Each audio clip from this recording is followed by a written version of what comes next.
10:44 Eastern Time.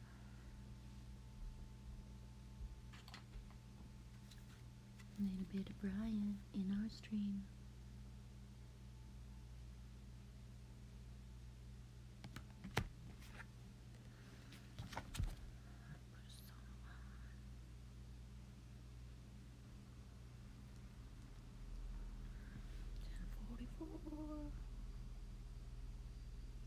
Oh, she's so cute.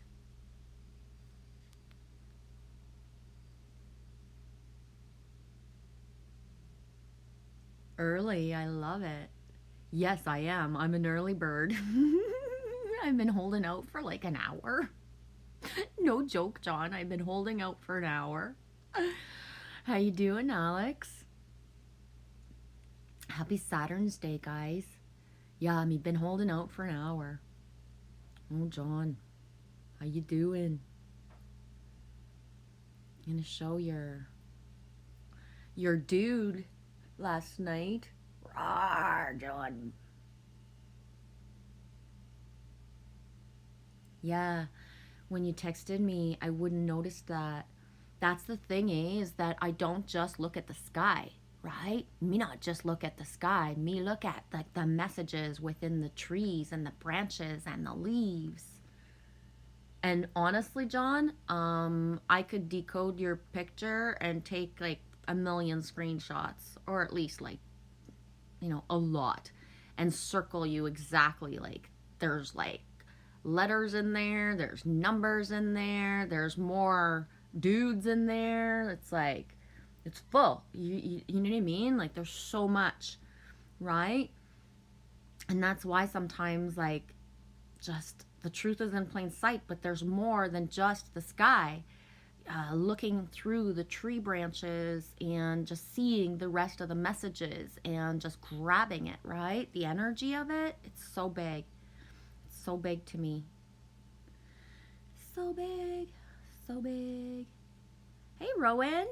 How's it going, Infinite Plane? Happy Saturn's Day. You chilling at home? Happy weekend. I'm going to catch up, just set myself up properly. It's 5:45 p.m. there already, Alex. Oh my gosh, time flies in Romania. Time flies fast in Romania. Dude. Aw, thank you. Me looks lovely. Yeah, me's wearing my lucky, right? My lucky shirt. Boom, bam, bam. I'm not a football person, by the way. But this one time I was in a thrift shop and this shirt was hanging there for $7. And I saw the 12 and I liked it because 1 and 2 is 3, Trinity. Speaking of Trinity, here's 30 Acre, number 3-0. Boom. How you doing? Right? So I saw the shirt and it was like blue, and me loves into the blue. And then the 1 and 2 that makes 3, and then the back is luck. So I bought it thinking, I'm gonna check this person out, whoever this football player is, and if ever he's got some good mojo, I'm gonna keep the shirt and I'm gonna wear it. And if not, I'll do something else with it, because I don't like advertise fucking shit on my fucking boobs unless I, have some sort of affinity with it. By the way, for NFL, Trippy Sunless last year when I wore the shirt, we were like, what else can what can NFL mean instead of, National Football League, because I don't really watch football. I like football in general, but I just, I'm not a fan of the whole stuff of it. So NFL, Trippy Sunless, never fly lonely. NFL, never fly lonely. So every time I put the NFL on, that's what I think. Never fly lonely, right? Anyways, so when I got home from the thrift shop, I lived somewhere where there was a lot of people. It was a fishing place, like a fishing kind of resort type of place. And the first dude I saw happened to be like a sporty dude. So I was like, hey, you're a sporty dude. Who is number 12, Luck, for this team? And he was like, whoa, man, that's Andrew Luck. And he starts telling me a bit about him. And I was like, oh, wow, okay. He's got a cool energy, cool vibe. Then I went to Google Andrew Luck. And it was like, boom. First of all, Andrew Luck's favorite singer is Bruce Springsteen, and Springsteen is one of my like, whoa, if I hadn't had Springsteen, I wouldn't be the woman I am today type of person. And just Andrew. Andrew is one of my biggest sync names like ever. I have like a list of like top whatever sync names that are like safe, super important to me, and Andrew is in like the top 10. And so it's like, whoa, I can wear this. Yeah, I can wear this and feel good about it. So yeah, today's that kind of like 1 and 2 is 3 Trinity kind of day, and I thought I'd bring some into the blue energy for us. Feeling happy and chipper. How are you guys doing? How's the energies treating you? How are you treating yourself? Infinite plane, relaxing a little and then gonna go to the gym. You know somebody named Jim? Right on. Going to the gym. I did that sometimes in my life. I'm not the best gym person. Why? Because the machines all work different everywhere, like everywhere. I'm not the most savvy to figure stuff out. So I've actually done the treadmill and been the girl that like I was by myself at the time, mirrors everywhere, camera probably fucking like just boom, spotted on me because I was alone. I'm on the treadmill and I went like, I misstepped and I went fucking flying. Whee! I wasn't on the treadmill anymore. I was beside the treadmill on the ground. And then I looked up at the camera and I was like, hey guys, if they were watching.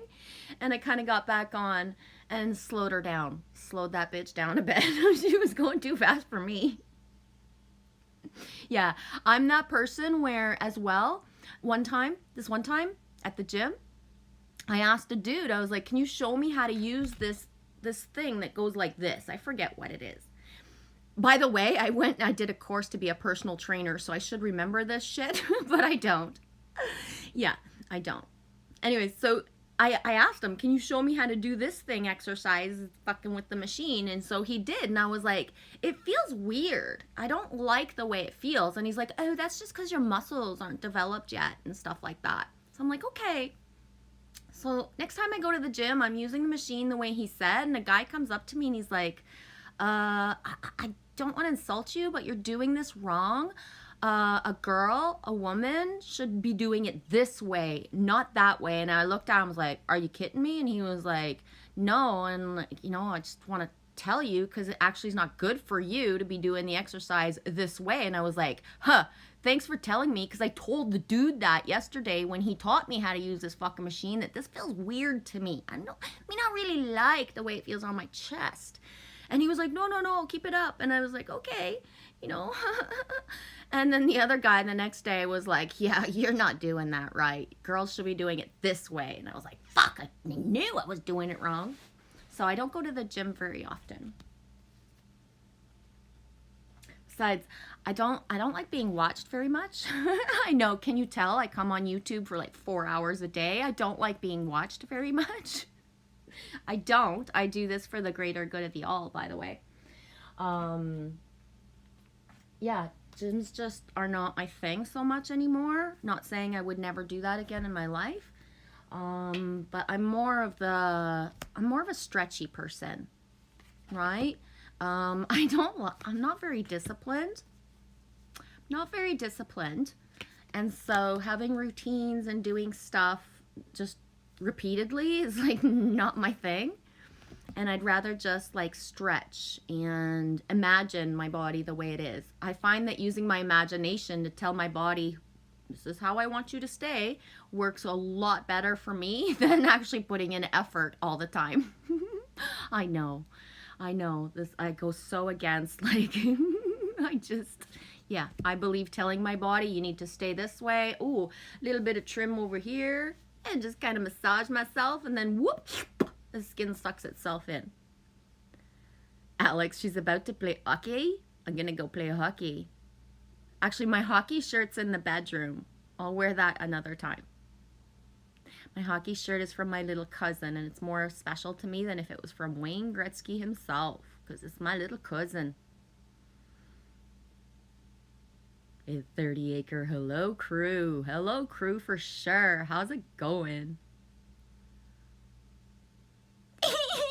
30 acre, this is how I am. I know. And I waited to come on. I'm even perkier when I wake up. I've toned down for you guys. 30 acres, like, whoa, she's cranked up, going fast. I just woke up and I can't even pay attention to her yet. Oh my God. I know. I wake up and I'm like chipper, like fucking, I piss people off. This one time in 2009, I went to see my best friend Jenny from high school. She doesn't like that I call her Jenny, but I do anyways, because, you know, just because she wants to be Jen. It's like, no, you'll still be Jenny to me. And so I went to see my best friend from high school in 2009. I graduated in 90, 89, 90 or 91. Me not know, me can't remember. So you know what I mean? It's like years apart. And we hadn't been together intense in like so many years, right? So the first morning when we woke up, she was just like really quiet, and I was like, blah, blah, blah. And the second morning when we woke up, she looked at me, she's like, can you shut the fuck up? And I'm like, oh, okay. She's like, are you always so fucking happy in the morning? And I was like, well, yeah. Why aren't you? And then we were in we were in Dundas. We were in Dundas, and she had to go to work, and she was going to leave me her car. So not only was I told to like shut the fuck up when I was in the car, and then she was driving and she had road rage. And at one point I was like, no, you don't want me to talk a lot in the morning, but you're very angry on the road. And she looked at me and she's like, of course I'm angry. These fuckers are everywhere. And I was like, whoa, me's not like you. Me leave the road open for everybody. Me will let everybody pass. Me not give no fucking flying shits about everybody. I don't have road rage. And she was so disgusted with me. But guess what, guys? It made her think. When she was at work that day, she started to think, why am I mad all the time? Yeah, she started to think, why do I drive around and I'm so fucking mad all the time? Why do I wake up and I don't want to hear things and I'm already angry when I wake up? And it rewired her fucking perception of her, who she was, and the realization that she was like a fucking city chick, hardcore city chick, jaded to the fucking whoosh, right? And by the fourth day, she was happy in the morning. When we went to work, she went to work and we were driving together. She was fucking happy letting people pass and looking at me saying like, I haven't driven and, you know, not felt this. Just who cares, right? Who cares if people are there? You know what I mean? It's like I said, people are on the road. You chose to live in the city. Like, what the fuck, man? What the fuck? Why are you so grouchy all the time? Fucking grouchy fuckers all over the place. Guess what? You don't have to be grouchy, you know, you're choosing that. Oh.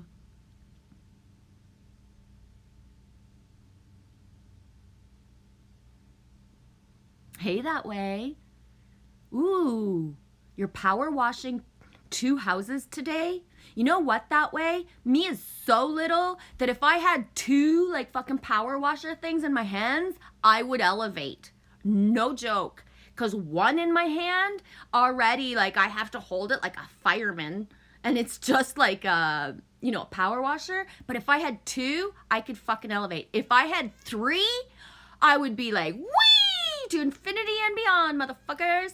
Whoa, can you imagine?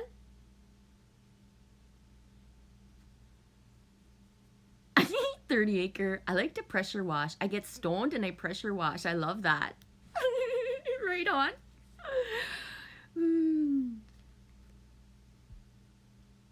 I was pressure washed once. That was fucked up. I went flying when the fucking thing hit me. That's a long story. This one time at band camp? I never went to band camp.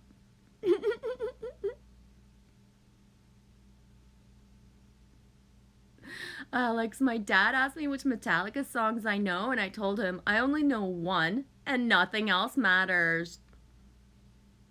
That's 2. I don't know if everybody will get that joke, eh? Aw, 30 acre, thank you. He's just my package. Thank you, though. Karen, I forget what it's like to wake up bubbly. Had to rewire? Yeah, rewire for sure. First of all, what changes my frequency or my vibe is if I think about something yucky as I wake up, then I can get like sad, like go from like waking up happy to go sad or like just lower vibe right away if I think of yucky stuff. Or if I imprint my mind with something yucky. So meaning like I don't go in and look at my YouTube or any, like I don't really look, have a lot of stuff. I'm not really, you know what I mean? So I wait until I know I'm good. And I say that, Karen, and I still, I fall off my track a lot of, thinking I'm good. And then I'll go in and I'm not ready. So certain things will trigger me because, I didn't take enough time before I actually looked at my stuff, right? So it's a learning curve. I pad my algorithms with happiness and the channels that I love.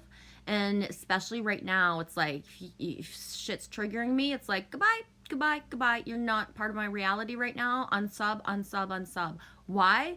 Because my social media and my YouTube, anything I do is my choice, right? It's me that gets to choose where I focus and energy. So when I'm scrolling through my feed, when negativity or things that are not of the highest frequency, and when I say negativity and not of the highest frequency, don't mean people can't rant, don't mean people can't have their opinions, right? But there's certain things I won't focus enough an energy on at all. So padding the algorithms of our social media, right? That's why when people send me videos and songs, I won't even press on the links anymore, because as soon as I press on the links, you motherfuckers, you change my algorithms. So people who want to educate me and want me to think about something, and it's like, no, me not want to focus an energy on that. Me has learned not to press on play, even to like just see for a few seconds what it is, if my instinct, if my gut says no. Because algorithms change fast. So if you press on, a couple of fucking like blah blah blah vids, then all of a sudden you're getting more blah blah blah vids. But if you're like watching or listening to cheesy songs and things that make, like a happiness vibe, then your algorithm just pumps that kind of stuff out, right? I've been told that by, I forget who it was that told me this last year. Whatever, I can't remember who it was, but he said to me, he's like, whoa, you've sent me so many things that you've changed my algorithms, and the shit that used to come up for me doesn't come up anymore. And I was like, do you realize though that the shit that used to come up for you is the stuff you chose and might still choose again to press play on, right? YouTube's not fucking after us to fucking like make us feel like shit. We make us feel like shit on our own by the stuff that we ever focused any attention on. Anyways, you know what I'm saying. Karen, I had to rewire how I get up. It was my dog that showed me how I was in the morning. Yeah, animals, exactly, Karen. Makes so much sense. It was my dog that showed me how I was in the morning. No wonder my son would tell me to F off. He wasn't going to school. I wished I had noticed years ago to fix it. Yeah, I've had times in my life, Karen, please don't think that I've always been like this or that I always am, right? Okay? So I've had times in my life where for years I was a raging, freaking, fucking cunt. You know what I mean? When I was in the crux of having 3 teenagers and a baby and, fully functioning alcoholic, believe me, this wasn't, and it's a flow, it's a choice, and you got to work it, right? Got to work it. Love you too that way. Aw, Karen, I caught my 16-year-old son singing a song from the 80s, and I asked, how do you know that song? And he said he heard it on the radio. Right on. For myself, I'm really an eclectic music listener, so it blows people's minds, the songs that Lily knows especially, but my other kids too, but especially Lily because of the age she's at, and you guys get to see her. So, she knows music just from all eras, and that's it. The other day when we watched Forrest Gump, I said to her, I was like, "You're gonna recognize the music." I listened to the Forrest Gump soundtrack, like the extended soundtrack, a lot. So, she knows all that kind of music really well. That's what's cool too about movies, Karen? When they make movies and then they take older songs, then they become popular on the radio again. So, we get the sense of what, what was from our childhood and our adolescence or our young adulthood. And then this generation hears it and really absorbs it as well. We heard last week or a couple weeks ago, I don't remember. We heard "It's My Life" by Gwen Stefani in what's the band's name? No Doubt. "It's My Life." And Lily was like, "No, sorry. Which version did we hear?" Yeah, we heard that, and she's like, "Oh, this is a good song." And then I was like, "Yeah, the original version is from the 80s. It's a dude that sings it." So when we got home, I put the other song on. She was like, "Whoa," right? Teaching her the versions of the songs, how they're a little bit different and people redo them.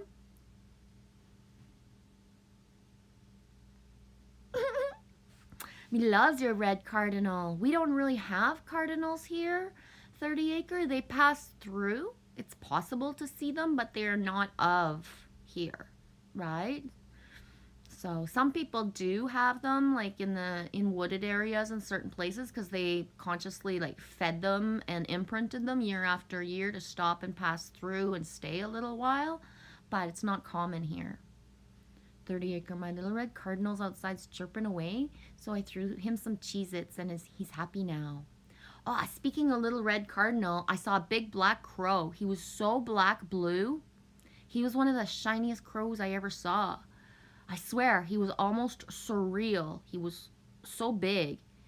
And he was in the parking lot kind of hopping around. He was walking around like hopping like a pigeon. I think his foot might have been maimed. But his feathers and just the sheen, ooh, Charlie Sheen, Martin Sheen. The sheen of him was so like almost like this with the black. Like he was like a chameleon kind of like, depending on how the light hit him, he was more blue than black. I was going to make a vid and then he flew away.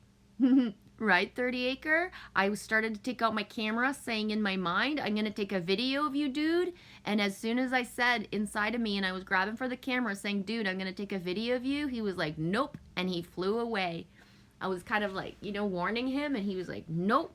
He's just for you and Lily. You don't get to share me today."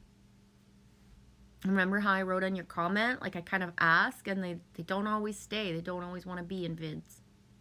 Hi, Road Trip Eddie. Dude, how was your week? Missed you, dude.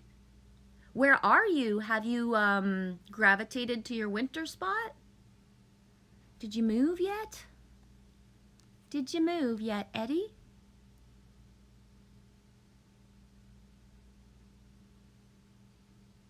Alex, Indiana Jones is in the building. Super sync. Tom made an Indiana Jones video yesterday. Yeah, you love your tunes, Karen? I'm not sure who J.J. Cale is. Eric Clapton, reggae. Am I saying reggae right? Reggae. Sounds weird. I know, Alex. Boom! We got 501 subs. Me tip the 500 scale, guys. We'll see what happens. I'd like to stay with the 5, eh? That would be so cool. If it didn't dip back down into the 400s ever and ever again, that would be so epic. I've hit the 500 mark. Whoa! Thank you guys for subbing me. Subbing me. I feel like Subway. I feel like Subway. Subbing me. Just gonna put the cards away from yesterday. I haven't even done that yet. I opened the other deck and it's got Eagle Medicine right on top. Oh, I can't find you. Where you be? Oh, there you are. Oh, I can't help myself. I know I didn't stir the deck, and I know you know, but it's calling out to me too. Ooh, it matches. I mean, matches.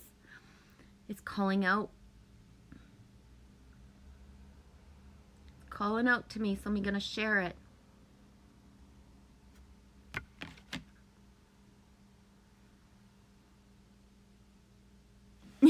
Road trip Betty. Grouchy fuckers only seem to see the same in their own world. Yes, grouchy fuckers are stuck in their own little world, thinking they're like, you know, like poor pitiful me. It's all about me, and everybody does not like me. Everybody thinks me is this, me is that, me is that. And it's like, no. You think that about you. We don't.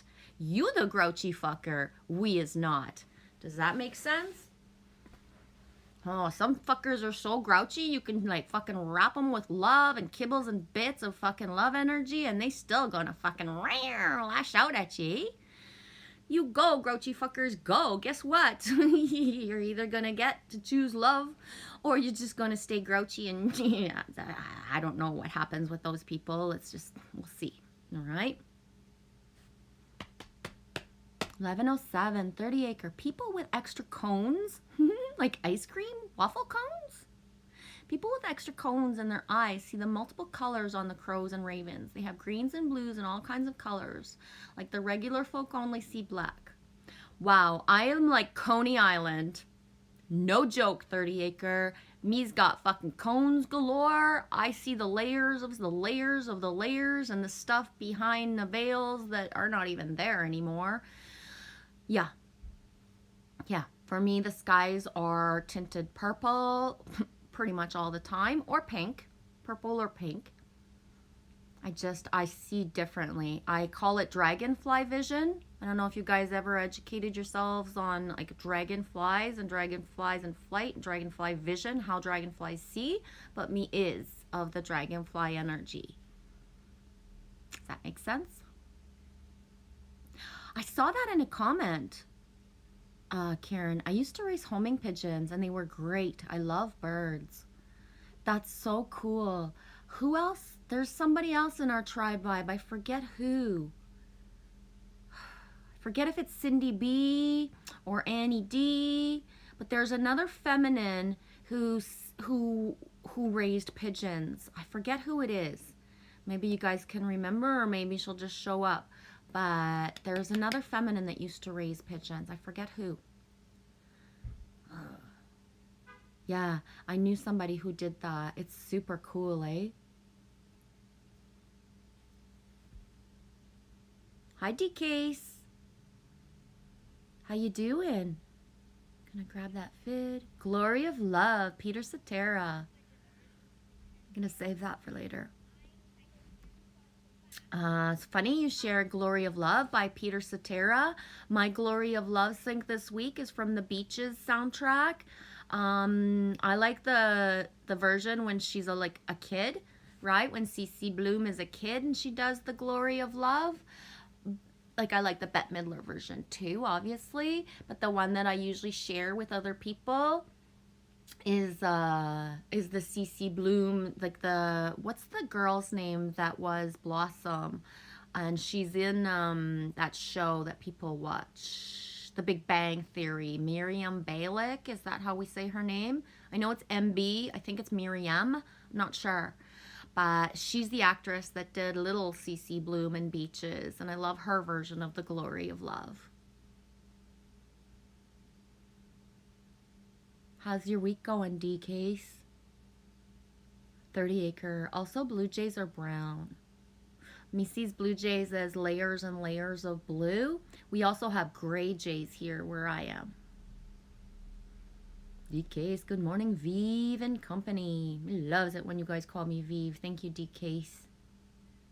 That's a special nickname. That's a special one. The V, the double V. Arr, mateys. Karen, that's why I said it, because Karen, you right. I don't think I've ever met another female that did the pigeons. That's why I said it. I wish I could remember who. It's just not coming. Oh, I don't have my necklace on. It's just not coming to me who it is. I can't remember. Ah, DK's My Bette Midler sang is that Wind Beneath My Wings song. Definitely that one as well. That comes from Beach's movie as well. The Wind Beneath My Wings. Did I ever tell you that you're my hero?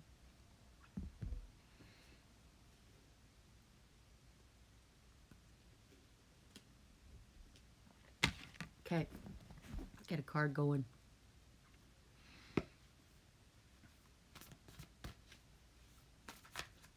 Oh, I'm thinking of Bette Midler now.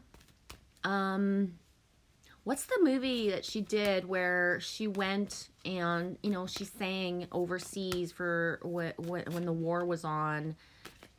You know, what is that called when they did that? UFO, USO?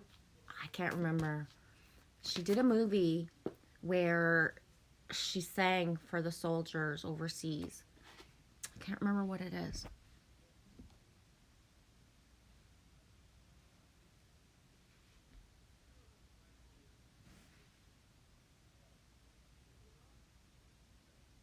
DK's, the week is good.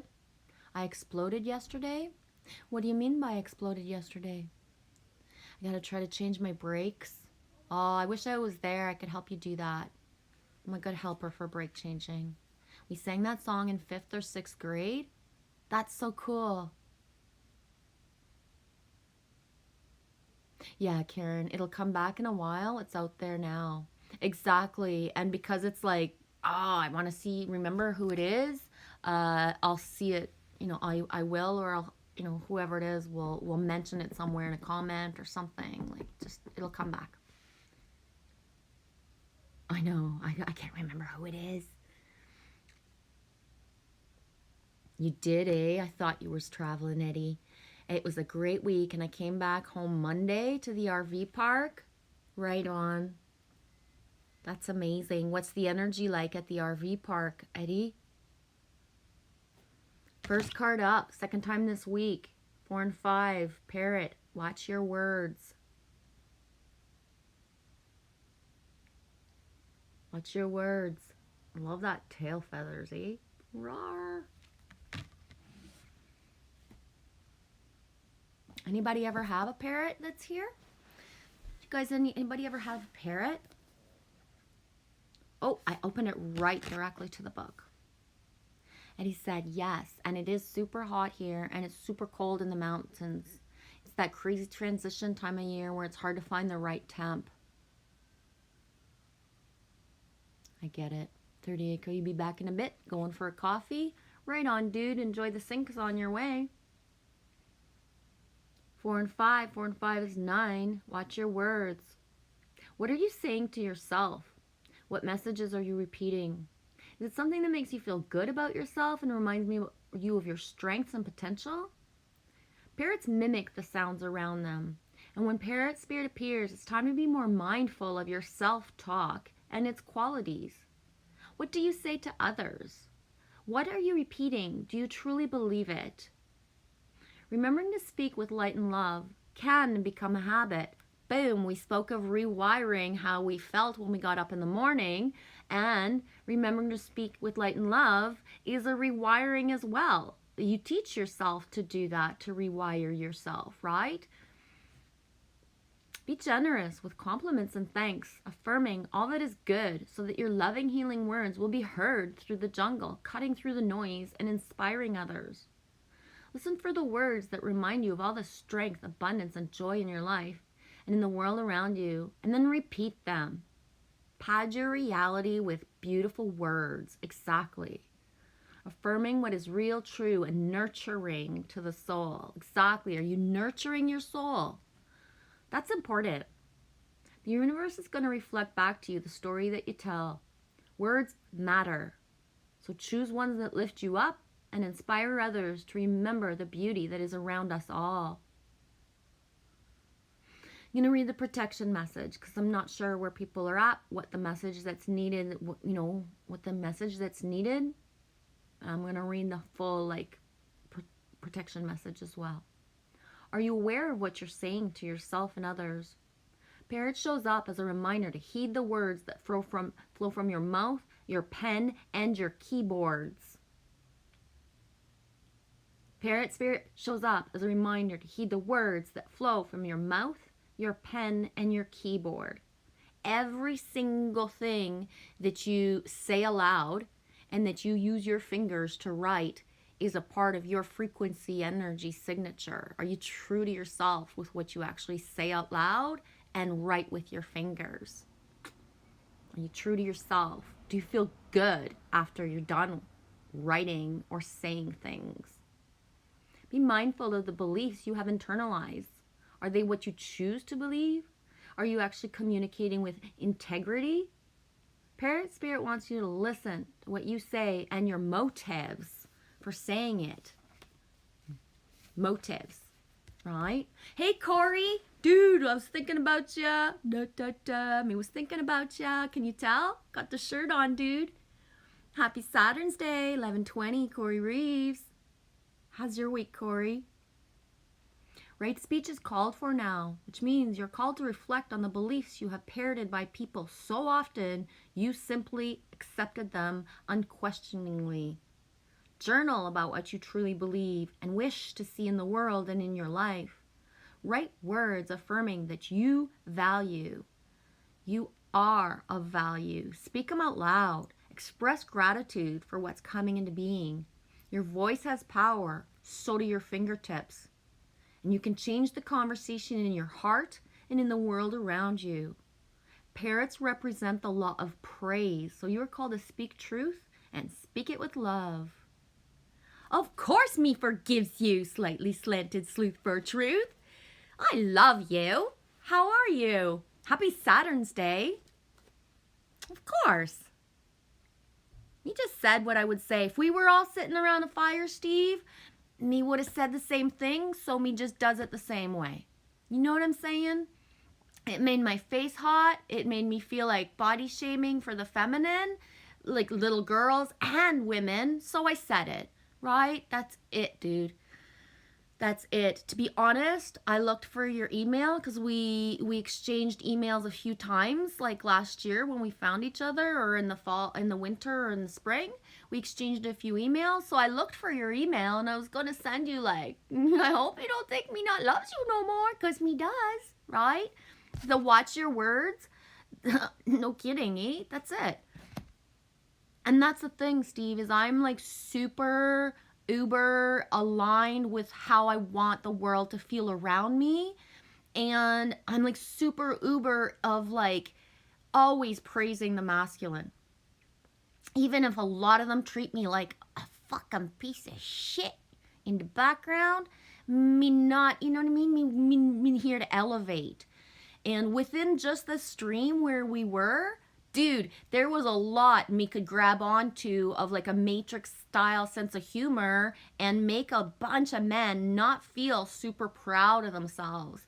I know how to recognize how do I turn stuff to make men feel good or to make them feel like other women make them feel. You know what I'm saying? Thanks for coming in. I love you too, Steve.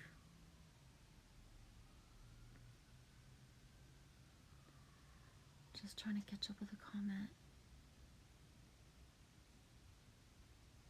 comment. Karen, yeah, I said I didn't know who J.J. Cale was. J.J. Cale wrote many of their records, and it's great to meet someone who knows how great J.J. Cale is. Yeah, me not. Me not knows. Boom. D-Case, you found a Chris sync with McCardle too?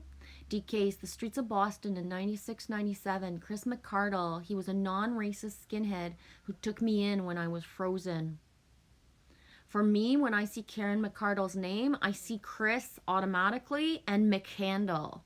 The Into the Wild, Chris McCandle, right? Like I can't help it. And now you wrote Chris McCardle, I see Candle.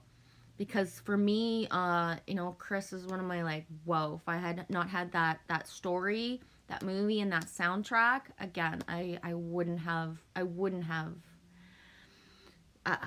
have made different choices, first of all, in my life. And yeah, he's important to me. Chris McCardle, he was a non-racist skinhead who took me in when I was frozen. Thanks for sharing that, D.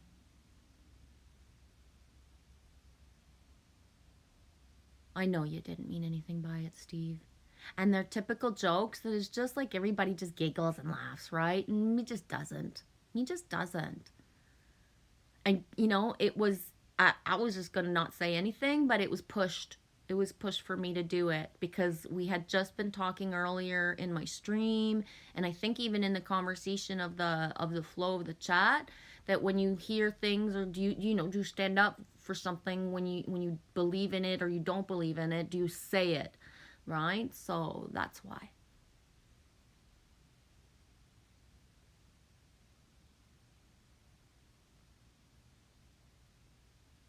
Oh, Karen, that's beautiful. There's always a light on in my house for anyone needing it. Road trip Eddie, I'm still adjusting, checking the vibe out slowly. I stay in my shell longer when near a crowd to check things out before I jump out. Oh, that's beautiful, Eddie. Me is a little bit the opposite. I don't get out much. I don't see many people. So when I do, it's like, hi, hi, hi. Oh, I like your dress. Oh, hi, hi, hi, hi, hi. I know, right? It either works or it doesn't. As you can see, I'm all alone in my reality, so it doesn't work super good for me, Eddie.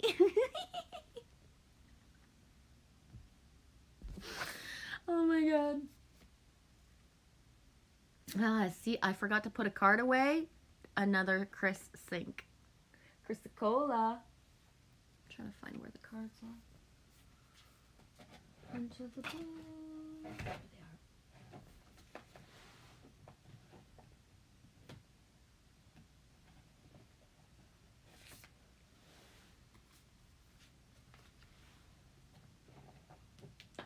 Everybody think about Matrix Man. He might be out fishing at this time. Catching some fish, or he's sleeping in, right? Or he's totally sleeping in. I rented a cabin to go fishing and I'm gonna sleep till noon. Who knows, eh? Vacation. Do what you want. Do you guys have a long weekend in the United States as well? Do you guys have a long weekend where you are, Karen?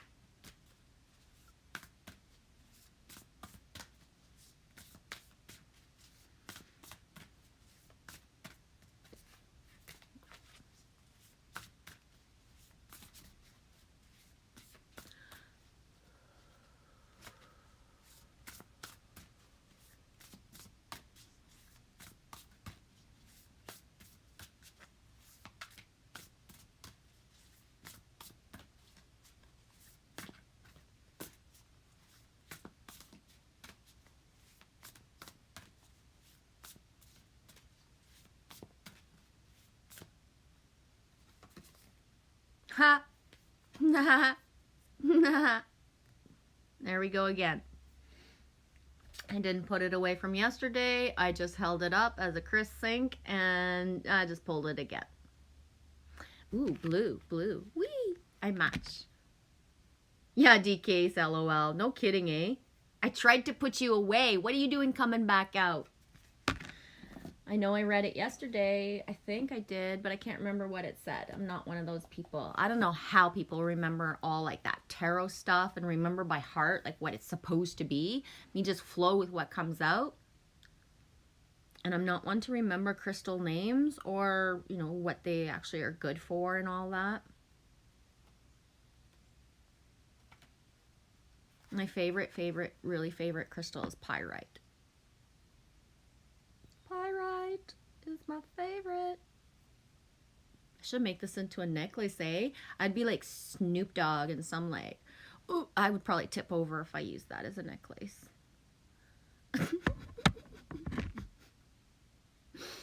Okay.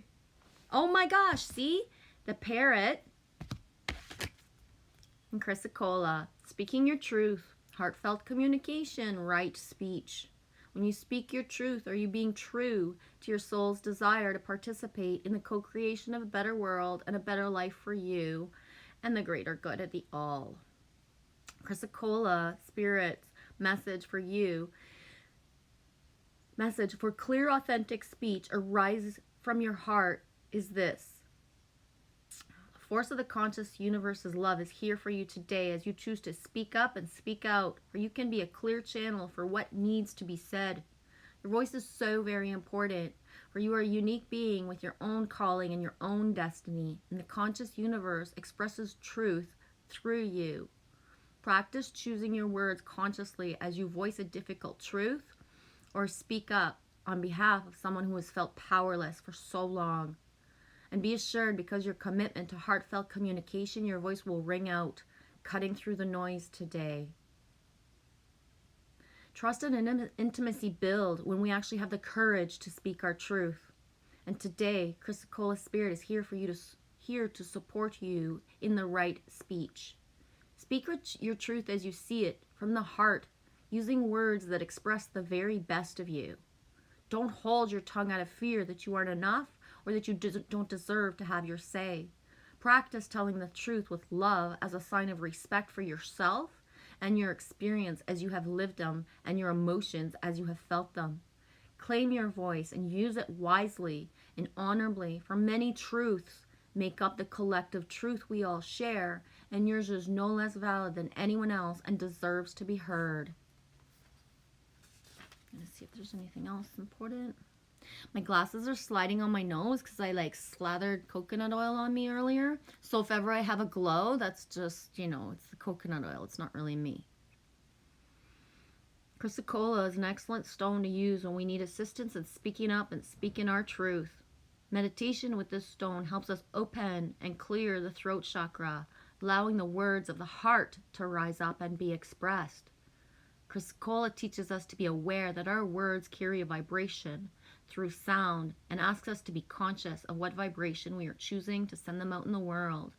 And I want to add to that, our fingers are a vibration as well, right? Just because you didn't say something out loud, writing it through your hands is still your choice. And do you stand by that, right? It's important. It's important.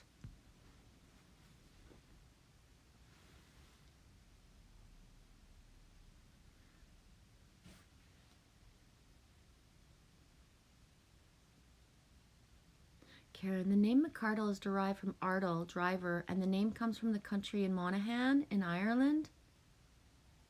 Karen, I can't go to big shops. It drains me. Same here, sweetie. It takes everything that I have to be a functioning human in this reality, to just do the normal things that people just casually do, right? I choose specifically the stores that I go to for the energy of who is in that building. So me not knows people around here, per se, but me goes to the stores where, employees feel comfortable as possible and where there's a dynamic of teams. So when you go into certain stores and you see all the time there's a turnover, you never see the same people, that means, you know what I mean? It means something. And when you go to stores and it's, you have a consistent amount of the same base of people, and then, you have summer students and certain people in and out throughout a year, but the base of the main employees is always the same. There's a store here, and I usually forget. I don't stand by doing it and remembering, but there's actually a store here that's like a grocery store. And on Wednesdays, they have low ambient light. They tone the lights down, and it's so soft compared to being in there during the day. I realized as well, some grocery stores play music here and some do not, right? And the ones that play music, for me, are easier to shop in. Why? Because the synchronicities, the words that flow with the music, keeps me in a sync type of mode. So, you're shopping and all of a sudden you hear a song from the 80s and it makes me bop out, and that's comfortable to me. So I find tricks to help me, but You know what I mean? I'm that girl that would live off grid in the bush. And when somebody says, hey, it's time to go out for supplies, I'd be like, here, this is the list of stuff that we need. I will just like, you know, do stuff around here while you go. And then that one time somebody would like say, like, just be ready to go. And I'd be like, hey, I feel like going today. Can I come? You know what I mean? But if I never had to stock up and be in a store again, I would be one of the happiest women on earth. For real. Malls freak the fuck out of me. I enter them only, you know, for my children when they specifically need things, or like as a treat of, okay, let's go because there's specific things that can be found there that can't be found elsewhere. But it's not something that I do. And, yeah, me not like.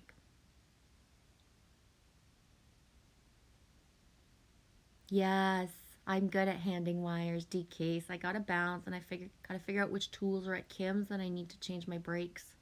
Hand me that wire view so I can hang up that caliper. Thanks. Yeah. Alex, where's Lily Rose? It's too quiet. Yeah, dude, she's in the bedroom. It's kind of chilly in the house. I didn't shut the windows per se, and so she's just like kind of tucked away in her bed and hanging out in her room.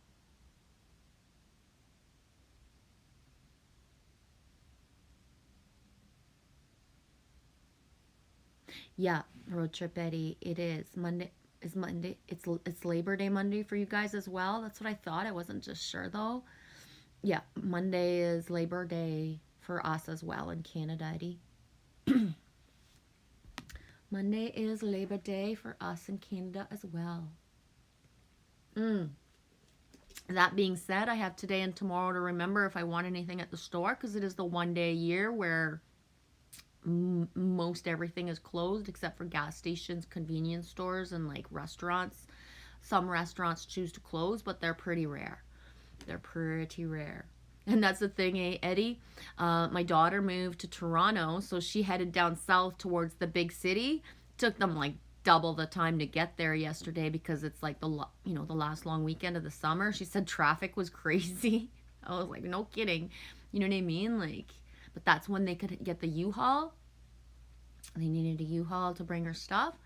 So Friday was the day that they could have it with a driver for it.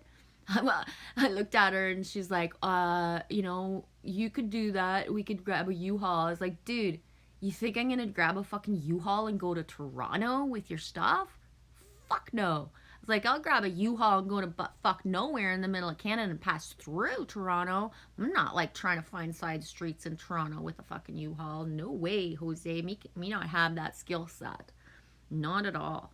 Ugh. I'd rather drive a milk truck on fucking like a dirt road with washboard than drive a fucking U-Haul for like 2 seconds in Toronto, man. Yeah, that's the thing about small places when you've lived for a long time, Karen? My local 2 shops are the same people. They know me, so they're okay. I can be in and out fast.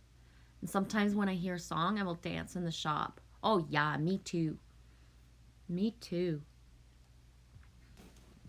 Me too. Me so silly in stores that some people don't even like to be with me. Very much, right?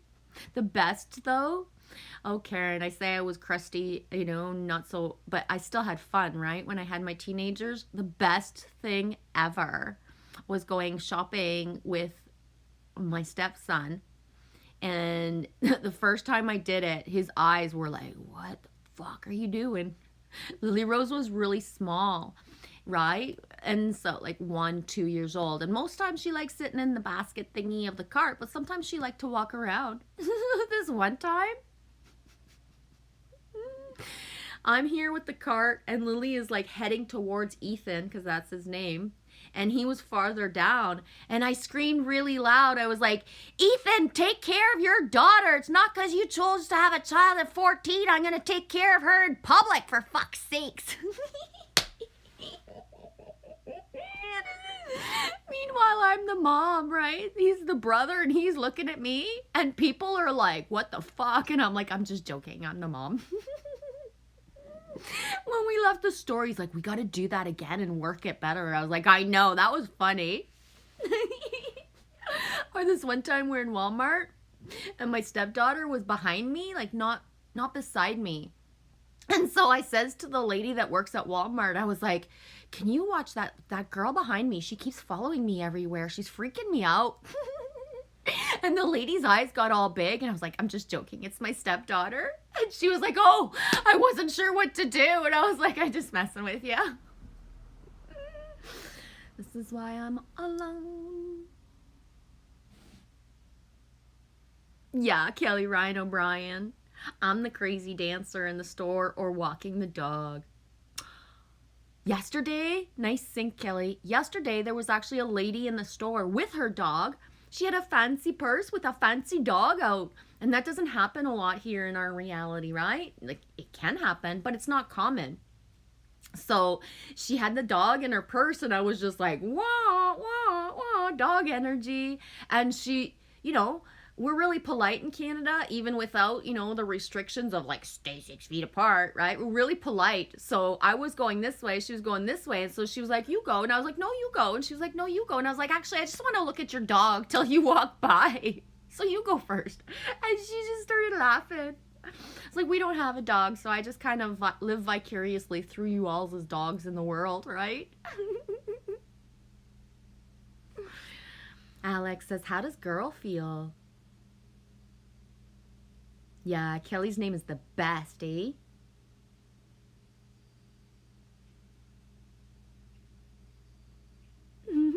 Thanks for last night, Kelly. Me still kind of high on like, whoa, right? Okay, I need to move a little bit and like, whoosh.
Girl is back to ignoring the hell out of me.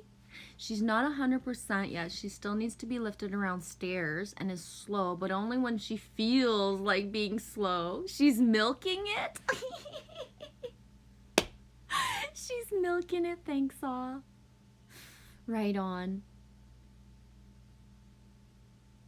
Is she supposed to get like that she's completely mobile going back up the stairs and everything, right, Kelly? I think so. That's what I see in her anyways, right? Oh, thanks, Infinite Plane. This is so relaxing. Thank you.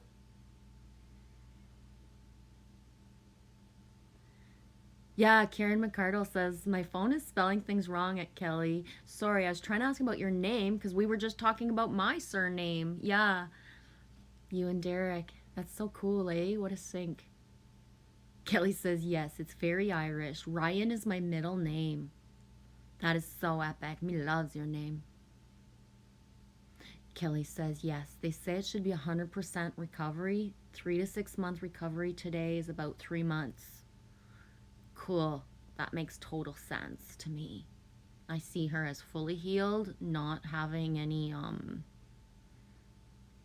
you know.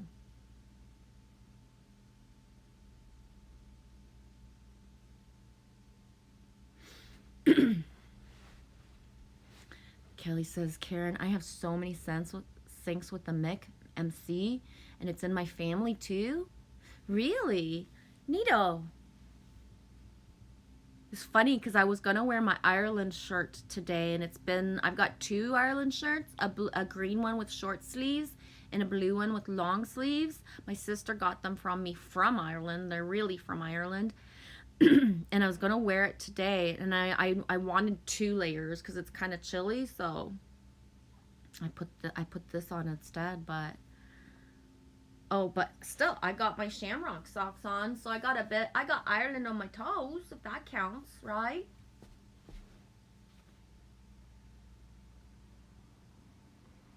$11.44. Karen says, I was literally just saying how Ardle Driver and the Mick MC got added later. Yup. I didn't read all of that out loud because it was hard for me to flow because you were talking to Derek, and I understood it, but I didn't say it all out loud. But yeah, you just said it like not long ago. Let's get a goddess going. Yeah. Whoop whoop.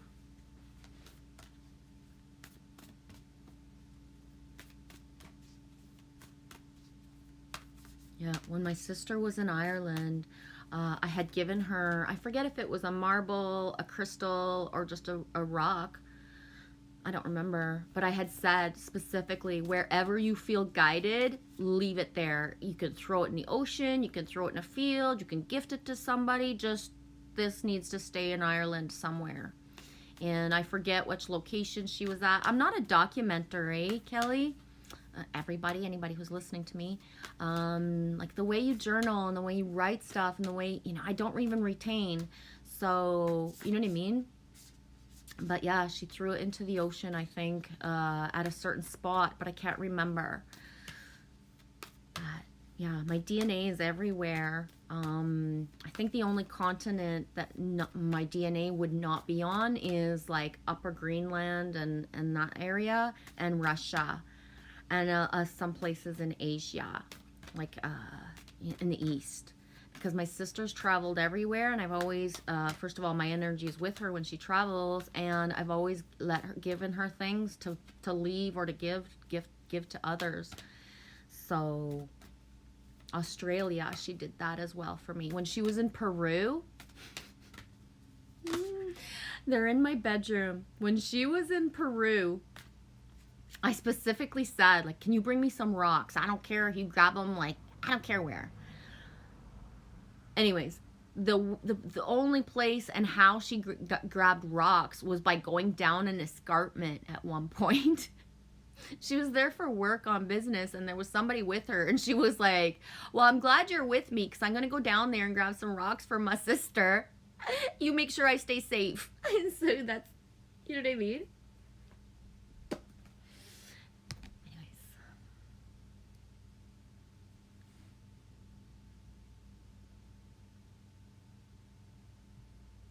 Oh, really, Kelly? McIntyre is my maternal grandmother's side? Dude, McIntyre, the Tyre and McIntyre.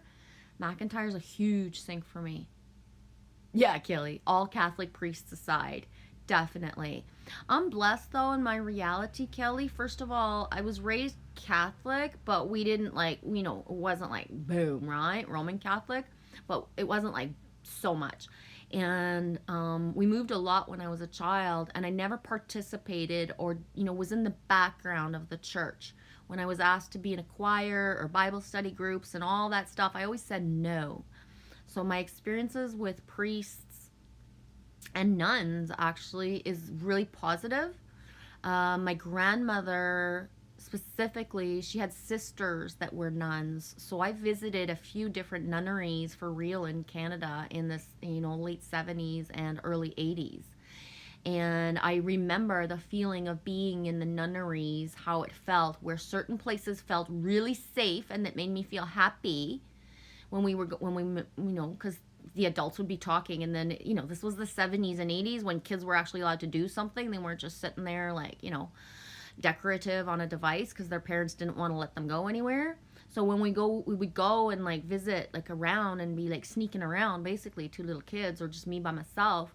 There were rooms where it was like, whoa, right? I wanted to go in, and it was magic, it was beautiful, it was special. And there was other places where I wouldn't even go down certain hallways. No joke. You know what I mean? Now with hindsight, I completely understand why. But back then it was like, this is safe and this is bad. This is good, this is bad. This makes me happy, this makes me like get the fuck out.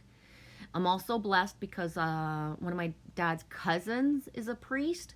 So I actually was able to go to, a certain, when he was ordained. And also with that, I had only positive experiences, but always had that thing of, no, I will never participate in certain things, even if I was little. And I can see myself, I'm really little and we've just moved somewhere, and my mom's saying like, oh, the church has this stuff available and these activities. And I was like, no, no, no, no, no, I won't do it. She would get mad at me, and I would say like, you can't move me around every year and then expect me to do stuff. I don't want to meet more people. I'll meet people at school. I'll meet people my way. You can't put me in something more than the stuff I don't want to do. Right? Yeah. Yeah, Karen, Catholic as well, not practicing. Yeah. And I still have a love of what feels good for me, for the church, right? So I have a respect for the buildings per se, except for the ones that make me feel creepy. I love the history of certain things, but I take what resonates and I leave the rest.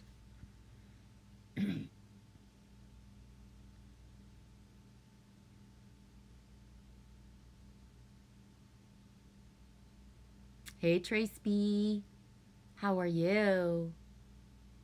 Happy Saturn's Day.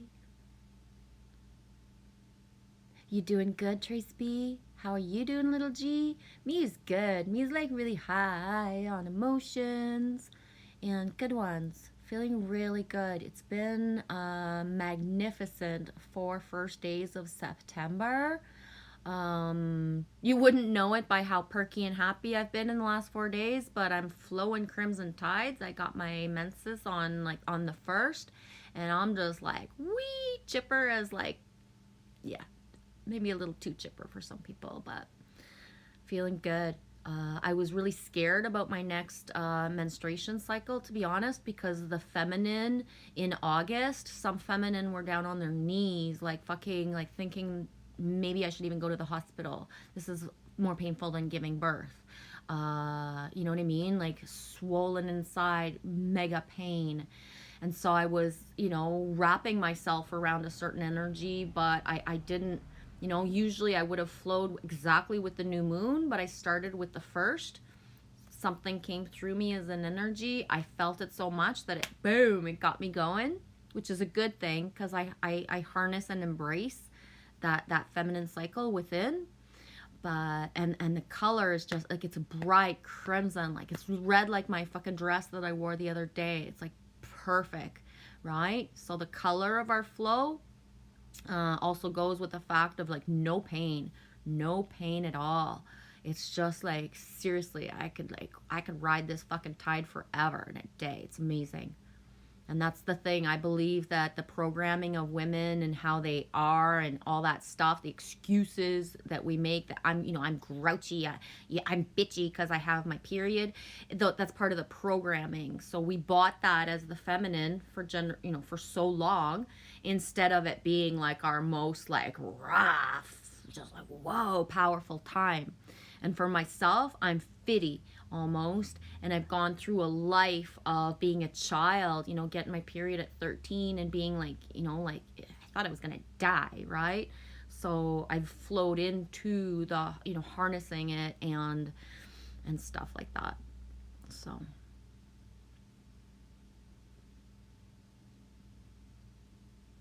Kelly, Tyre is an ancient city where many Celtics are said to be from originally. I don't know, Kelly, but that gives me shivers from head to toe. It gives me shivers from head to toe.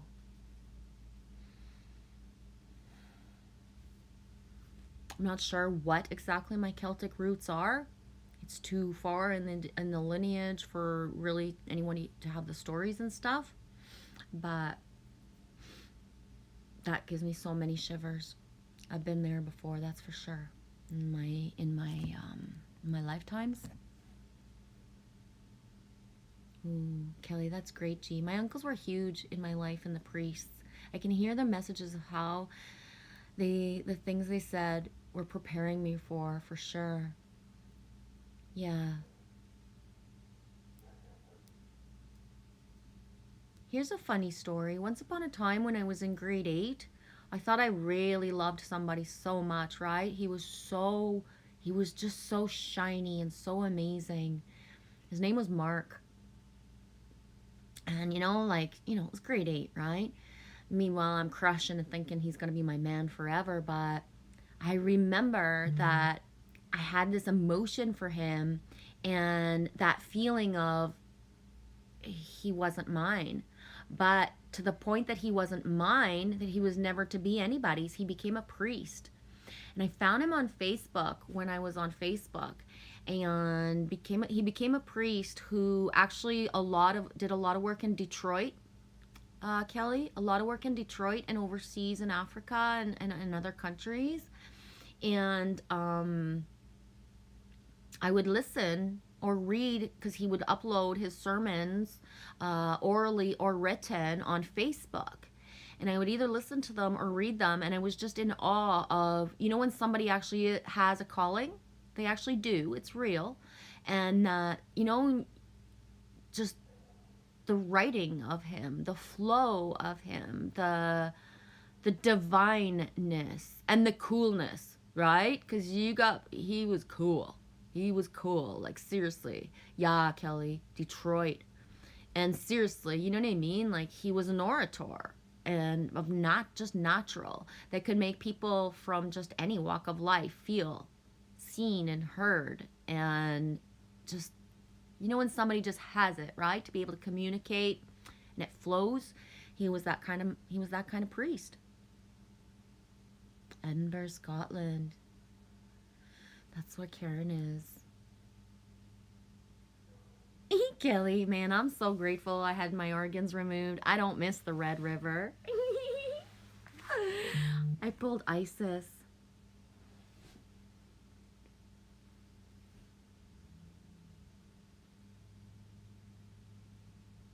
Trace B, I'm in the grocery store parking lot. Hi, sitting laid back. Hey, sweetie. Parking lot. Alex says, it's finally nice here too. The sun is shining and it's not too cold. You as well, Trace B? Neato. Kelly says, yes. Years of issues with the endometriosis. Sorry, I don't know if I said that right. PMDD. And when I finally had the ovaries out, my consciousness came into one and I realized my life was totally disassociated.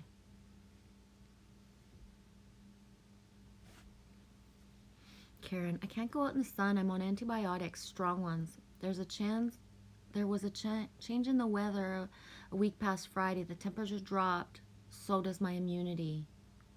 Thanks for sharing, Karen. Yeah, Kelly says, yeah, Karen. Antibiotics are a lot for us right now. Yeah. Really, Kelly? I wasn't aware of that. I was speaking of my Jenny from high school earlier, and she as well. You're missing a part of your colon as well, too, Kelly? A few years ago for you, Trace?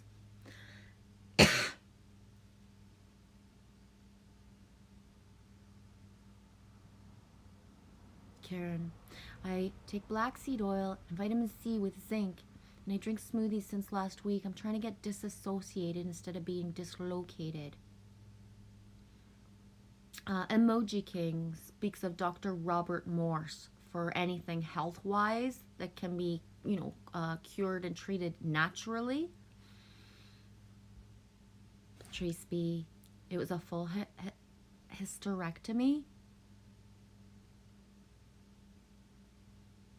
Kelly says, did you wake up in relief, Trace? I had 10 surgeries, but the last one with the hormones being removed, I woke up like, hello, mama's home. Right on. Wow, that's a lot, sweetie. Lily the other day, she's like, how many times did you ever go to the hospital in your life, Mom? And I was like, well, 3. To have C-sections and the kids taken out of me. Otherwise, I've never been in the hospital before, right? I've been for other people's accidents or for like a few sinus or ear bronchitis infections. And that's just because I was taking the pill at the time. If I hadn't have never taken the pill, I would have never had those infections inside of me. I was a child I never went to the hospital as a kid my whole life. I never had anything wrong with me. Like I had the normal chicken pox that you get when you're in the 80s, right? We had chicken pox parties back then. We wanted to catch it, but I never had anything in my life. My life path is like emotional and not physical, right? I don't know if that makes sense, right? But like we all have different life paths. In my life path for myself, I would have never I wouldn't have made it through if I had to go though, if I would have had those things. So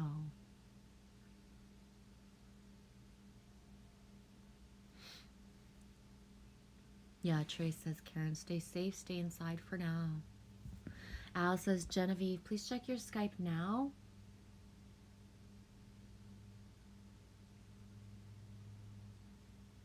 Please send love invocations to Misty. This is Marsha Price's sister. Okay. Sending love to Misty. Can you tell Wayne and the others in the tribe to sell healing energy her way? I'm headed to the hospital. My sister is taking a turn for the worst. I talked to her on the phone for a long time yesterday and I could barely understand her. And she says there's nothing anyone can do for her. God is no longer with her. Her soul is detached and she lost the battle. She is walking dead. She said she's already suffering in eternity. Thank you, Al, for asking. We need your love. We need your help for Misty. You hear the church bells at the same time, you guys? It's 12:01 Eastern Time. Church bells are ringing at the same time, Al.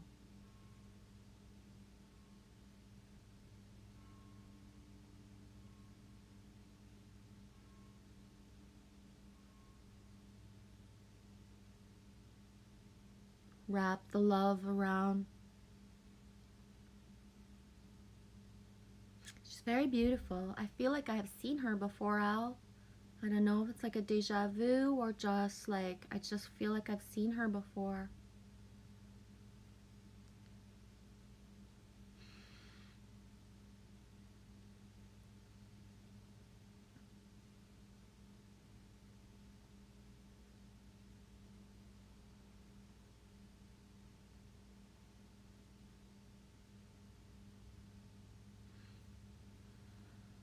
Let me know when you know, okay?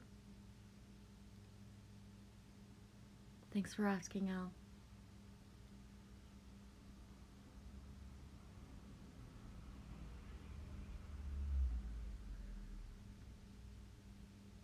Trace, I've been trying to shop for a couple hours. Yeah, I'd be hiding in the parking lot too. It's funny, I don't know if you were here, Trace, when I was talking. You're welcome, Al. It's so important. The more we ask that we reach out, the stronger that we are together. I truly believe that. I really do. Yeah, we were talking about shopping earlier and about how, you know, it's not always easy, right?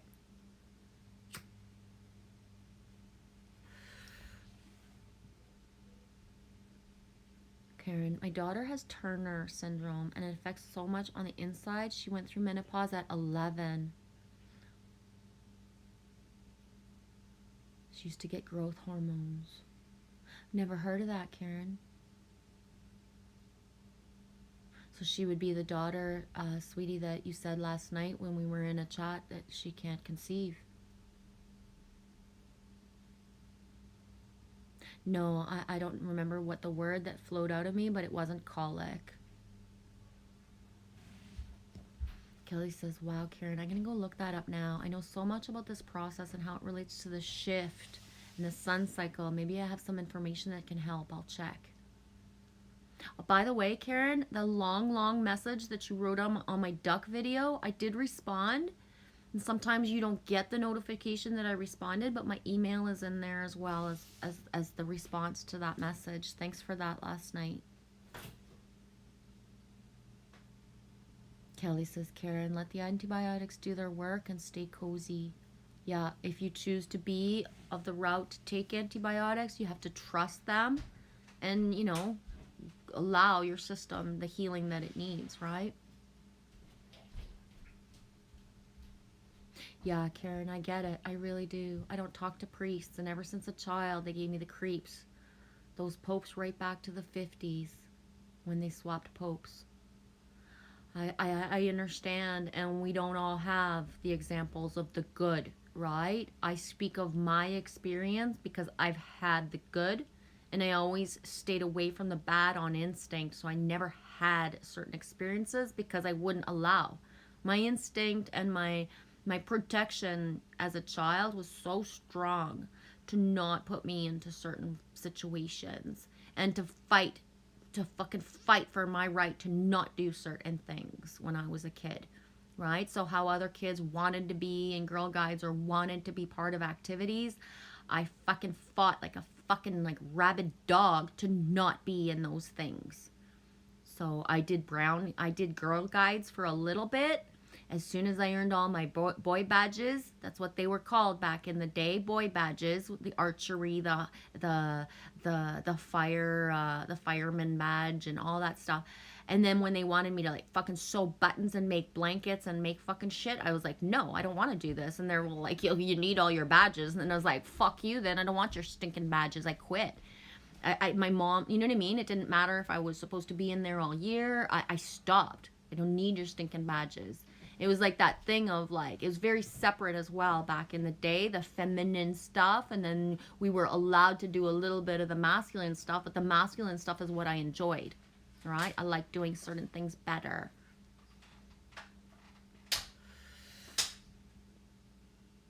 Yeah, Trace B, you knew what you had to do.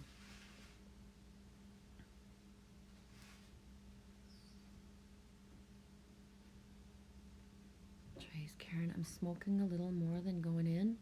Right on, Trace B. What are you shopping for today? Like food supplies or like home supplies or like body supplies? Body supplies, Lily says. Yeah. That would be like clothes, I guess.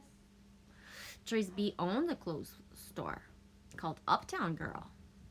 Uptown girl, she be living in that town.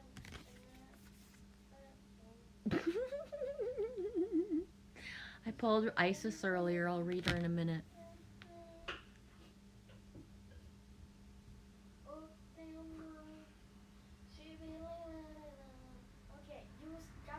Kelly's asking Karen, that sounds familiar. What was the growth hormones for specifically?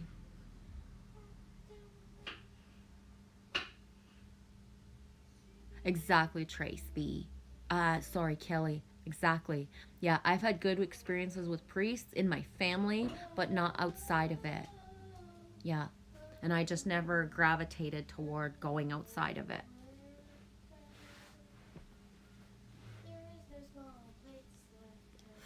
Merry day to you, Lily Rose, says Alex. Hi. Hi. Hi. Hi. Boy. Hi. Karen, my daughter had to take these hormones every day from 11 till 16, and then she was to take the pill even though she couldn't get pregnant. Yeah. Trace B says, Karen, do you mind me asking what antibiotics are you taking? Ooh, 30 acres back with a coffee and a cigarette. Whoop, whoop.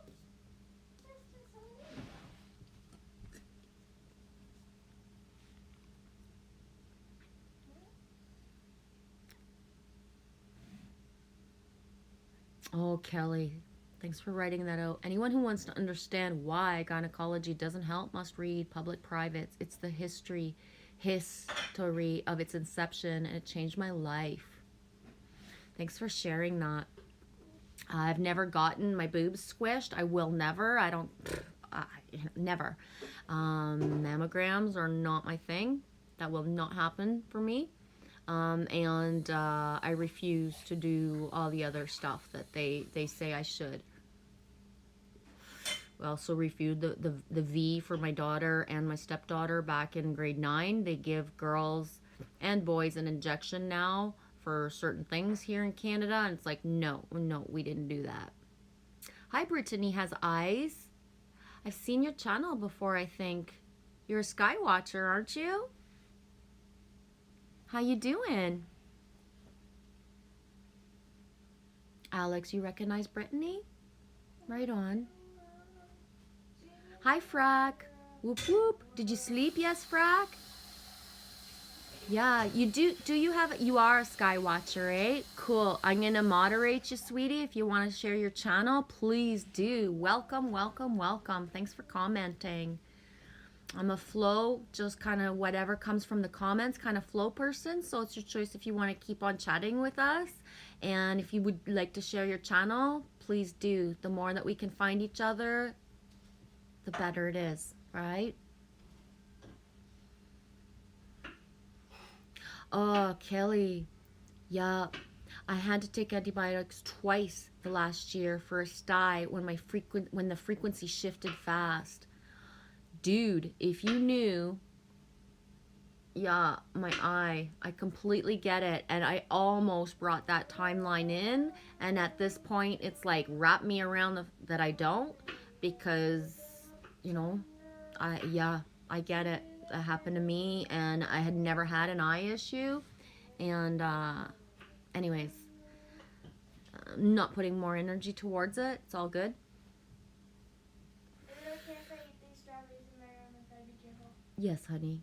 Especially if you have sugar, that's the part that's going to attract anything yucky. Yep.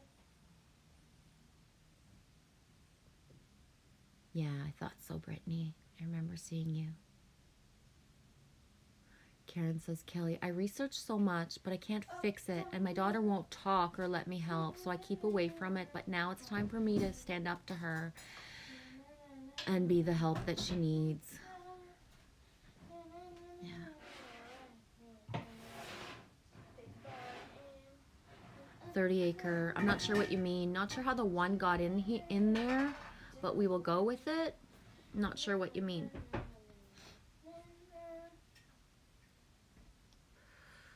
Oh, right on, Brittany. I completely understand. Brittany says, hey, all. Thank you. But my channel is on a break right now. Yep, I get it. I get it. I totally do.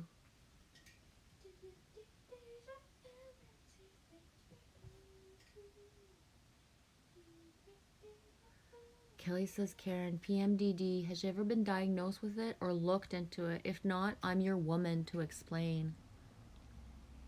That's beautiful, Trace. Thanks for sharing. Kelly, after my one surgery, I'm totally healed. Shivers everywhere, and I had no issues. That's beautiful, Trace B. Thanks for sharing. Yeah, Kelly. The endocrine system is tied to the sun and the hormones. Yeah. Trace, get my daughter the help she needs, that she really needs and deserves. I can't give her a child now, and she resents me. She literally goes daft at me, where I feel like a wee girl. Yeah. The anger, is pushed towards you. I get it. I have people who either never had or could not have children, and they get very angry because, you know, and the way that things that they say to me or how they treat me sometimes, because, you know, they didn't manifest a certain reality, and I did, right?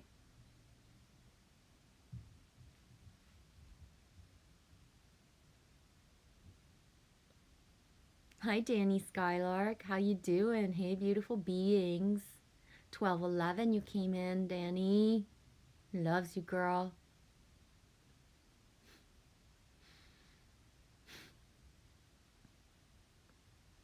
I don't know why. It's like, me's all emotional. Aw, thank you, SMS. Brittany's channel is on like a break, but SMS just shared it. Thank you. Appreciate that. It's nice to be able even to go look in the past. I subbed to a channel yesterday that I found on Paul Butler's comments. I forget the name.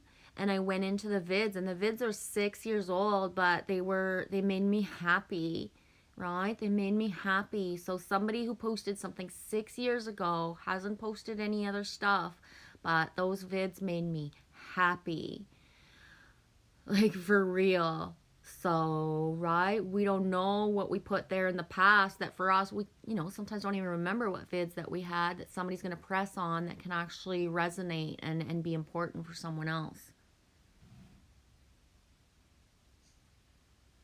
Yeah, Kelly, exactly. Sometimes a mom, I would say, Kelly, I would say 80% of the times, a mom cannot say the same thing to a kid or a grown adult child that we've had, but a stranger can.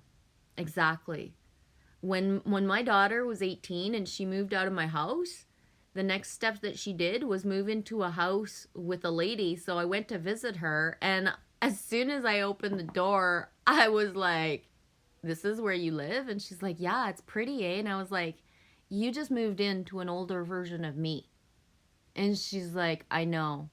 I was like, "You realize this lady, I haven't even seen her yet. There's a picture over there, and she's just like 20 years older than me. You just moved in with me in 20 years. You moved out of my house because you can't handle my shit and me and how I am and how eclectic and how freaky I am, yet you just moved in with a version of me."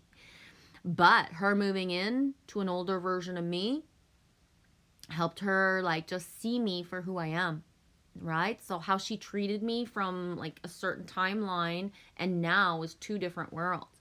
Like I used to be like scrapping it out with my daughter where she's 16 and I'm 40 something, and then we're going out somewhere and she looks me up and down and says, "You can't dress like that, Mom. I'm not going out with you if you do." And it's like, "Okay, then don't come."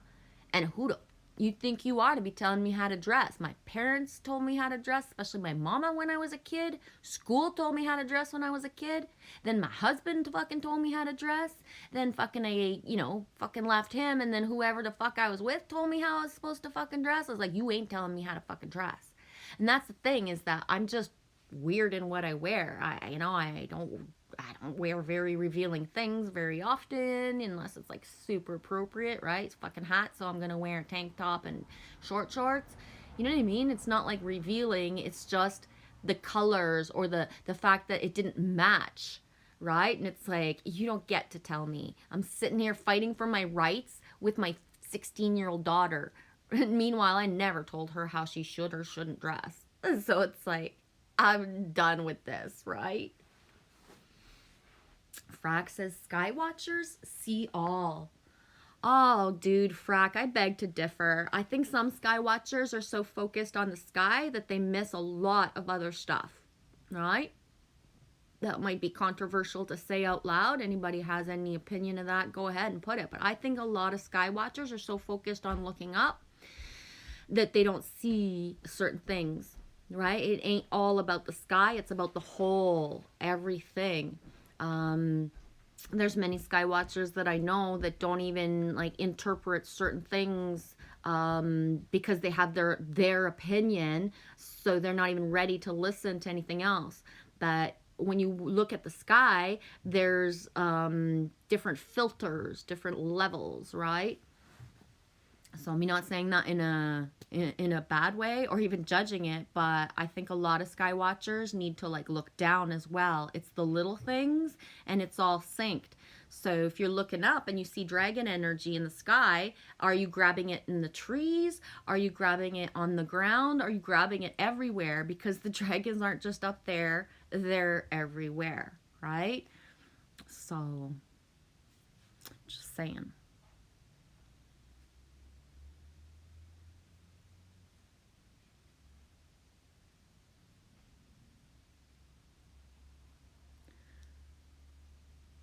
Kelly says, "Trace, what was the reason for the hysterectomy?"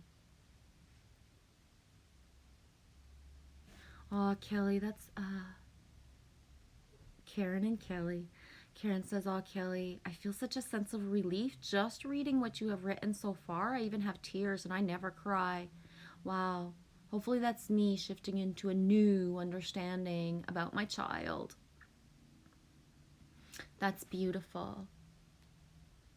I'm just gonna check just to make sure.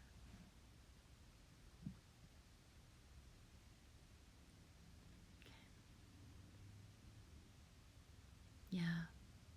We find each other for a reason, eh, Karen? You guys can put your emails up and connect as well, eh?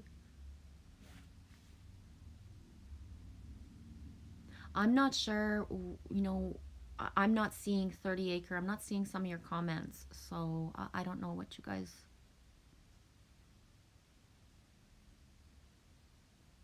Anyways, I can't load that because I don't know what it is. 30 Acre. Every woman I've ever been with, I encourage independence. Do what you want. That's beautiful, 30 Acre. I've never had that. I've been, you know, seen because I'm a wild woman, and by wild woman, it's not like in the party-esque sense. It means, right, as I'm of awe and wonder, and everything is just beautiful to me, and everything's just like wee, and I'm of all. I'm here for the greater good of the all, ever since ever and a day, and I've always been put boom into a gilded cage. Especially my last relationship, I wasn't a baby. I wasn't a child. I was fucking woke as fuck. And I never thought it could re-happen to me again, to be like, whoosh. I went from working a restaurant, being the manager, live in, to being a stay-at-home mom. So I went from seeing at least 30 to 50, sometimes 200, 300 people a day, to being completely isolated, not even going to the yearly Christmas party because he wouldn't even, we didn't even do that. You know what I mean? So I went from complete freedom and there to, hiring people, having people in my life all the time, a busy person, structuring and doing so many things because the motel had like a restaurant, it had rooms, it had cottages. So I was implicated with everybody in town, right? I need the plumber, I need the electrician, I need this, right? So I was implicated with everybody in town, to the woman that nobody saw for fucking 4 years, except for when I was walking my baby, my child. That's how fast it happens. Right? You got the freedom and, like everything, and all of it, everything I ever, I met him and I said, like, I don't watch TV, I don't do certain things, that's fine. And then boom, there it is, the TV's on all the fucking time if he's home, you know what I mean? So my independence and my, that gilded cage will just, that's it. It's enough. I've had it enough. I mean, and many times. Yes, SMS. Thanks for validating and just like putting an emphasis on what I said. You do. You have to look up and down. That's why I find so much stuff. Exactly. An SMS, it's to the point where you can be in your reality and knowing you need certain things, and then you're going to find them somewhere, whether it be on the side of the road because somebody's thrown it out, or in the middle of the bush because just boom, there it is, right? That's how we're guided to find things. It's that strong if you're looking for it.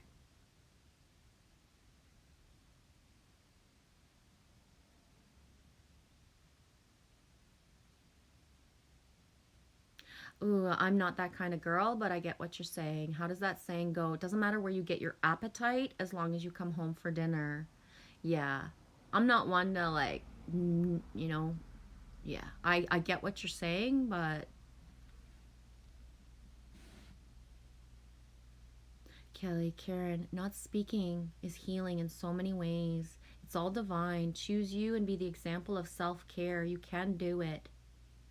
And Karen, I'm going to really specify as well, you know what? Telepathy and heart space speaking to your daughter from your heart space in your own home while she's not even near you, and truly speaking from the heart, sending her information from your heart is actually stronger than having a face-to-face conversation or conversation on the phone, especially right now with the collective energies and where the shit show collective, is deciding to hold on to fear longer. It doesn't help to talk to people right now, right? You can love somebody to kibbles and bits and back, know they're your best friend forever and a day, you know what I mean? Don't talk to them if they ain't in your frequency. Send them all the stuff from your heart, right? Because that's what's going to hold space. That's what's going to lift them. So we can send information, any type of information. You can sit there and read a book with the intent to send it to your daughter. You can the information that Kelly would gives you or has already given you, you can send that through your heart space through your daughter, and it's actually going to get to her faster and more amplified than if you're trying to tell her face to face or on the phone. And I stand by that. The more that we, don't allow ourselves to be in certain confrontations with people because we want to help them, but that we're not going to let go. We're not going to let go of the line. We're still going to help them, but from afar, right? From afar. The believing with full intent that if you're speaking to your daughter, that it's getting to her. And the more you actually speak to people that you have issues with that don't resonate with what you want to say and who you are, the more you actually speak from afar, from your heart space, the better the chance of them actually, feeling it, surpassing their ego and listening to their heart. And the thing too is that our children come through us. They are not of us. So they have their own soul purpose of learning certain things certain ways. So we can't flip somebody's timeline into a new paradigm of perception and healing if they have, certain soul lessons and certain soul contracts that they're meant to learn from. And it's really hard. So Phil Good was speaking about this the other day. Let's say you have a best friend or a child, and they're in a completely abusive narcissistic relationship.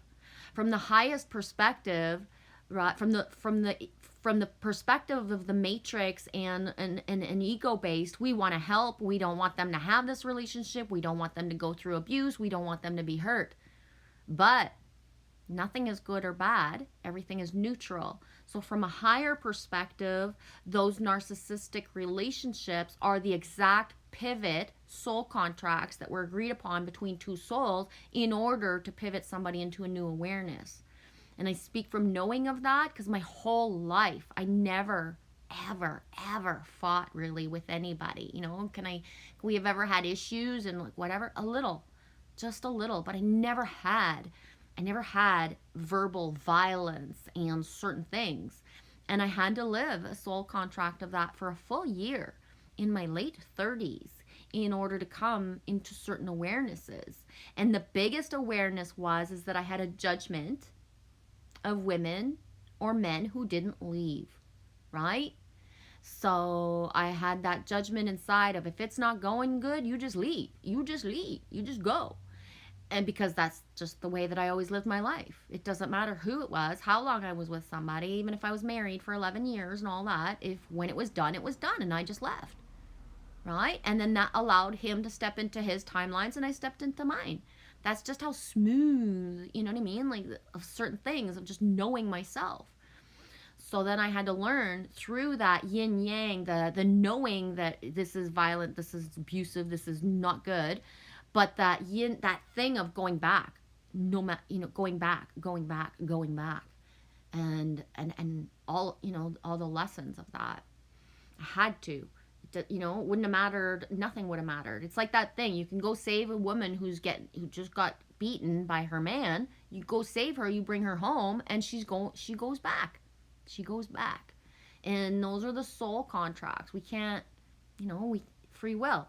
They have to go through certain things.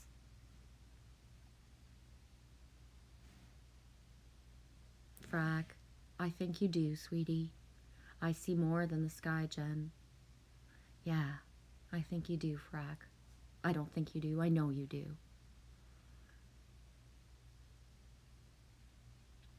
A cosmic timeout. Test your soul and love others today.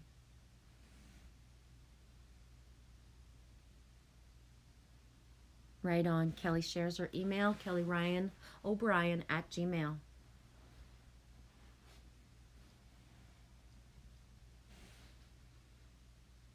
Karen, we researched my daughter's syndrome way back in 1993. The internet was just taken off, and we got told not to believe all we were reading on the subject.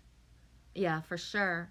Because, right, if you guys had a certain education and knowing, you might not have made the same choices. And I would highly suggest that 1993 is a heck of a long time ago. The actual information out right now would be like whoosh, surpass anything. SMS, Jen's throwing a pep rally. The outfit.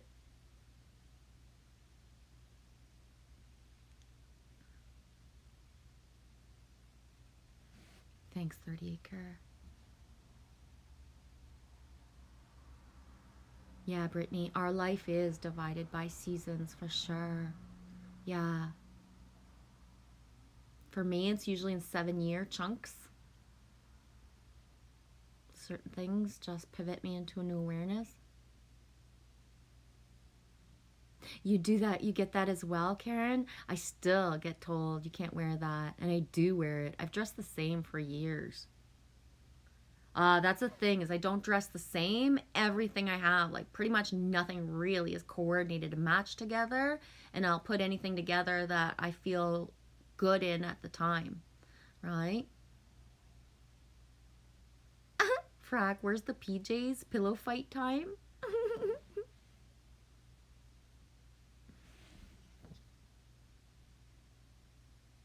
Yeah, Karen, I wouldn't have my girl any other way. Our pitfalls come our strength. Yeah. Kelly asks, does she get swollen hands and feet? I'm just gonna plug my device in. It's like slowly losing.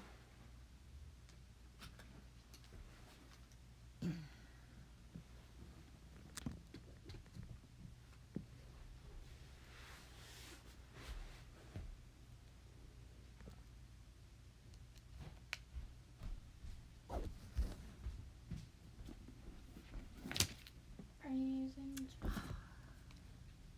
Sorry. You don't have to be sorry. I'll use the other one. Just because I had just put it in, Lily. It's like, did you hear me? Yeah. I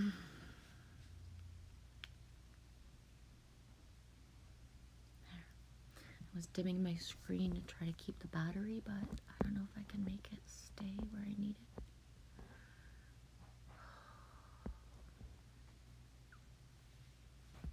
I'll just hold it.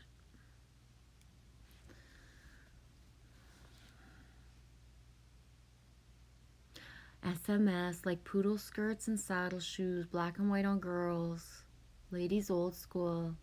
Dude, me had me a poodle skirt back in, it was pink with a white poodle. I wanted it so much. We had it made. Me and my best friend had 2 made for us. And when I tried on saddle shoes, they actually hurt my feet so much. I was not able to wear them. They hurt my feet too much because just that's how I am. I can't wear many different shoes. And I've always been like that since a child. When I was in high school and even after high school, I would lend my shoes to my mom until they were worn in because I couldn't wear them if they were new. They hurt too much.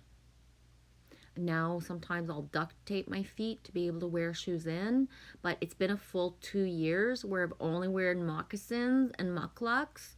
So I have like 3 blue like pairs of spanking brand new like little cheap ass running shoe type of shoes with anchors on them. They're so pretty. And I've had them all summer, and I don't want to duct tape my feet and wear them in.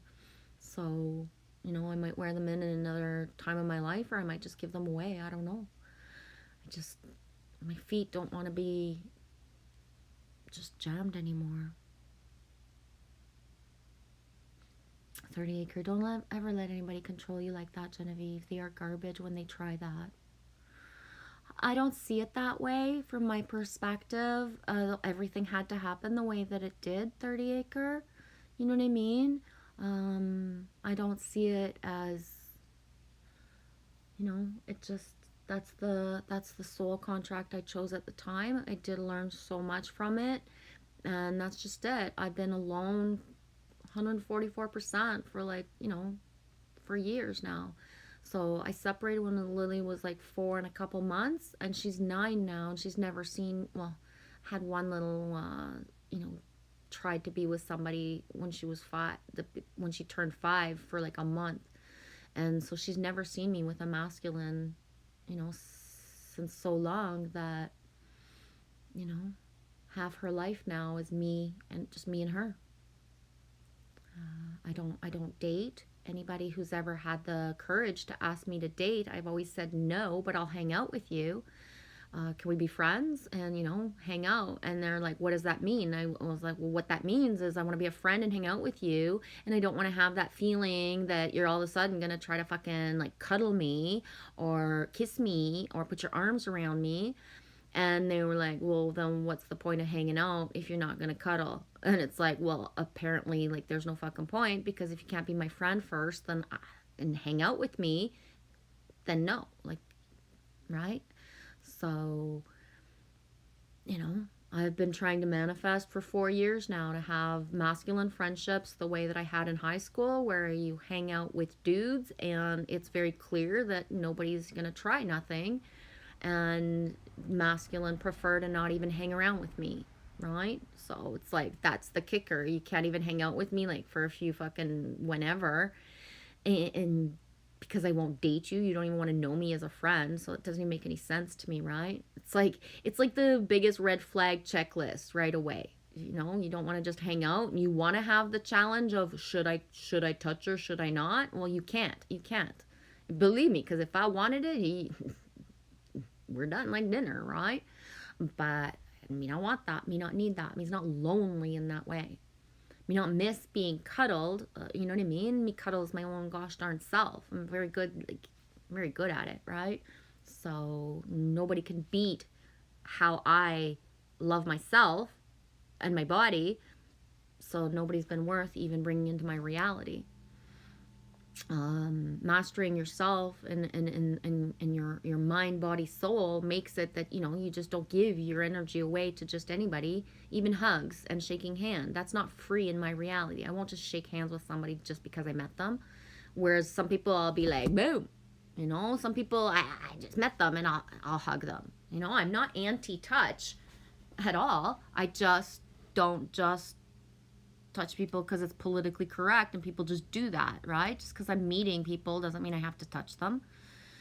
Just like, you know what I mean? Like, that's important. Love you, Tree Speed.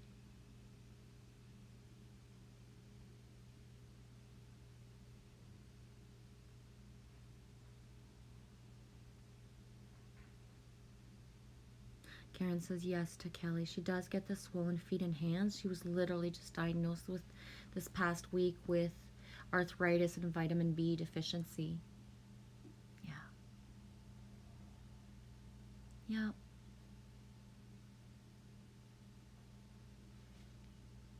Dirty acre. One thing I don't like about weed, I always run out.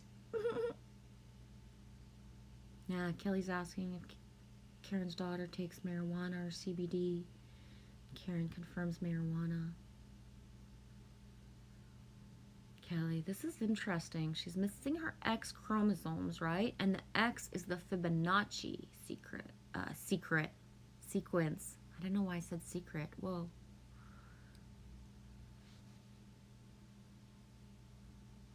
Right on, Danny. Kratom also helps, says Kelly. And yeah, she is missing the chromosome. Aw, thanks, Frag. I must say, as a compliment, you're looking mighty fine tonight, Jan. Just saying with respect. Thank you. I was feeling the blue. And there's luck on my back, right? I got the luck. So, feeling happy today. I'm feeling happy. Just September so far. and September is already the best 4 days of just the best 4 days. So good, so amazing. He's loving this energy, and me is like just like flowing with it.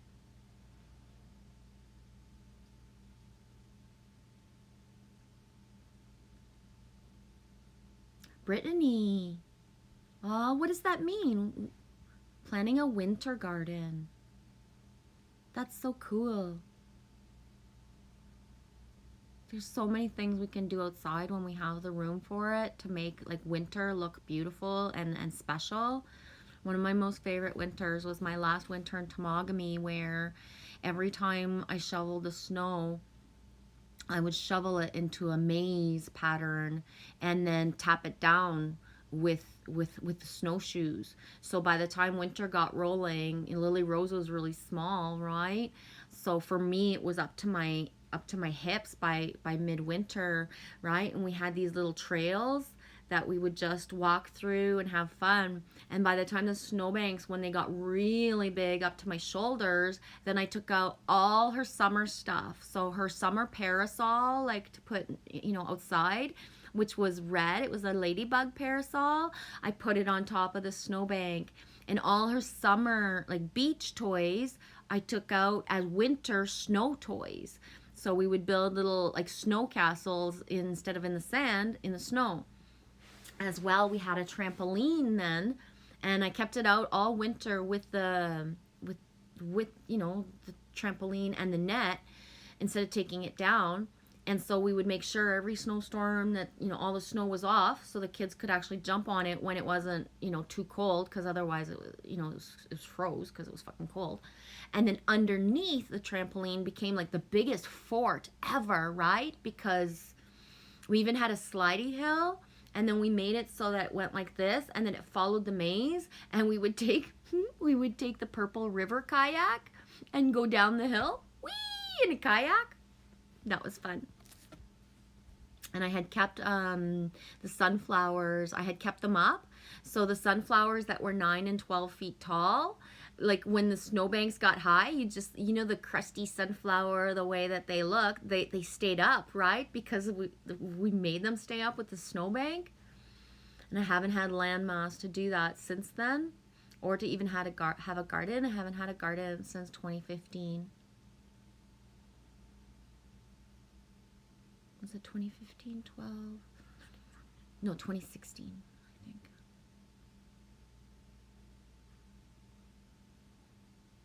Yeah. We are the ocean in a drop, SMS says. 2, 4, 6, 10, 11, 20. Where do we go from there? Don't ask me. Oh, don't ask me where we go. I'm just here to make sure we are gathered to be able to like get there. Does that make sense, Frack? I have no idea how. I have no idea when. I'm just here to make sure we're gathered. Yes, MS, exactly. Our journey through life is what makes us who we are. Exactly.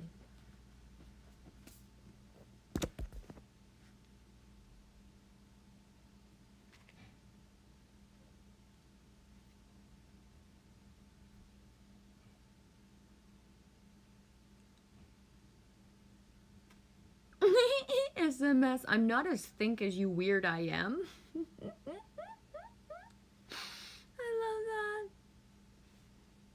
Yes, Al. I love the old t-shirts, the ones that feel right. Me too. Mismatching is beautiful art. I think so as well. I'm a thrift shopper. I don't really like buying things new. Like, sometimes it can be nice and stuff like that. But first of all, most new prices piss me off, right? And everybody buys the same clothes new. Around here, every store looks the same and they just have a different label on the back. It's just a different price at the store next door. And right now, girls and women's clothing are very just very plain and like one tone of a color, or tie-dye is very popular right now around here and stuff. And it's just like, I make my own tie-dye stuff. I don't want to buy the same one everybody else has.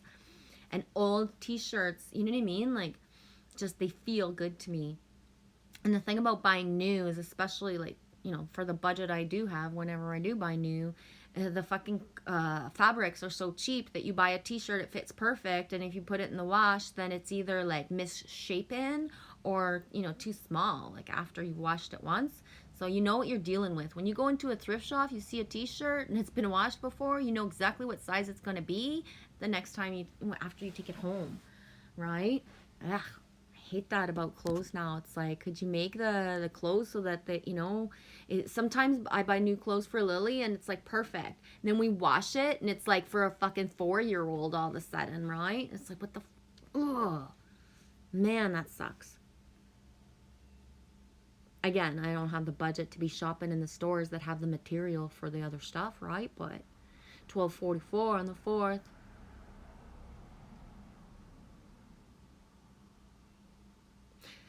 Yeah, Kelly. Sun gazing was one of the biggest healing practices for the same issues. 30 acre, I love yourself and your body, Genevieve. You're funny. Yeah, Frack, you gotta go up to go down. Yeah, 30 acre, exactly. Says, yeah, Kelly, you rock. Sun gazing is number 1. It will heal you. Yeah. And I would say that depending on where we're at, there are times when I cannot sun gaze the same way. My eyes are going through certain downloads and things, and I can barely look up. You know what I mean? And there's other times where it's like just boom, right? So we know thyself, to your own body be true. Know when your body's in the ability to do it or not, right? Moon gazing as well, right? We speak of the sun, but the moon as well. That's important.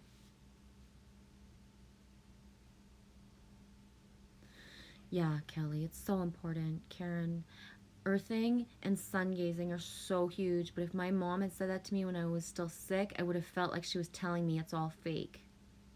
Yeah.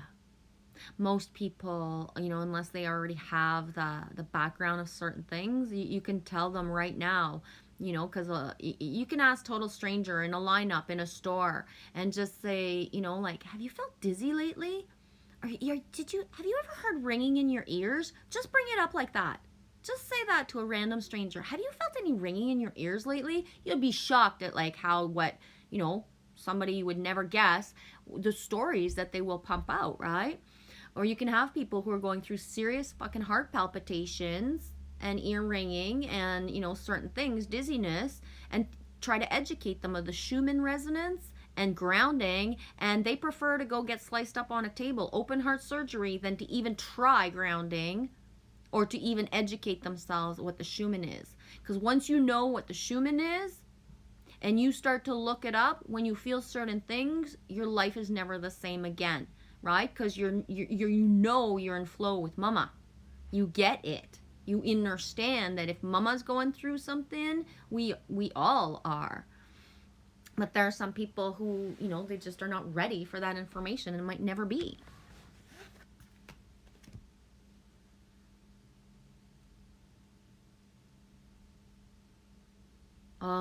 Yeah, me still does that. Thanks for mentioning the light bulb. I still do that. 30 acre, when I was a little boy, I used to stare into the light bulb, and I didn't know why until I got older and I started sun gazing, and now I know. Yeah. Thanks for writing that, because I still will do that, right? And candles as well. But yeah, I never thought to really say that out loud, but yeah, we do that. When we're of that ilk, we do that. Yeah, Trace B, you gotta go downtown to get to uptown. When downtown became uptown for you, what is that, David Wilcox? David Wilcox. You guys know David Wilcox? He's Canadian, eh? Mississippi Queen, I think he... Is it Mississippi Queen? No.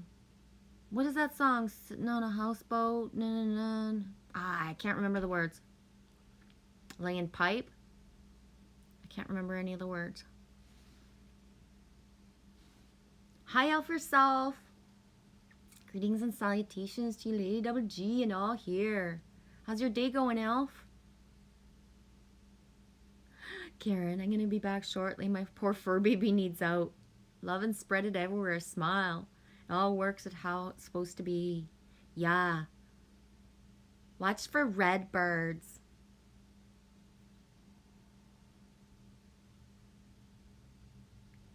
Trace B. Upside down, boy, you got me inside out. Round and round. Upside down, you're turning me.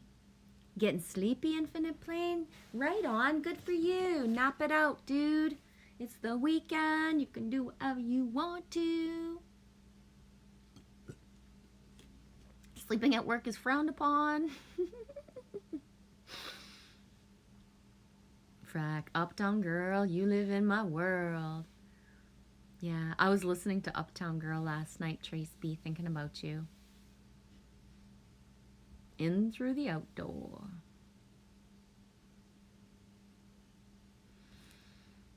Yeah, Kelly, yeah, the old teaser where it's at. All the clothes are just a repeat of the past, for sure, eh, Kelly? Happy to have my fashion background to see it all about the personal experience now. The trends are the same as energy. Yeah, and that's the thing, eh?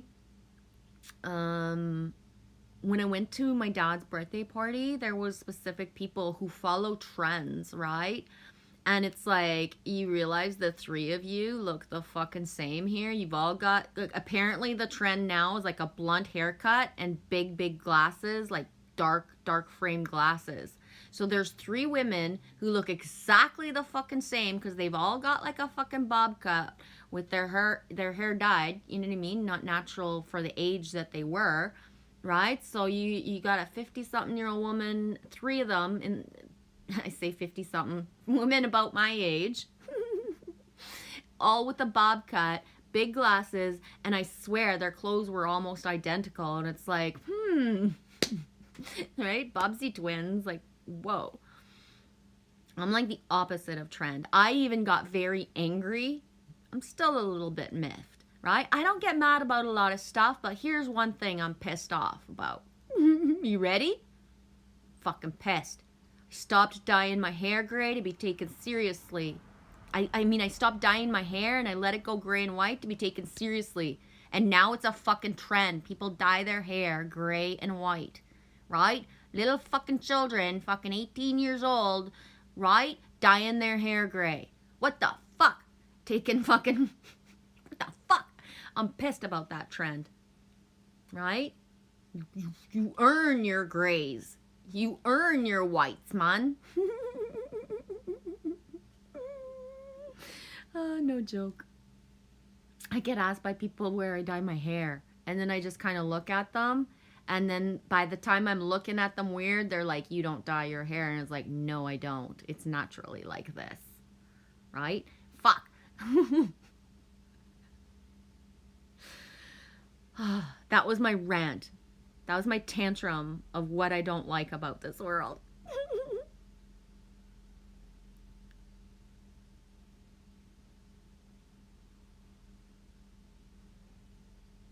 Hey, Sasquatch Mind Control, you back?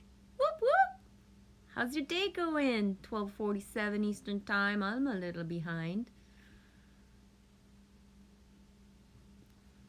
Really, Kelly, my dad won't try putting his feet on the earth? He has neuropathy and horrible health arthritis, and I've learned how because of the intimacy of the earth, it'll hit the emotional body. I don't understand what that means. It would not be in his favor? I don't get it.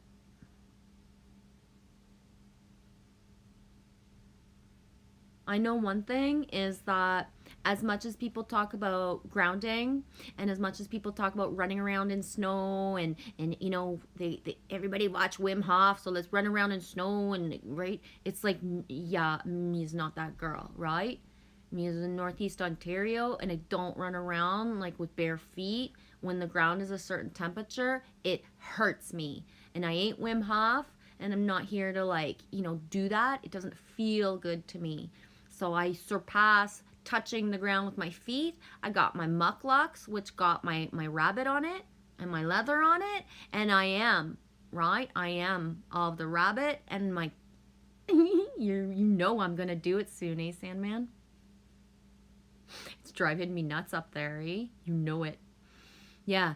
So for myself, grounding in the winter, and then, you know, I love that people do that for themselves. I do believe it's a good thing that, you know, the cold and all of that. But like, yeah. And I live in the you know, this hemisphere, and it blows my fucking mind. And I know I've been watching again this year. Every single year I watch for it. There are more grounding people who do grounding videos and speak of grounding in the fucking winter than in the spring, summer, and fall, when it's actually very fucking easy to do. I see more articles and more people that talk about grounding who are from fucking Canada or the United States, North America. And it's like, is this some sort of fucking thing to make, you know, to feel lack, right? Is it, like, what the fuck? Why would you write articles about grounding if you live in fucking Canada? You know that people can't ground the same way. Why don't you talk about using your imagination? So, right? How do I ground in the winter? I wear my bikini half the time as underwear, right? So I'm like fully in like that energy of summer with my clothes. I'll wear a summer dress at -30, stick a bunch of fucking layers on top so that I feel grounded as if it's summer, because I can't do certain things, right? I use my imagination to cultivate that summer feeling year round, right? It's summer in the winter for me because I got my bikini on anyways, right? But I can't do certain things with my body the same way. Like, fuck. Like, duh.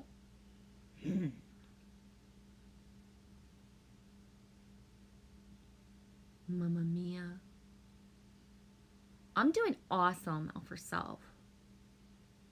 Ooh, resignation. Res.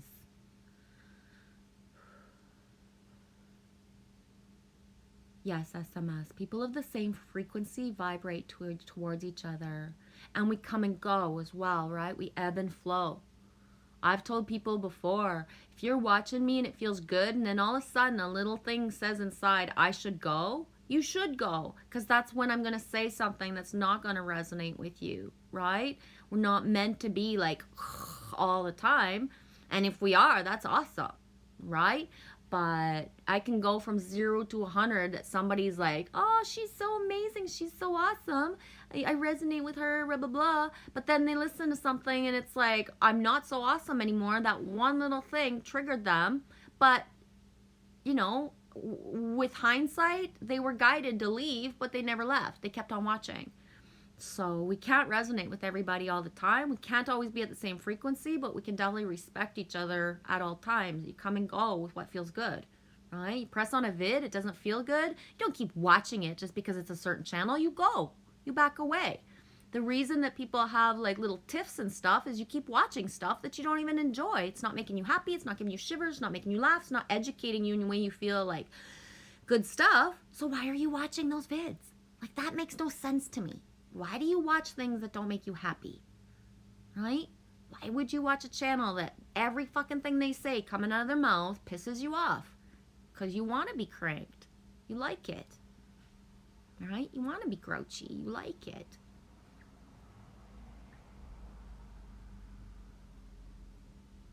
Oh, about to meet a new soul that has been talking from the beginning of the year. You've been talking with since the beginning of the year.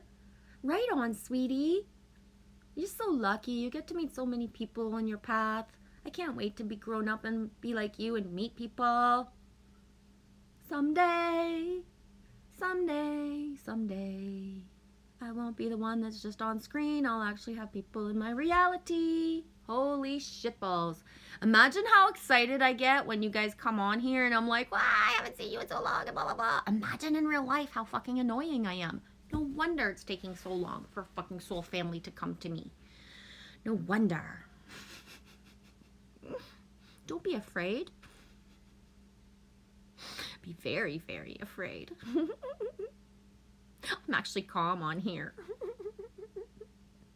This is toned down me.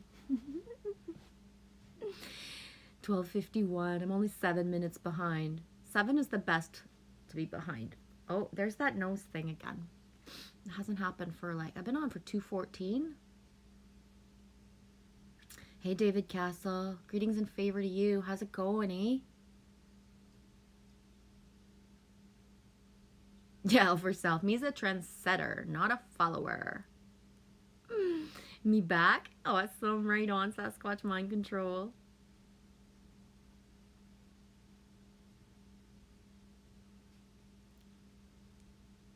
Platinum? Platinum is a sync. Platinum Blonde. Anybody know the band Platinum Blonde? You remember Platinum Blonde? Sasquatch Mind Control? They're more like Eastern, on like an Ontario band from the 80s, but they had enough songs that they, you know. And I think they did a couple Platinum Blonde songs in movies, so other people know their songs as well sometimes.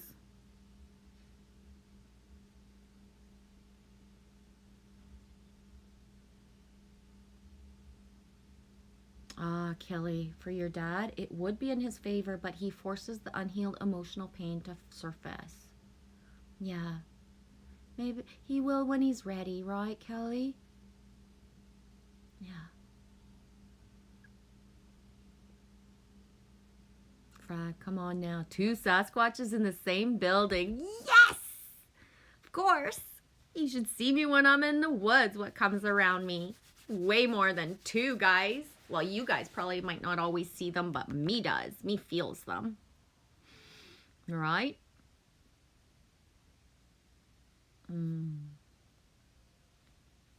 Yeah.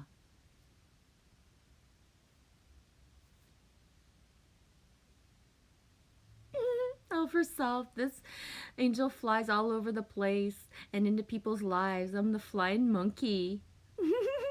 That's awesome, sweetie. I should become a flying monkey too then. You want people. Oh, I know, El for self. Someday Michelle gave you real hugs. I know. So excited. Me still, like, it's been 2.5 years. I almost want to like fucking start myself. I don't know what they're called when you have like a 50-50 board and you put things up and then you know to figure out what's going to happen. And I kind of like I'm putting bets like inside of me of who the first person I'm ever going to meet of all of us is, eh?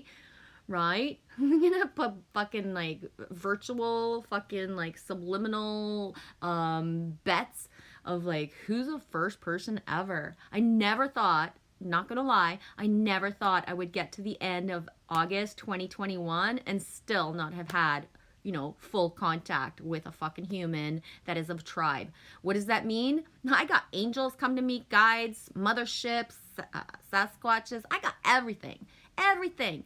I've like seen it all. I've, you know, felt it all, but not one human yet.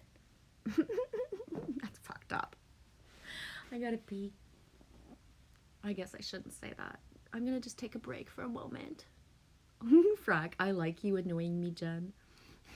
Thank you.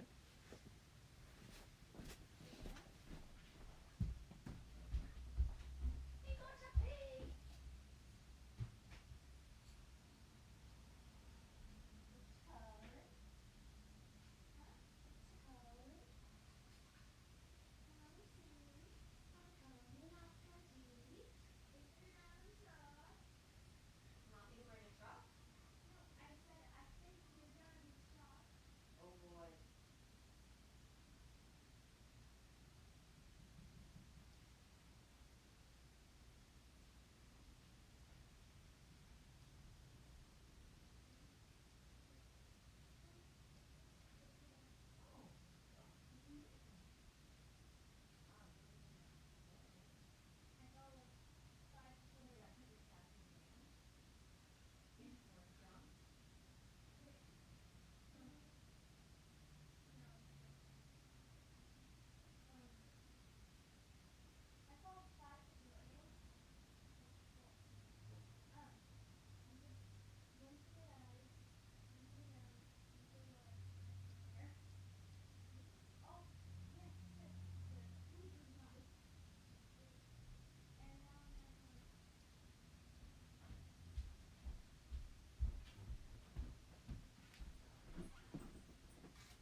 Guess I could have done that in the bathroom, eh?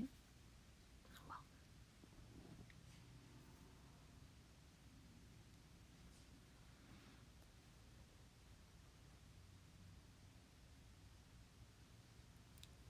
Show me Sasquatch, fly my pretties. Go, flying monkeys, go.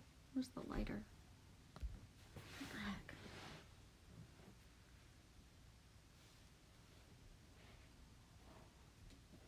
Where'd I put the lighter, dudes? Oh, I swear, I need fucking supervision or some shit.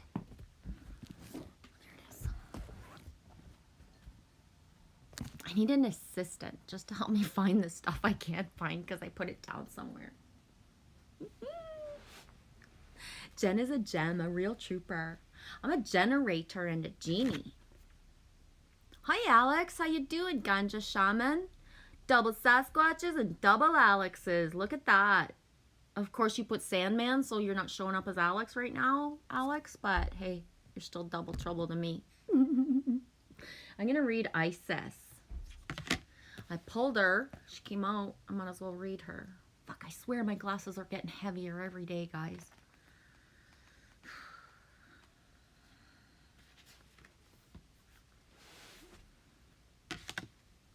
Isis, rebirth, 2 and 4 is 6. The process of soul retrieval, resurrection, and rebirth is the theme recurrent through the stories of the Egyptian goddess Isis, and one that she invites you to address now. This is a powerful moment to see some of what you thought you'd lost go through a process of regeneration. Generation, I just said gen. Generator. Regeneration to live again. Like magic, the pieces of you that you consider lost in old wounds and stories are ready to be reclaimed in a healthier, more mature version. Where you were hopeless, now there is hope. Where you lost faith, now you have the capacity for even more. Where there was inequity, now there is justice. Now you can see a better way. Where you were abandoned, now you can choose. You're ready to face the parts of yourself and to gather them together as you step into a newer, more powerful version of yourself, your work, your relationships, and your creativity. Have courage. Let go of the blame. Claim your accountability, then co-create something better. You can do this. Goddess Isis has come to help you as a potent supporter in your growth.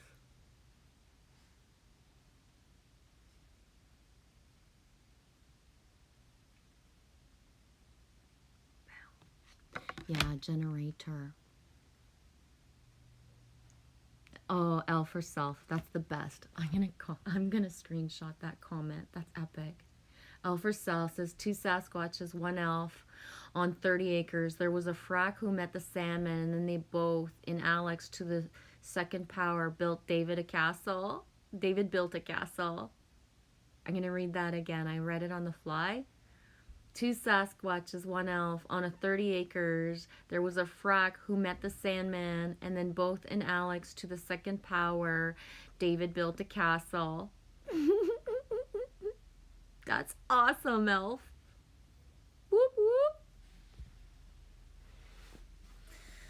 whoop. Don't forget the Irish and the Scottish. Kelly and Karen. Oh, my battery's at 44. 44. 4 is the door. 13:08 Eastern Time. 4 and 4 go in at 8. It's the 4th. Sat Sept.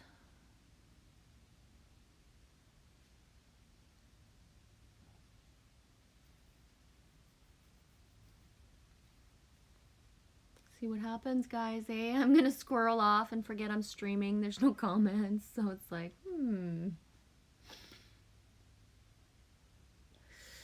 where am I gonna flow now? We don't know.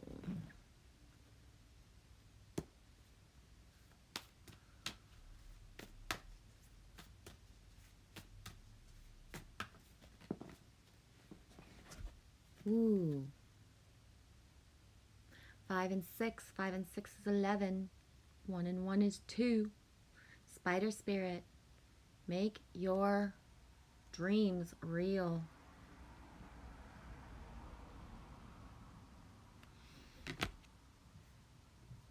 Yeah, Elf is an epic poetess. She flows with her words all the time. Always. It just comes naturally, eh, Elf?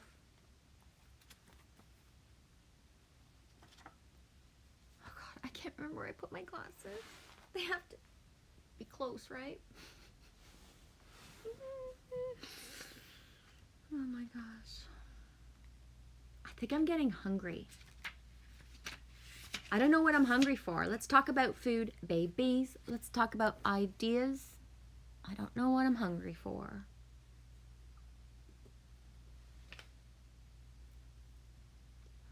Yup. It's cool. I looked up. I'm still at 44 right now, Alex. 44 is the best number.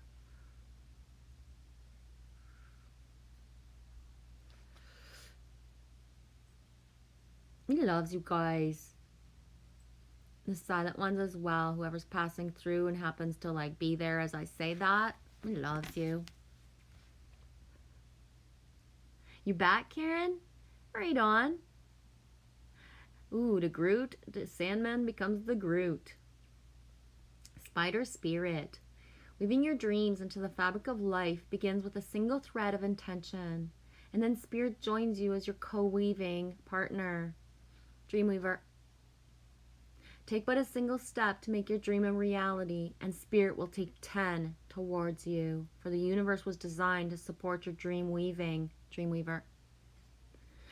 Spider spirit arrives when you need reminding of the awesome power of co-creating.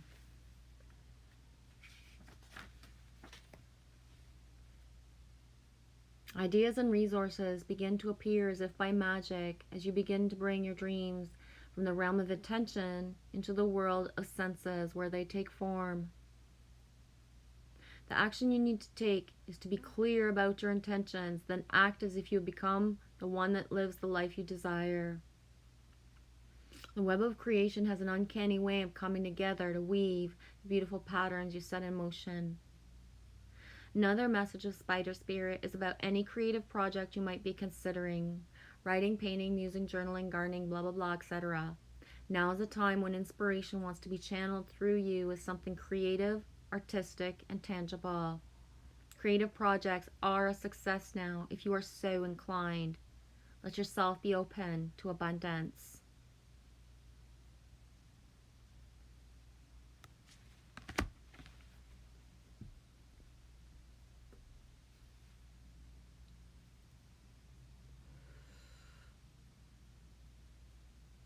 I know, Alex. I'm on my 4th name today. I am Groot. It's the 4th name today. It's a new record.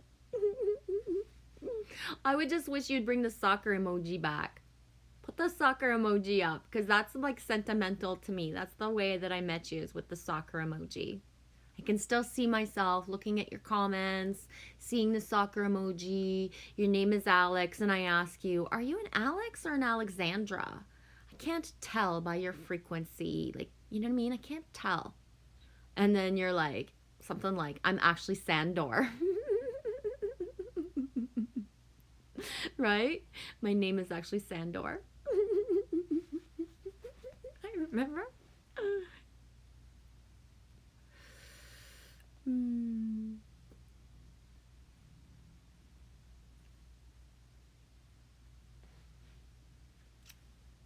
Get another goddess going.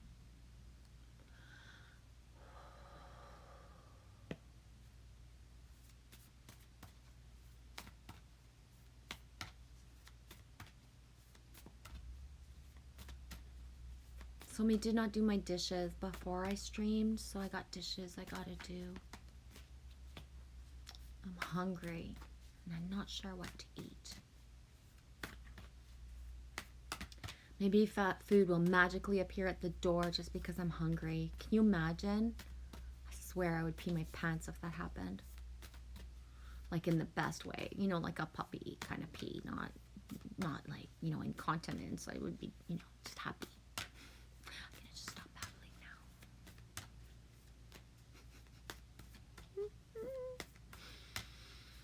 Oh, I swear. Shakti, transformation. Shakti and Isis. 4 and 5 is 9. We got the 9 again.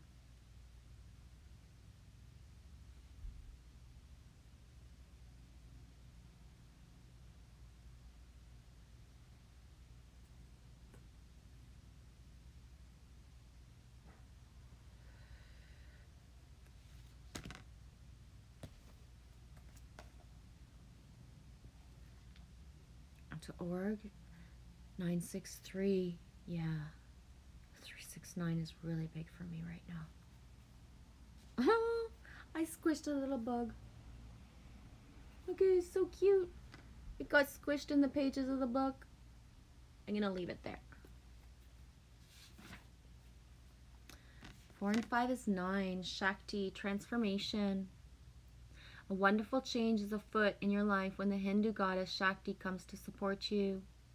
All your longing, desire, and focus on something better in your life, coupled with your willingness to do the work, has ignited, boom, ignited Anita. Anita's going to come in soon. Boom, there you are, SS. He was thinking about you. I even just looked at the SAT, SEP. It says S. That's how it says on my iPad, and I said Sat Sap, and I was thinking Sat Sun. Where are you, dude? How's your day going today? Welcome, welcome, Gary. Okay, I'm gonna reread that. All your longing, desire, and focus on something better in your life, coupled with your willingness to do the work, has ignited the life force energy of the great goddess. She responds now to bringing your heart's desire. Bring it on, baby! Know that now is the perfect time to move into the highest version of yourself. Are you ready for this change you so badly wanted? Yes. Everything depends on how honest and clear you have been and how willing you are to explore the other ways of being authentic in the world. You have the magical feminine divine energy of the creator goddess Shakti to help you when you become open to doing things differently. You are stepping into your destiny. Oh my God. I even have socks on. I'm so ready. I have socks on. No joke. You're ready to step into your destiny, so do so wisely and without guile, and you will be amazed how your world awakens with breathtaking beauty. I'm ready. You guys ready? It says you are marvelous. Oh man, remember that Billy Crystal song? You're marvelous, darling. It's how he did the opposite. It's not how you feel, it's how you look. Something like that. You look marvelous. Billy Crystal. What the heck is Billy Crystal up to right now? I don't watch anything. I have no clue. Yeah, show me Sasquatch. You have to look good to feel good. You got to feel good to look good. I think that feeling good supersedes everything, and that's what brings the inner glow. If you feel good, you just look good. Because the eyes don't lie, and when you feel good, it just like flows, right? It emanates. Hey, Triple B's Farms. Thanks for popping in. Cheers, fam. Have a great week and stay lifted and gifted. Ooh, lifted and gifted. Me likes that. Yeah. Triple B's Farms. Oh. It's so funny. You can see all the smudges from my hand, but I'm done. Oh, show it. You ready? 3, 2, 1. I don't know how to draw legs or really arms or hands. Yeah. So basically they're just invisible right now. They haven't grown yet. I asked her because she just showed it to me when I went over there. We watched Forrest Gump. So I said, is she like supposed to be like Lieutenant Dan? And she's like, no, I just didn't do a tutorial for the feet and legs yet. Are you gonna? No. She's pretty. What's her name? She doesn't have a name. Of course. And you can see all the smudge marks because her shirt, I have like a charcoal pencil. And when you use charcoal, it makes a horrible sound. And Oh yeah, you don't like it? I love the sound of crayons and pencils and that psh, psh, psh, psh, psh, psh, psh, psh, psh. I like it. I like the sound. Bum, bum, bum. Guitar intro SS. I feel good. I knew that I would. Johnny be good. Yeah, I feel really good. You like this sound? Yeah, I do. Saturnian Sun says, "Hey, Lily." Hi. Hi. She's just casual. Hi. Hi. Ugh. Ooh, don't put that everywhere. Don't put it on your shirt. No. Put it on your cheeks, like right underneath. Make little warrior marks on your cheeks. I don't know what I'm grabbing for. They call me Mr. Boombastic. Ooh, that's fantastic. I'm sitting here and my legs are in a position that I look like an elastic. No joke. You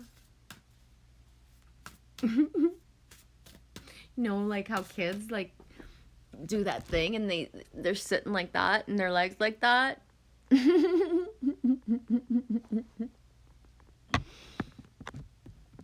Yeah, I feel often like Elastigirl.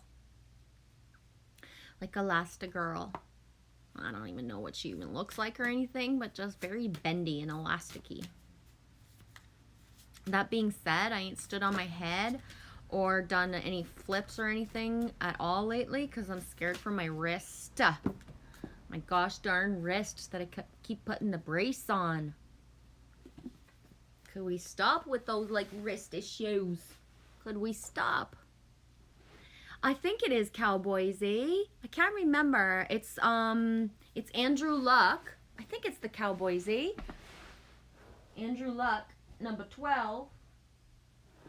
Feeling the Andrew energy. Anybody's name here, Andrew? And I'm just not aware because the Andrew energy, just that name is very prevalent. I'm getting the syncs like just so I don't know. I sometimes like will have like premonitions of the people who come into the live streams that have never been, or sometimes I don't even know your real names or your middle names, but Andrew is really prevalent in my reality right now. And I remember a couple weeks back, Karen was just coming through for me a lot. And since then, like, boom, Karen McCardle has come like into the reality of my awareness in other people's streams and in mine now. So, calling for Andrew. Ooh, 30 acre. If you're still here, I just pulled a 30. Anybody want a Coke candy? Want Coke candy? Oh, it's bad. Coke candy? No, thank you. I don't drink that. It's not a drink. No way. Are you kidding me? Holy shit, I'm pretty synced, eh? I didn't know that, SS. Today is kickoff day for college football. Roll Tide. Cool beans.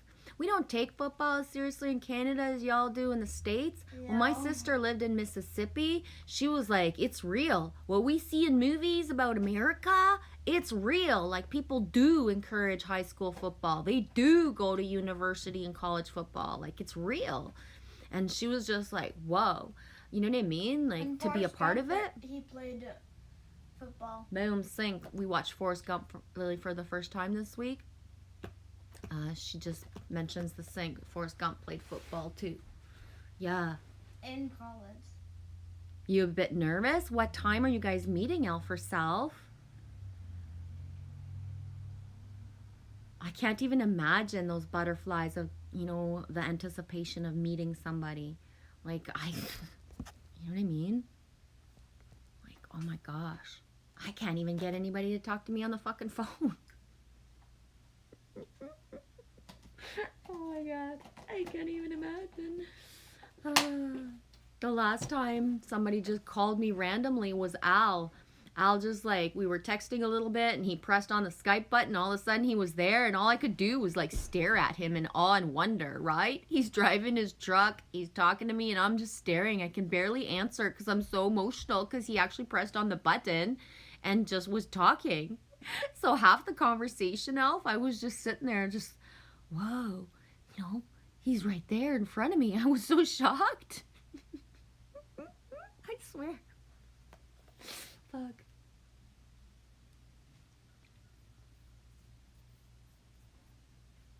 No way. You're doing that sound at the same... You're synced with that sound, SMS, making that sound, shading with colored pencil. You know what's funny is that I'm so hooked on the Sharpies and the markers that I haven't touched a pencil, pastels, or paint in so long that yesterday when I went to the store, we went to Michael's really quick to look for some specific things just for Lily. And I was like, oh man, I ain't touched a pencil in so long. Yeah, that butterflies feeling, Frack. I'll show you what I got from Michael's. Not you, but you Not guys. me? Okay, not you, Mom. You already know what I got. I can't remember. This isn't even the right book.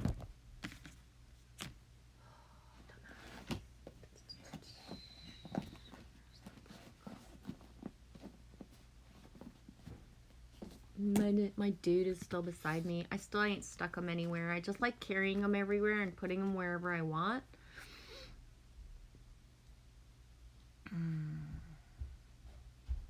Whoop whoop. Need to find that book. I have all my stuff.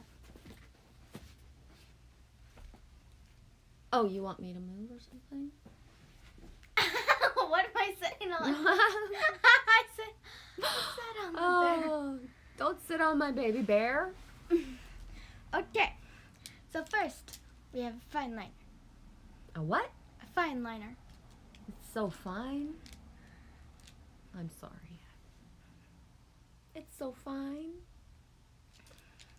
He's so fine. No, I can't remember the song. Ooh, the tip. It's all about the tips, eh? It's all about the tips. And then next, I got a sketchbook, which papers come out so easily. Yeah. Marker. Me I not wish the saying puppy she's came as with it. addicted to markers and sketchbooks as I am, but she is. And then we It's have... real. Not this whole... Whoa! Mother 20. load. Yeah. Oh, I think that's a bunch of my hairs in there. Yep. You can use it like to tie them all together. My hair's pretty strong, you know. That is so freaking frowned upon putting right it now. back. Don't put my hairs on me. And it comes with 3 palette knives. Yeah, I didn't know what a palette knife was. She educated me. I thought it was, you know, this small for like service. It looks like a service You like pot for pie, just too small. You like spread Ooh, paint pick around nose is really good too. No, with not it. good. This one's the best for picking noses. Ooh, nice. Thank you. That's sharp. I'm kind of scared. I could Okay, literally. maybe this one's the best. I could pierce my. Oh, this is perfect shape for my nose. Oh, it's too big. God, then this one. I'm scared. If I move too fast, if I sneezed at the same time, I would have a nose ring piercing. Right? Let's see. No, you would probably Yeah, have I'm a not so into nosebleed. You'd Sorry about probably the have a snot on there. nosebleed. You could Yeah. use snot for There's like small, glue. medium, and large. Small. Diversity. Medium, and large. I still think we could use that for food somehow. Maybe a tiny pie. Multifunctional. I already used one of them. Yeah. Yeah, it was this one. Just this one has like a little drop of paint. That one's the one that I actually use. I know, eh? I'm pretending I'm a makeup artist because I don't wear makeup, so I gotta pretend. I think this one's the best for that. Oh. This one looks like it could brush. It's still wet. No.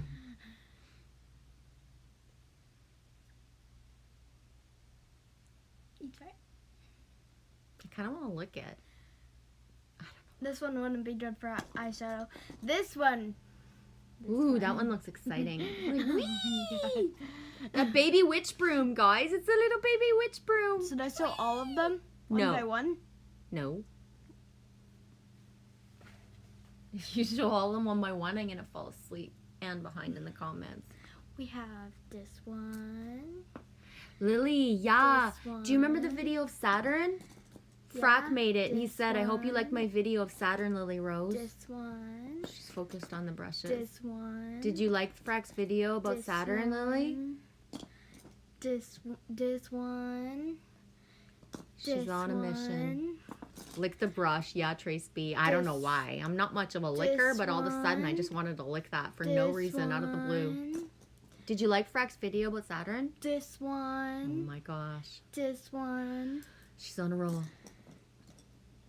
Yes, L for self. This one. When the first time This me and you had a one. video chat. Exactly. I was just like, oh my god, it's really you. This small one. This Oh one. my gosh. This one. This one. Oh, I forgot to. This one. Okay. This one. And these are the two old ones. Oh my gosh. Why did I buy you so many paint I brushes don't know. anyways? Oh, I forgot one. So did you like Frack's This video about one. Saturn, Lily? Sure. And there's also She did. She even told me to send it to her. There's this palette knife. This palette knife. And this palette Alexander says, don't stop, Lily. Don't stop till you get enough. Don't stop till I've had enough. knife. I'm gonna stop. In the name of love. Stop. Collaborate, paint, and listen. No. He is not impressing the kid. Nope. I think I forgot one. I think you This should go. one. Make sure you don't leave one, because if I sit on it, you know where it's going to go. Oh, here's one. This one. Oh, there's another one. Oh my This gosh. one. Yeah. Oh, there's one right there under your butt. Really? No. Oh. There is. No booty paintbrushes. That's too much. On a mission with the brooms. Yeah. No. Oh, over her hair. It's on my stuff. This one. This one. Alexander, I've got my fifth name in the football. We call them soccer balls around here. Right on, Alex. That's it, exactly. Ah, the Colts. Oh, I mean, not those. Cowboys, Colts. Yes, the artist known as a Lily Rose. Definitely SS.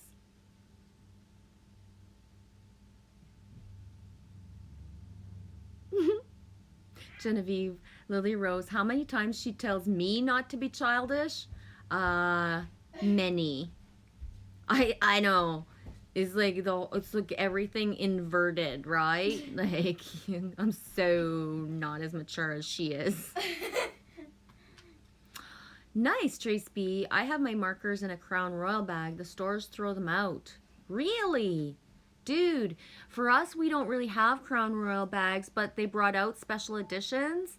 My Crown Royal bag is, I got a stick shift. What's a Crown Royal bag? The bag that's on the stick shift of the car with the marbles in it. Oh.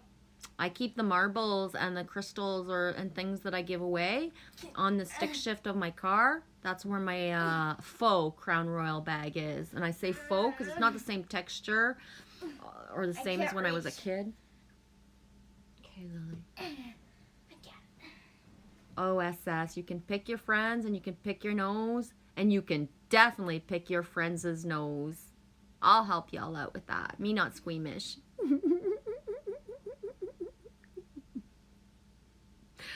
Oh, man. Oh, my gosh. They're on their way driving. Whee! That's awesome, L for self. Exactly, Trace B. Don't stop believing. Have you seen the shadows in the sky? Have you seen the witches fly high? Oh, yes. Always. My battery's at 77. Get rid of that charger and, oh, put that thing down. Put that thing down. It was not comfortable. Karen, I always watch for my sisters fly high. Karen, I seen the numbers 9 and 13 on something yesterday. Right on. Trace B, check my emails in a minute. Okay. Karen, I was watching something about the supernatural. Love of a mom, how even in death, she got help for her 3-year-old son. Sadly, the mom was dead, but the wee boy lived. Yeah. Yeah, if we really, when we really grasp how surrounded we are, right? For real. SS says, big hugs, Elf. Are you doing a meet and greet? Yeah, she's getting to meet somebody. He's gonna read number 30 I pulled, but I've had the distraction of a bunch of paintbrushes, mini brooms, mini me in front of me. 30, shining through. Self-expression without filters or masks. Authentic communication. Being proud of who you are. Shining in the world. Refusing to make yourself small just to belong. Boom.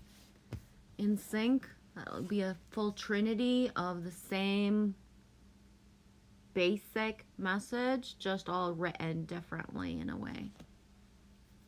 Right? Basically, me is pulling different cards, getting the same messages, just written different. You're being called to step into your true power and essence. This is one of those times when you're required to bring everything you are, all you have learned, experienced, and integrated, and offer it up in service to the world. When you take center stage, you will be noticed. Yes, as you shine brightly, you will naturally stand apart from others. Yeah, it's not the most exciting, actually.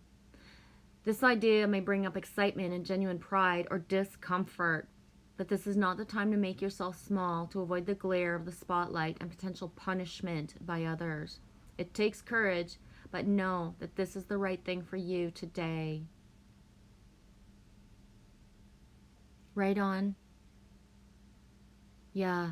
Thanks for the supersonic sync, guys. That is super sync, the sonic for me.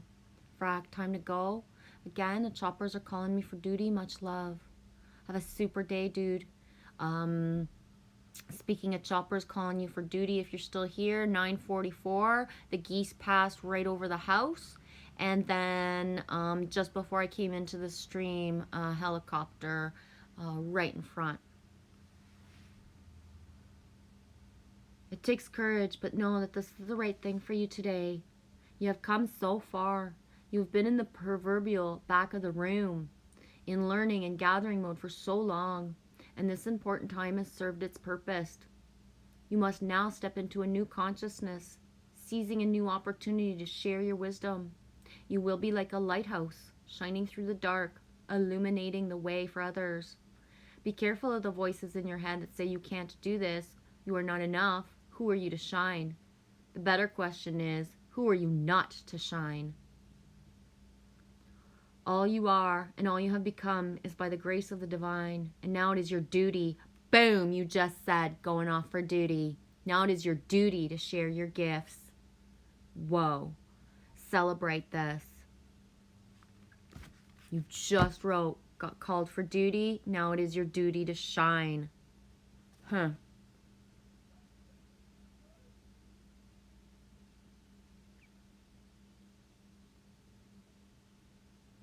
Yeah, me too. Trace B says, Frack, think about you every day. Stay safe out there. Yup. Me too. Love you guys. Have a super day, Frack. Thanks for being here. Yeah, elastic.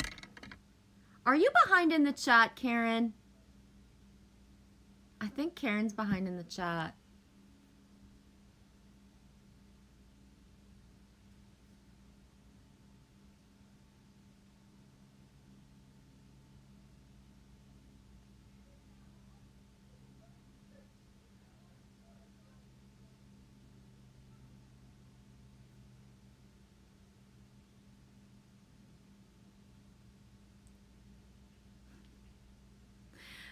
Yeah. And if I'm talking to her and if she's behind, then she won't hear what I'm saying because she'll only hear it later. uh, what's the temp here? I'm not quite sure what the actual temperature is. I think it's hovering around 15 degrees Celsius. It could actually be a little bit warmer outside. Inside just is chillier, which, believe me, like, it's been so hot and muggy inside that I'd rather put layers on. But sometimes I got to be careful these days, Trace, because it's cooler inside. So when I walk outside and it's sunny, it's like, whoa, me not realized it was so hot out here. Yep, she is, because she just saw me sit like that. I've never been able to sit like that because I get a cramp. The language of when I get a cramp would embarrass a sailor. Oh, nothing can embarrass me when it comes to the language. The sailor language and the trucker language for sure.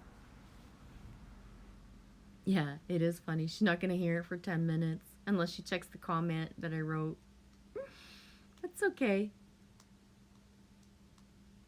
Yeah, I'll reset the phone, but I'm here 10 minutes behind. Yup. That happens to Michelle too. I don't know. It's actually happened to me. The last time it happened to me was last week. I was I was in one of the Matrix Man streams, and Alex and Dean were up 11:11, and I was listening. And then at one point I was like, why are they repeating the same thing the same way that they did before? And I looked at my screen and it was like, how the heck did I get all back to here? And I was, you know what I mean? I was listening and everything sounded like, you know, like, oh my God, I'm having such deja vu, right? My deja vu. And it's like, yeah, dumbass. My screen was like, somehow I must have touched something and went back. But I was like, why are they repeating themselves the same way? And then I looked up. Duh. And I call myself a dumbass in the most beautiful way. Right? You gotta have positive self-talk. You gotta have your own nicknames for yourself when you're like a dumbass, right? So it's not being hard on me. It's like the truth.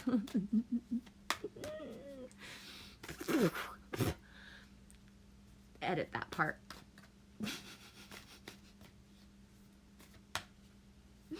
I'm gonna just edit that part. That didn't just happen. You ever just talking and you get a mouthful of your own hair, Trace B?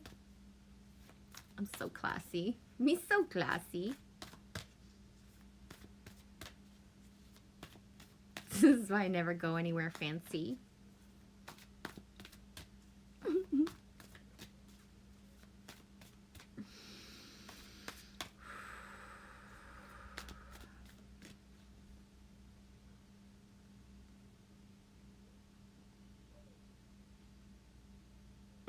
Trace, I was polka dotting my friend's toes and I was just squatting forever. So funny, I had to be there. I knocked my stuff over.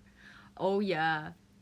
You ever been like squatting or sitting so long and then when you stand, you can't even stand because your legs have zero, like, they have zero feeling left in them. And they're like basically like spaghetti noodles. Yes, MS. Let your light shine. Shine brighter from the inside than it is outside. Yeah.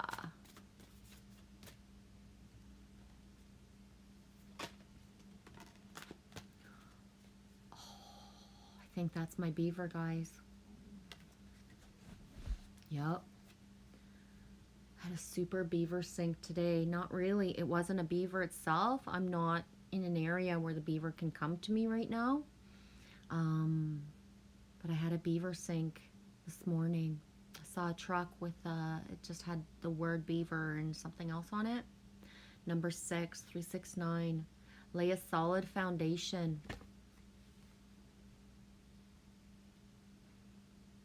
Yeah. Trace B. I'm going to the dollar store all dressed up, dolled up like I'm somebody big. You're not really? Oh, Trace B, I've done that. I still do that, but not as much. It depends. But this one time, oh my gosh, were you there the other day when I had my red dress on? Okay, I don't get many occasions to wear the red dress. So this one time I put on the red dress and to go do groceries. But before I went to do groceries, a coworker came to to my house, to the door, because I lived on site of where I worked. So a coworker came to my door to ask me about a tool I was using, and, you know, can I have the tool back? We need it. So he knocks on the door, and I answer the door. He's like, where the fuck are you going? I was like, does this mean I look good or something? Like, I'm going to do groceries. Where else would I be going in the middle of the day? He's like, you're not going to do groceries in your red dress. I'm like, yeah, I want to see what happens. Here's the thing. You go do groceries in a red dress in the middle of the day and nobody messes with you. They kind of look at you and they're all wondering, because I can hear it, right? I can hear their thoughts. Where is she going? Who's that? But they don't mess with you. I find that people mess with me more if, you know, when you want to be incognito, so you stick on your worst track pants and your baggiest shirt, and you even put a fucking hat, right? Put a cap over your eyes so nobody sees you. That's when I get attention, right? Because I just, you know, look, whatever. So putting the red dress on or something just like really fancy, really, people don't fuck with you. The best thing we ever did, me and my friend back in the day, there was elections in our small little town in Quebec. And on the same day as there was the elections, there was the Emmys on TV. Now, me not even watch that shit ever for real. Like, maybe when I was younger I did. But in this time frame, I never really watched that stuff.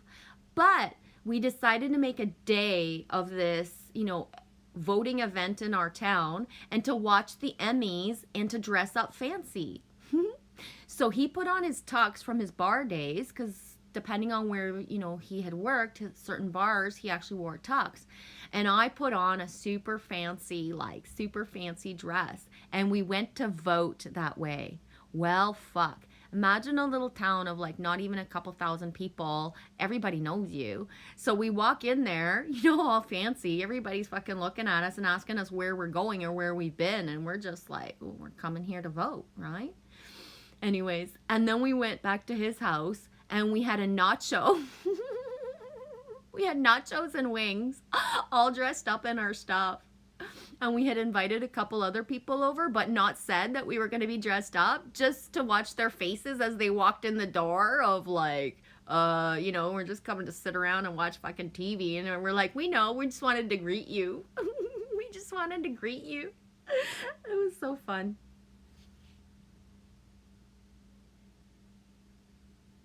Yeah, Trace, I know. I remember the red dress. I remember you talking about the red dress years ago. Yeah. Trace, my name is Wanda. Wandalicious. Oh. I know, eh? Karen says, Trace B, you look like $1 million even if you were in a black bag.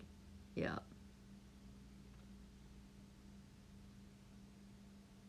Trace, I was once red jacket. I was the bomb. Red plaid pants. Save a tree. Eat a beaver.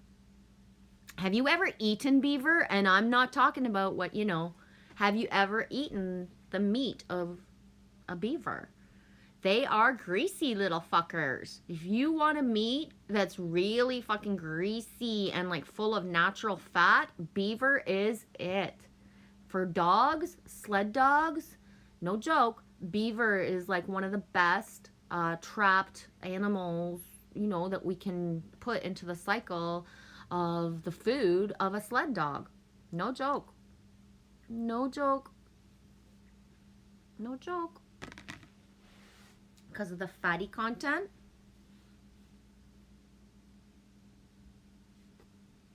Karen says, no, I wouldn't eat beaver. I've been in and out of my life of like with, you know, in hunting and trapping communities. So there's certain things that even if it's like, you know what I mean? I did. It was a part of, you know, I would say maybe not the culture, but, and if I'm going to eat certain meat in my life that are mass produced and got chemicals and all that, why wouldn't I at least try certain other meats, right? My ex-husband at the time that I was with him was actually a trapper. So he was very young and he had been taught trapping and he had his own trap lines in Northeast Ontario, well, anywhere in the north and or specific places are very important for the whole like ecosystem, right? So he had his own trap line when we got married, and I trapped with him for real. We would give the meats away to certain people because at the time even now it's not something I would want to cook naturally for real. You know what I mean? It's just because it was part of offered in a setting. My parents had a restaurant, and we would do certain things that were like so different, right? To have people from different places that don't have access to trying things across the world and offer certain services. And yeah, so my ex-husband hunted for the fur of it to bring it, for the cycle of life of what we do here in Canada. So it's not that I'm for or against anything right now in my reality, but there are some things that are part of the circle of life that, especially when done with honor and respect, that's just the way that it still is for us here, right? Beaver spirit, lay a solid foundation. When the bones are good, nothing else matters. Beaver spirit is here to tell you about the power of living within you that is born of spirit, the source from which all life arises. This is the power to establish the sacred connection with the universal consciousness so you can deliberately co-create the world you desire. Know that it takes work, determination, and sustained effort to co-create and lay a solid foundation for your dreams. If, with spirit as your partner, you bring the twigs and the branches of your intentions and desires and spread them across the river of time, you will be amazed at what you can do. You will find that you can even change the direction of the flow of life. You can ensure that your world will be filled with prosperous and purposeful, filled with love and joy, and rich with magic and meaning. That which you desire will come to you and remain sustainably if you build on a sturdy foundation. We talked about this a lot yesterday in the stream, right? Keep your intention and energy consistent and deliberate, using all your resources and the energy of this wonderful, productive time. Have faith, for with spirit to co-create with you, your success is assured. Spirit is your partner, helping you along as you change the course of your life in the way your heart desires. Whoop, whoop. You'll leave it at that.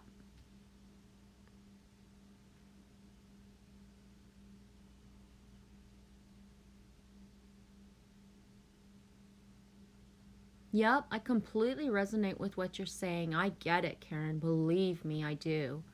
Right? I do. I get it. I went right off of meat lately, so eating beaver would be like eating Bambi or Dumbo to me. I completely get it. Yeah. And again, for me, it's that thing of like living in a certain lifestyle of a community and just the honor and respect for the cycles of life. You know what I mean? Just, it's important to me. I'm not necessarily somebody who actually will eat a lot of meat in my reality right now. When I want it, I want it. If I don't, then I don't. And I don't, you know what I mean? I don't even eat like a certain amount of meat a week. But when I need it, I need it. You know, it's just, that's it.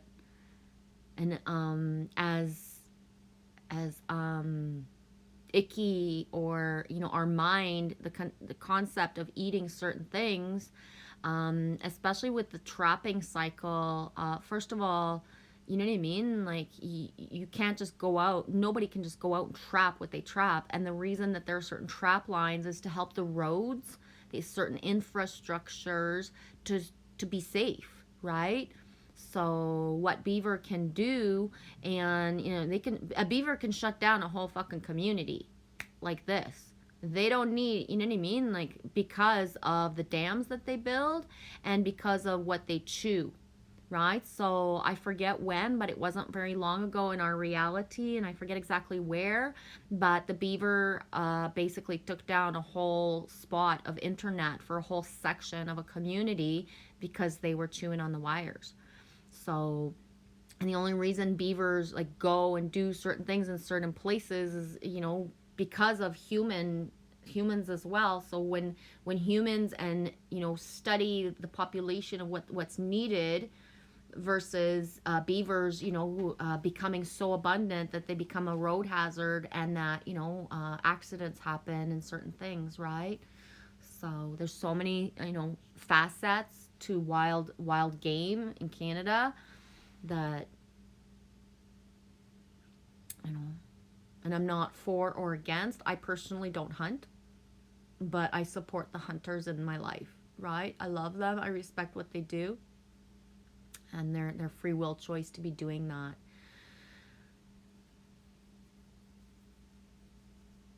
Right on. You actually going to be watching football today? So no wonder I felt to put this on. Like, that's flipping me out, SS, because it was so strong to have this shirt on. I'm gonna go fire at the girl at the neighbors and get ready for the game. Oh man, me is not saying me is jealous, but me would be there in a heartbeat. That's awesome. SS says, the most dangerous thing you ever ate? Yours is a rattlesnake? Go. I guess on what you would consider dangerous, I don't see animals as dangerous, but the most shocking thing to you guys that I might have ever ate is bear, right? There was actually bear meat in my chili. The most shocking things I've ever tasted in my life that you guys would be like, what the fuck, would be a muskrat, beaver. I've never ate horse. It doesn't matter if what it's considered, right? Kangaroo, I wouldn't try it even if that was the only meat I could have. I wouldn't be able to eat it. I already, I say that, and I used to think that about other stuff, right? But I've never tasted snake. I've had the opportunity, but it was canned. It was canned things from the United States, and if I'm going to try something, I'm going to try it, in a different format, not canned. So, yeah, Trace, it is the most important, that foundation. And that's what we were saying yesterday. Seven had said, he's like, nobody's actually even ready to build a community. And it's like, in a way, no, because if we haven't worked on ourselves enough, we're just going to perpetuate the same matrix patterns. And we do have to be ready and lay a solid foundation for self, and then know thyself, to thine own self be true. When a soul is true to themselves, you can't have the same matrix-based patterns, right? But that solid foundation, if I had been able to manifest to have, build it and they shall come, and I had invited the first people that I ever thought were ride or die, this is brother, this is sister, I'm safe with these people, I would have been fucked. I would have been fucking fucked. Why? Turns out some of those people were highly addicted to substances that I would never even, you know what I mean? I've never even had in my reality. I've never been with somebody who shot up certain stuff. I know people who have done it, but I've never been there. So if I had been able to build it and they will come, and those people had come to me, I would have been in a reality that I still would probably be fucking pulling myself out of today. Right? People complete, that we don't even realize right now, right? It's not written on their face, and everybody says that they're healed and they don't do certain things, but they're still doing it. Other people who, raging fucking alcoholics, not people who are just consuming for pleasure or just drinking in moderation, who don't even remember what they wrote one day in an email, right? They don't even fucking remember what they wrote in an email one day. Imagine if I had been able to build a certain community setting with the certain peoples who had not come in to their truest, highest version of themselves, or close enough to be safe for me and Lily Rose. Right? So especially with the hindsight of the knowing of those people who resonated immensely, and they're not, they still haven't come back into the fold of themselves because they're still battling certain addictions and certain habits right now. So, it's really easy to have a channel and to say, like, I'm a good person, I'm really amazing, and all this shit, but are you really? Are you safe for other people? And there's no judgment to people who, go in and out of certain realities of choosing to, have been not to do certain things, but there's certain things that we just can't sustain of people's patterns of the anger that they have, right? If you don't know, master yourself and your anger, everything's fine until, like, holy fuck, shit hits the fan. So the solid foundation of inner selves and knowing, if I had not, you know what I mean? Like, still right now, I am naive as fuck, right? Somebody, shows up in my reality on my channel, and they say they're this, and their channel looks like this, and then I think, oh, frequency doesn't lie. Well, no, the skies and everything's showing, but that person is not where they're at, where they think they're at. They're, like, in such ego-based patterns that, it fucking hurts from a distance to be spoken to in certain ways. I can't even imagine if we, you know what I mean? You know what I'm saying?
Have a super day, SS.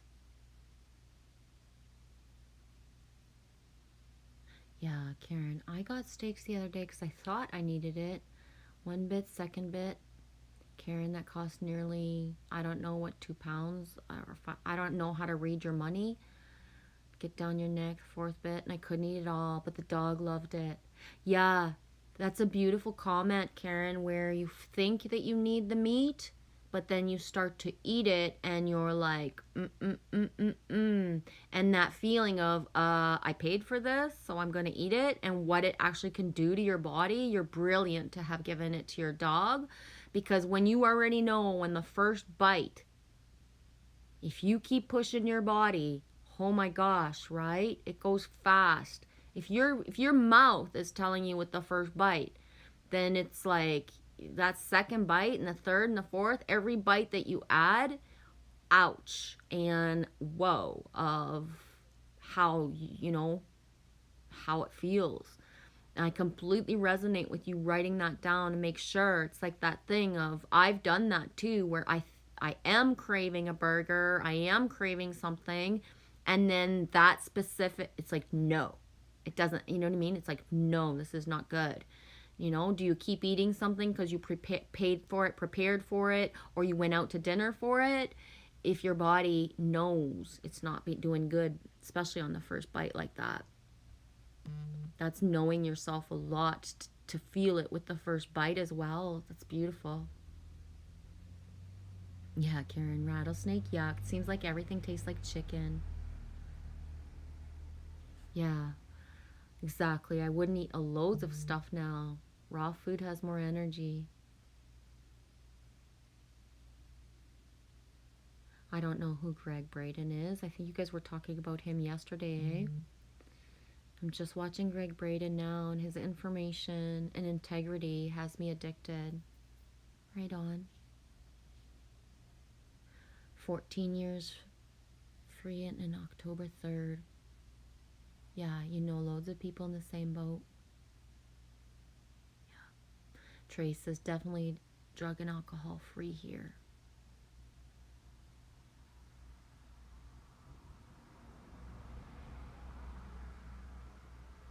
Yeah, a better life, so much better. Exactly, Karen. Police have even asked me once, why didn't I become one of them? And I said, because I don't have the uniform, and that's why I get into the places that you don't. Yeah, same. People have asked me all my life, why didn't you become a psychiatrist, a social worker, a therapist, and all of that. It's like, why? Why? First of all, I was going to do that, you know what I mean? Like, I started early childhood education, and I was going to flip into like psychology based certain things in university, and it was like, no, because I saw that the labels that we put on people keep them in their patterns, right? If we're not ready to hold space from what our instinct and heart feels, but then we go but with the textbook labels of people, we're not witnessing them as they need, right? So I've been like that empath that people will tell their life story to in a heartbeat, in a line, grabbing a coffee, and then they're shocked. I can't believe I told you this. I've never told my wife. I've never even told, nobody knows this about me. And because they needed the place, but to go and do that as a life, I wouldn't even be able to even close, right? The most intimacy I've ever had with humans in my whole life is when I was a barmaid, when I worked the bar. And when I say bar, you guys may think fancy pantsy, big ass bars and stuff like that. No, exactly. It would be like the equivalent of Cheers would be the type of bar, like even a smaller town than Cheers, right? Because Cheers was like what, in Boston or some shit. I don't remember. But for me, like that kind of energy of a bar is what I worked. And what I even manifested, like for my restaurant, because my restaurant had a bar permit and pool table, so implicates that the alcohol exchange, and that's where I generated. First of all, to be there for people that never had somebody to talk to be the person that was there for people and listened to stuff. And one of the reasons I stopped working in bars at a certain point was because the consistency of the same people over and over, and me is like me is the me that I am. So when you start and then people tell you their story, you witness it, and you have the empathy and compassion. But after 3 months or 3 years, if somebody's still telling the same thing, it is not so good, right? So specifically, one gentleman, he would come in and he would speak about his ex, about how she didn't, always give him the kids, and how she did this and how she did that and how she did this and how she did that. But then when I saw the patterns of him, it was very obvious, right? So he would start to speak up about what a bitch she was, and I would be like, but you're still here. You were supposed to go get the kids 4 hours ago, and that's why you can't have them now, right? Or last week, she called 5 fucking times. You wouldn't come to the phone. She needed you to help out with the kids. You were supposed to take them, and you didn't. You know what I mean? And tell him straight up. You say she's like this, but she's not. I watched you for, long enough. You're the one that's not taking the responsibility for yourself. She's the one that would probably need to be here crying on my fucking shoulder about the fact that, like, holy fuck, you guys are separated and you're not holding your end of the bargain. You're fucking drinking all the time, right? Reality, the truth. You don't coddle a fucking person saying that everybody else is against them when you've actually seen the puppet show, and you can say, no, you're the one. It's you. You're the one that's showing up for your kids. You're lucky she even fucking lets you talk to them for 5 fucking minutes with how fucking drunk you are half the time. All right? And then he'd start fucking crying and I'm like, okay, cry. I love you. I love you, but I'm not gonna fucking pretend you're not who you are and act like how you act. That's it. That's it. I was very young and I was working bars, and a lady called and asked for her husband. And he was at the end of the bar talking to a guy. There was no girls. There was nothing going on weird. There was the two guys talking at the end and a few customers. It was a late Sunday night. And she called and asked for her husband. And I said, and he's like, no, tell her I'm not here. Tell her I'm not here. I was young and stupid, so I did. He's not here. She thanked me. We hung up. All is well. Well, guess who fucking showed up in her pajamas like 20 fucking minutes later? Her. Yeah, she fucking looked me up and down and she was fucking pissed. I lied to her. She fucking grabbed his ass and brought him home. Well, the kickback of a woman I had lied to is like fucking 4 years later when I gave birth to Samuel. Guess who was my nurse? The woman I had lied to. And I still remember saying, like, I never did that again, eh? I just been fucking cut in half. I'm still half fucking high on, and she's my nurse, like, to fucking help me, you know what I mean? And I'm like, I never told anybody that lie again after, eh? I always said, if they're there, yeah, he's here. He don't want to come to the phone. You know what I mean? Never again. Never again lied for a motherfucker at the end of the fucking bar. Like, fuck that. That was fucking scary as fuck. When she came in her pajamas, I had never scared of drunk guys, but I was scared of her. And I never did it again. If somebody didn't have the balls to come to the phone for who they wanted, there was, me not fucking lying for you. Yup, he's here. He's not coming to the phone. And people got to know me, eh? Especially when it was my restaurant. Oh, motherfuckers. You really think you're gonna fuck with me? Nope. Nope, nope, nope. Trace B, people would be sitting at the table and people would start to get pissed off about politics and shit, and it would start to get, you know, when you can feel the energy in the air that a couple of dudes have drank a little too much and what they're triggering themselves, right? Pfft, I'd drop a fucking coffee pot, full fucking coffee pot, right on the fucking ground. Trash it. Why? Because you got 14 dudes all fucking talking shit. What do you think happens when one little fucking mama bear drops a fucking coffee pot? Everybody's fucking jumping because there's fucking coffee all over the place and somebody's grabbing to help and nobody remembers what the fuck they were talking about by the time they go sit back down. I had my place for 4 years and 2 months and nobody ever fought in my restaurant. Not once. Did people get loud and, you know, whatever? A little bit. Yeah, for sure. But nobody ever had anything. Because when I felt the energy coming, I did something instead of just allowing it. Right? Instead of just allowing it. That's it. You can always steer the timelines of where you are in the best outcome for the greater good of you all if you so choose to have the balls to do it. Right? There's grown-ass men who, like, fucking had a lot of money. Like, fucking, they're the ones that have the big businesses, right? Yes, I would flip the table, Trace B. They're the ones who would have the big businesses. And the biggest business people are the biggest fucking alcoholics that drink like fucking fish. And they want to leave your fucking place. And it's like, nope. You're not going with, you know what I mean? You're not leaving. That person's driving you. I'll drive you. You're leaving your keys here. I'll fucking close this place down. I'll close this place to drive you fucking home. There's no fucking way you're leaving. And you know what I mean? I would shove people upstairs to go sleep in my fucking bed. You're not fucking leaving, right? No, you're not. Why? Because when I was young and I worked at that first bar, the president of the snowmobile club was fucking drunk as fuck. It was the end of the one person's shift and the beginning of mine. So it was 7 o'clock and he was drunk as a fucking skunk and leaving on his snowmobile. And I was coming in and I said, no, you can't go. And he's like, just watch me, little girl. Meanwhile, I'm 21, right? He's like, no, don't you know who I am? I'm the president of the fucking snowmobile club. Don't you know who I am? Bitching at me in French. And meanwhile, it wasn't my shift, right? It hadn't been my shift, but I knew he was drunk. And guess what? I made the call and I let him go. You know what? He didn't even get around the fucking corner. And he hit 2 little girls on a fucking snowmobile. 16 and 14 years old, the dad said, yeah, you guys can go for a ride, guys. It's, it's a beautiful day. It's dark. It's winter. It's 7 o'clock. But you guys go for a ride. And he hit those fucking girls. Yeah. One of them to this day still has fucking knee issues, and the other one got back issues.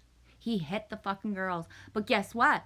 Nobody fucking did anything because he was the president of the snowmobile club.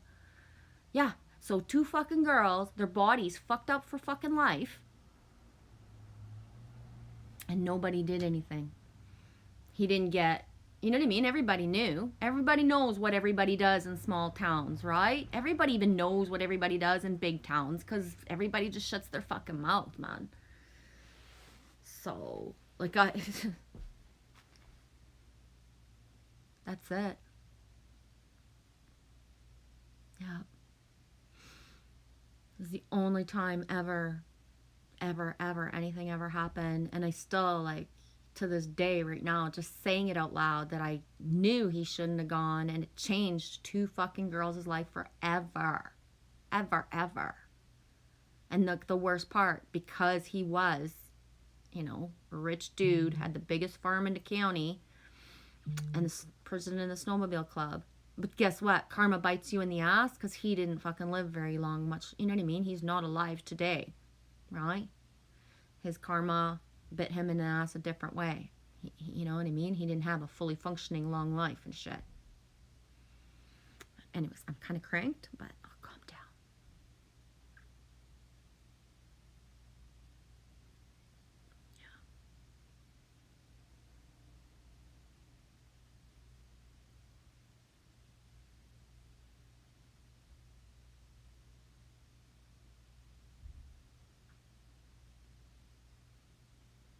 You get it, eh, Karen? Yeah, I was going to be a social worker, but then I had children. And then later on, when my kids, those social workers took my granddaughter 9 months to get her back. Exactly. And that's the thing, is a lot of people that I know decided to become a part of the system so they could work within the system to not have things happen in the system, and they ended up jaded as fuck, right? You gotta have a lot of balls to stay in the system and what goes on around you, and what gets attention and what doesn't get attention. So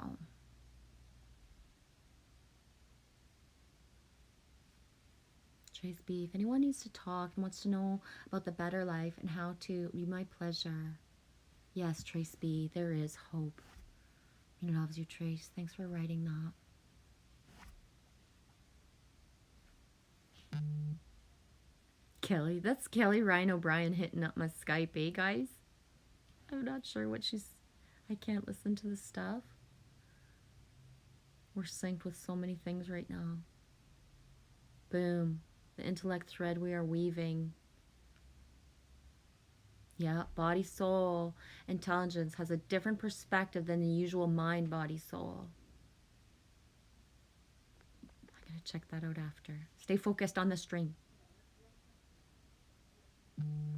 You did that before, Karen? I'd done that before. I went to my husband at the pub with his dinner. Apple bottom PJs in the club. Yeah, I was blessed. I never had, you know what I mean? I never had anybody in my reality that did that stuff. As much as I was saying earlier that I was I was caged, put in a gilded cage. My men never really left my side either when they weren't working. So, and I don't say that I chose to be in that cage in the sense that, I consented to it. I loved him, and he never not came home from fucking work. Never, right? Fucking work was done, and he was home, and he couldn't wait to fucking get home for 4 fucking years, no matter what. That's the truth, right? So there was a lot of consent, he'd get home, every fucking thing was done, supper was either ready or almost ready, depending on, what time and stuff, and that's it. Stand by your man.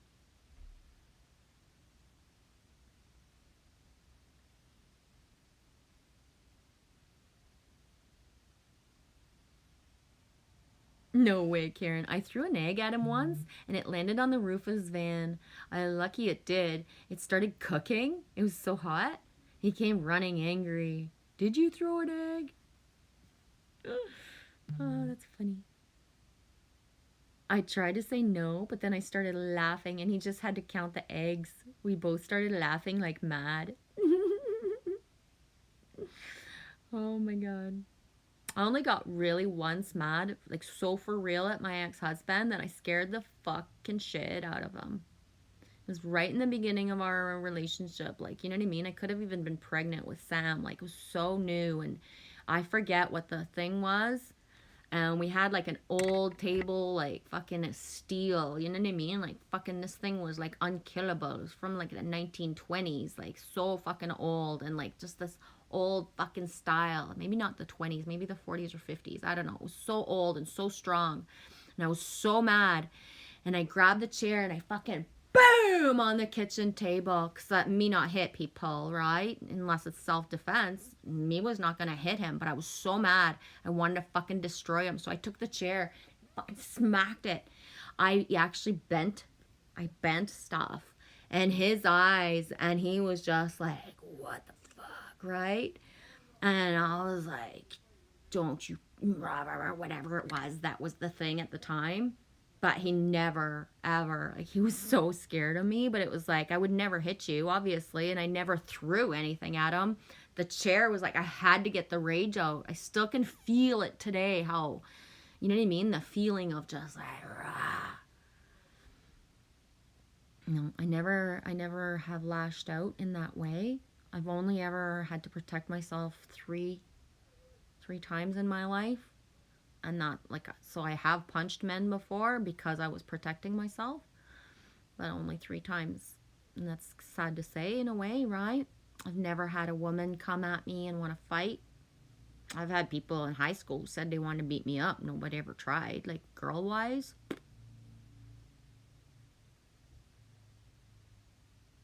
Hey, Bebop. Hi, Shannon 222. Yes, David, it is starting to get cold. So David says, I love the football jersey, Genevieve. I'm not thrilled with the long sleeve. Please tell me it's not getting cold there and you're skipping. Yeah, it's chilly inside, which is good because, right, it's been so hot and muggy. And honestly, David, I'm wearing a long sleeve because although this shirt is very comfortable, I have to have something. Otherwise, it hurts my body, my skin. The material of these jerseys is not something that I can have on my skin. It just... I just found out because our cat is 4, Bo. That means he's 32 in cat years. Oh my God. And when he's 5, he's going to be 37. Okay. He's almost 5. Yeah, so it's mostly because I can't stand, and it's like my thing. When I wear this, I wear this. It's just a thing. I don't know.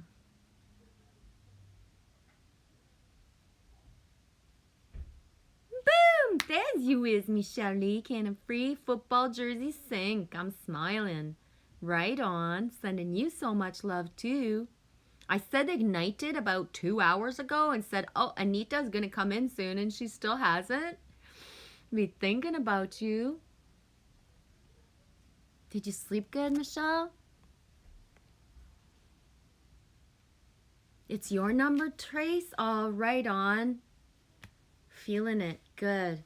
Thanks for sharing.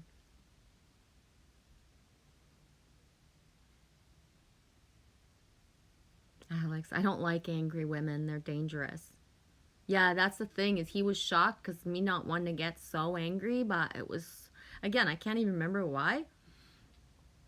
But...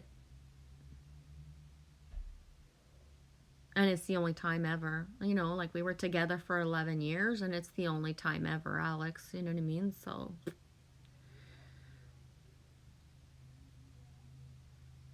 Ooh, neato. Me not drinks that stuff, but I love it when you guys treat yourselves. Shannon222. I went to Starbucks for the first time. Now that I'm in Florida and I got a chocolate frozen mocha thing. It was amazing. Aw, that's cool. Me happy for you.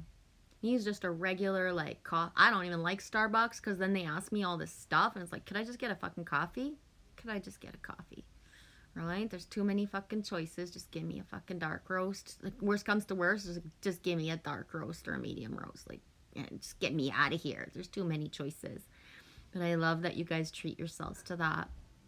My daughter likes the stuff, like the different stuff as well. She's got that thing where she likes to try a bunch of stuff, and I just want a coffee.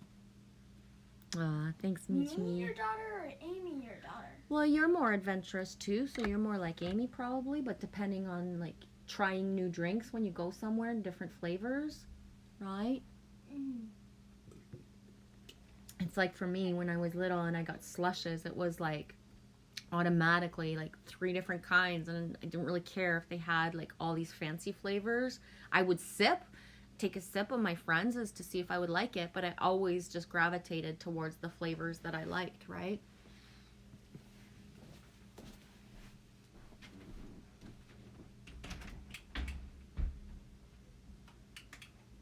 What?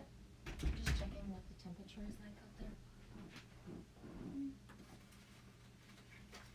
Full circle sooner than later and figure out what we're doing and stuff.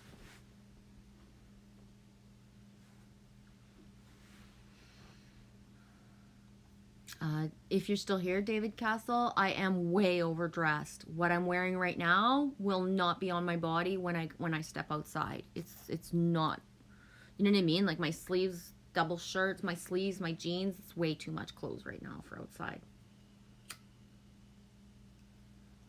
It's about probably 20, 21, maybe more in the sun. I can't really tell just from having checked. I can check. I don't necessarily believe what the Weather Network says, but it gives a basic idea for sure.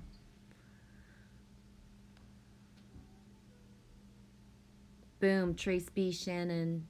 They have something cherry. Lily Rose has a cherry shirt on, guys. Mhm. It's pricey, Starbucks, Trace B. I do it maybe a couple times a year. Yeah. I think those are nice treats when you like those stuff, right?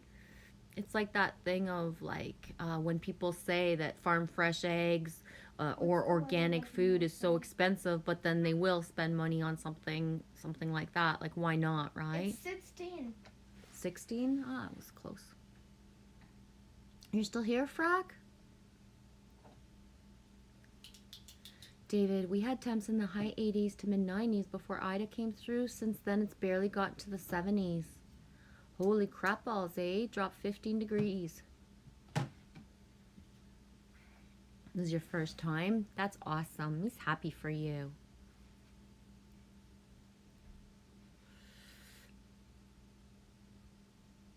Yeah. My first time at Starbucks was shocking because I was excited, right? People talked about Starbucks and movies and stuff, and it was just like, right? And then it was like, no, it's just not my bag. Caramel. Mocha, caramel, cherry something is what you have at Starbucks? Yeah, Shannon, 222.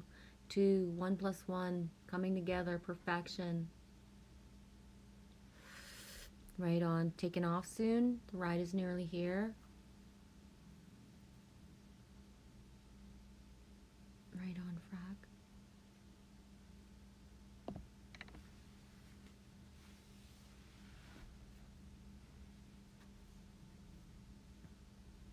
Be a good time for a helicopter to pass by at the same time, eh?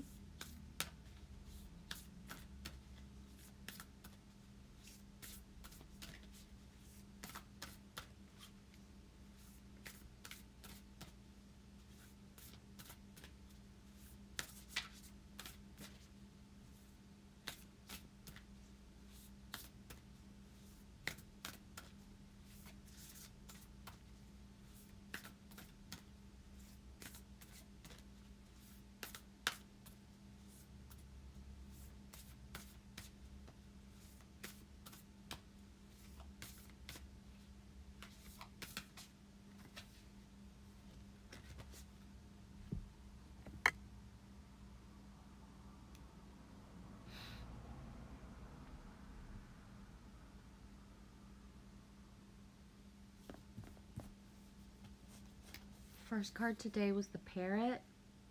This is 28. Bountiful harvest. The colors flow.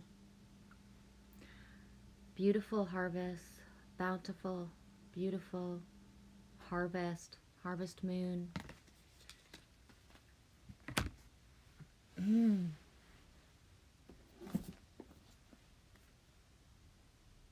Lots of hang gliders today, Shannon 222. Right on. I have not done that yet in my reality, but someday. I used to watch them in BC, and I wanted to do it so bad, and I just never got to it. A lot of things I've saved for later, because in the moment that I could have had the opportunity to do things, I was either not with people I wanted to share certain things with. And so hang gliding is one of those things that I've seen, I know I'm gonna do. I just haven't had the opportunity yet. Save the best for last, right? Why do everything in your lifetime when you can save stuff for the best part of your life, which is now? You're near a little airport? Oh, right on, Shannon. Bountiful harvest. You have the access to the infinite source of love and resources provided by Mother Earth and the universe. There are no demands, requirements, or conditions that affect your ability to access this supply. It's a wonderful reminder and the absolute truth pertaining to the abundance that's available to you. Grant your abundance the opportunity to flow in your life. It will reshape your perspective. It will strengthen and nourish you. This phase holds a plenitude of affluence and fertility. You are lucky and blessed. It's going to go awesome, Frack. He's wrapping you with protection, love, and security. Frack, pray for us. This one won't go down well. No love hearts to leave. God bless. It's going to go good, Frack. Love you. No matter what, just think about me. If you feel that feeling inside, me is harnessing you here. Okay?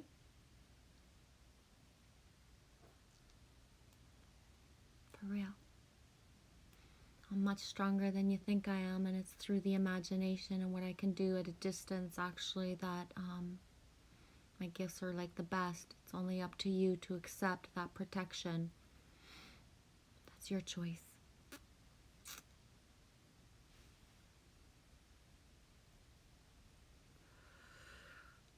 I don't think I've ever... That would be yummy. Trace B. I drink chicory coffee with cream, cinnamon, sugar, sometimes a shot of whipped cream or peppermint sticks at home a few days a week. A good treat. It sounds yummy, sweetie. Yeah, safe travels, Frack. Thank you, David. I don't see a horse. There's a bird. The white bird. There's like paradise is in the back, right? My idea of heaven on earth, valleys and greenery. There's a little bridge here.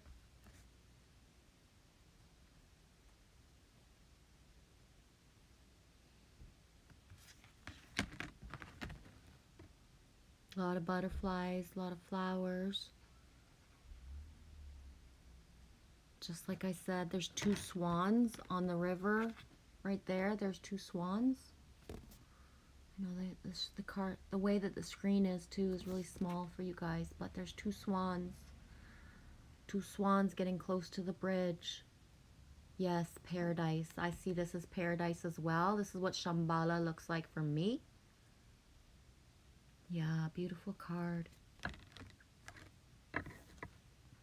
Time to manifest it, guys. Time to believe enough that it actually does come into fruition. Home.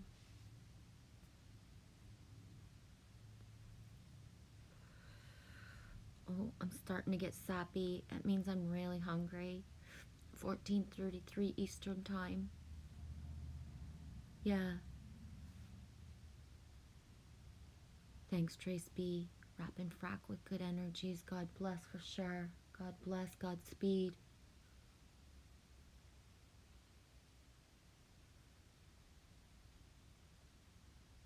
Yeah, it is now, Michelle. And now is the only thing that's real. Yeah. You say now is the only thing that's real. This doesn't feel real to me. This is a divine detour to me. You know what I mean? It really is. This is not, you know what I mean? This is the divine detour to get to my reality. And as much as that wants to sound a certain way, I have to call it a divine detour because I would never wish certain things of the last year on anyone. Right? Never. Never. Ever. One of the reasons I show up, and I'm here to make sure that people don't feel alone and safe, and you know, I can't go and save anybody in their reality, but I can certainly witness and listen to what they're going through, because that's not what I get in my reality, right? The more I actually show up, the more that I feel like, you know, I'm helping somehow.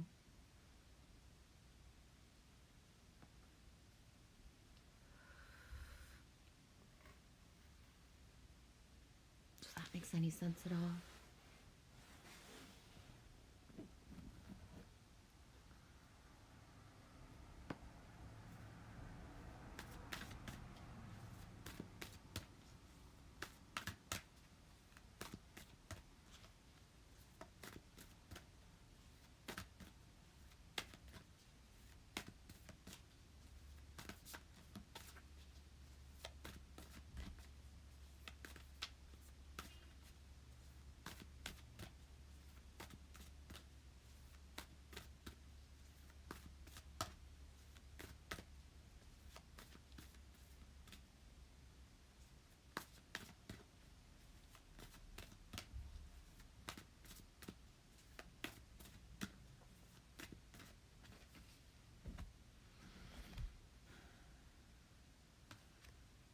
Be at home.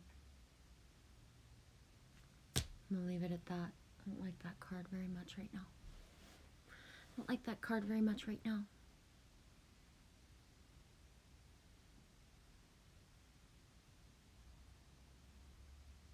Trace, I'm not exactly sure why you write that, but that resonates so much. Yeah, y'all, stay inside, stay out of the sun right now. It's important. That's the way that I've been feeling the last 24 hours as well, is that it's not, I'm meant to be inside right now, no matter if, you know, go into nature and all that. It's just, it's not time right now. That's why I've been, you know, doing a live stream and staying long, as I'm guided to gather us this way and not be Bebop. Messages from the truckers. They're taking it down. I'm not sure exactly what you mean, but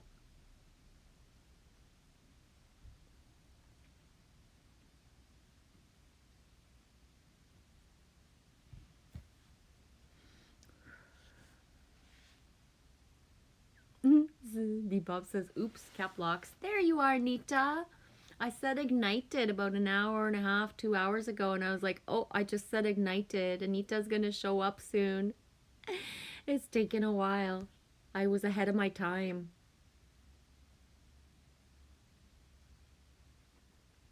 Home. There's no place like home. See, Michelle says, oh wow, Trace, I've been guided to stay inside. You understand too, Michelle? You're getting that same guidance as well? Wow, guys. Thanks for sharing. Yeah, Trace B, it's really strong, eh, guys? Trace says, good, little G and Michelle. Yeah. To the point where I'm hungry and I want to, like, oh man, am I treating us to a pizza today? And thinking, like, I'm not even going to go get it. I'm going to get it delivered. If I did. Anita, I was tossing and turning in my bed and I couldn't get out of my dream. Do you feel okay now, Anita? What's your heart rate like? Sometimes when we get out of dream time with something like that, it's like hard to get that beat of the heart, the cadence flowing back again. You're doing good? Okay, good. I'm glad. Love you. think about you a lot when I go to bed. And it's probably the opposite time to think about you, because when I'm going to bed is when you're up and about, to wrap your dream time in safety. I know we all have to go through what we have to go through, but that doesn't mean that I can't be with you and just have that anchor feeling. Right? Yes, Trace B, resting our minds. Yeah. You can, Anita. I can feel when you're thinking about me. Thanks for writing it out, sweetie. Yeah.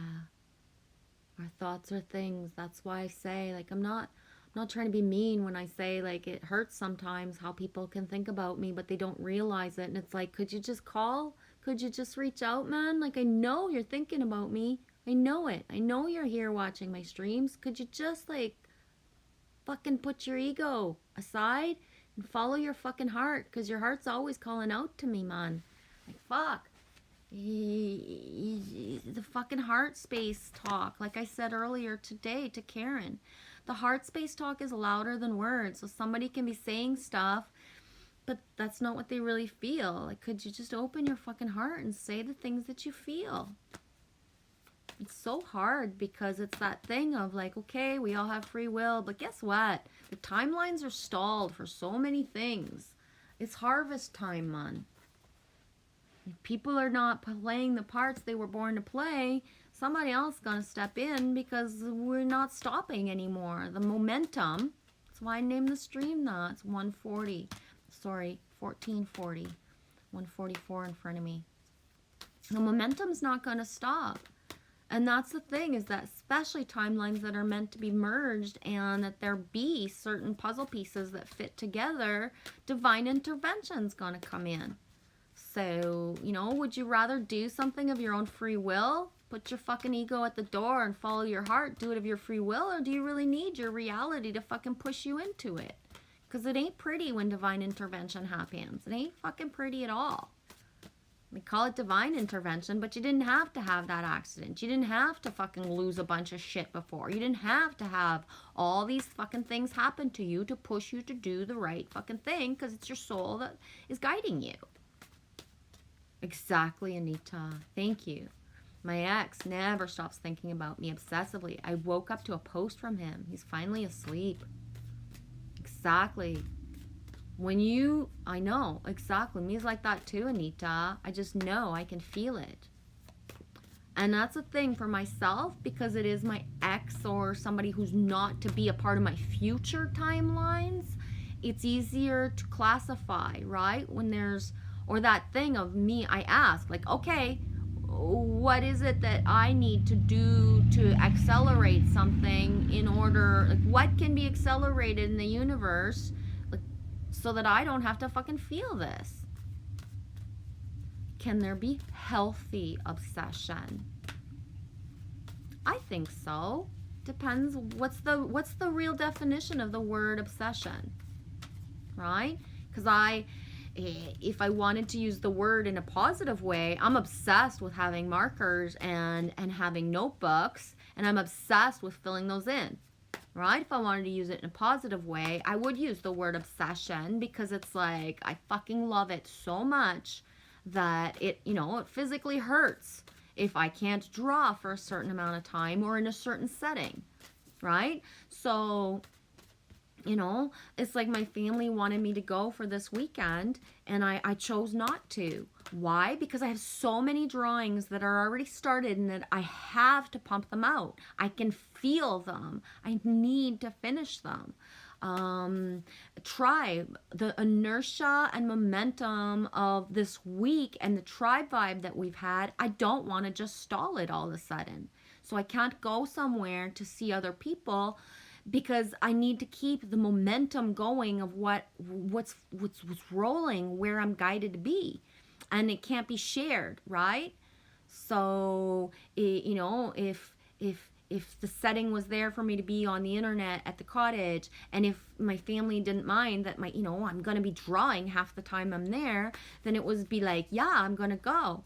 But that feeling of, you know, feeling analyzed or judged, or, you know, you go somewhere to see people and then they feel not seen because you're not giving them the attention, you know. And I'm not saying this negatively, it's just the fact.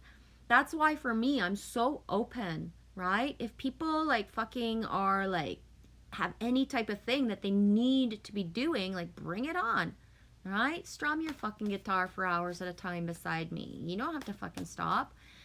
Do the things that you need to do to be a part, like to be in my reality. I'm not gonna fucking judge. I was told by somebody once that when I go somewhere, I'm rude because I look at my phone. And I looked at her, I was like, what the fuck are you talking about? You are always on your fucking phone. You always, like, fucking, you know what I mean? Even in the middle of the fucking night. And because I pick up mine a little bit, you're upset with me, or you think that I'm rude? Right? Because people are mad at the things that they do that they don't like about themselves, but they can't face that they do that, so they critique and judge somebody else for doing something. It's like I told, you know, I said to somebody, if you love me and you love me unconditionally and you even cared about my art, then you'd be fucking ecstatic that you could see what it's like to watch me pump out lines. You would feel blessed that I'm comfortable in front of you to sit there and draw for hours on end, and to be a part of the creation of seeing a page go from nothing to weird lines that look like nothing to something at the end. Right? Glory be. That's, you know what I mean? People who are like, would be actually curious about what I'm doing.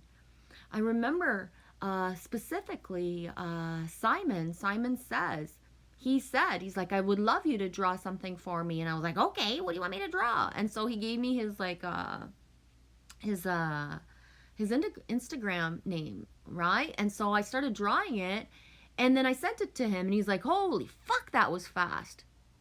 But I never realized I drew fast because, you know, nobody's a part of the reality of seeing me do it, and nobody really cares.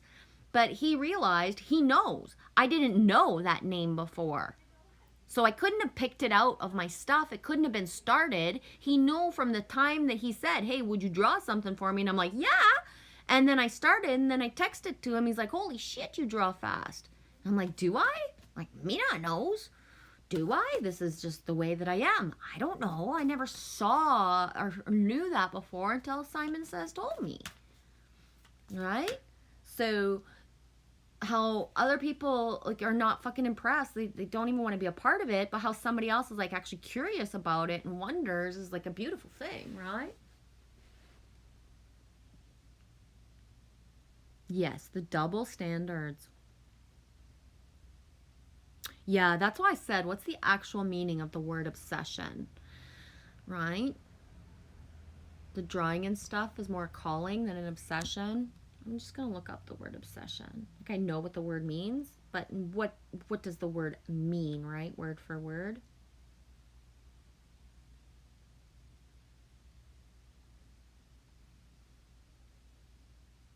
The state of being obsessed with someone or something. Okay, well, thanks. You didn't give me the definition of the word. I swear. Okay, this makes sense. An idea or thought that continually preoccupies or intrudes on a person's mind. I would still use that, like the sinks, right? The sinks are intruding. If you are not listening to your highest self, then fuck, your sinks are like intruding, and you do start to feel certain resistance. What does obsession mean? The persistent, disturbing preoccupation with an often unreasonable idea or feeling broadly, compelling motivation, an obsession with profits, has an obsession with gambling. Yeah. An obsession, good or bad? Yeah, exactly. Obsession love is a sign of serious mental health condition, and if it goes untreated, it destroys relationships and friendships. It also leads to other mental health concerns. Exactly. So, again, we can use the word lightly to turn it around, but really the meaning of the word obsession is it's a little too fucking much, right? It's a little too much.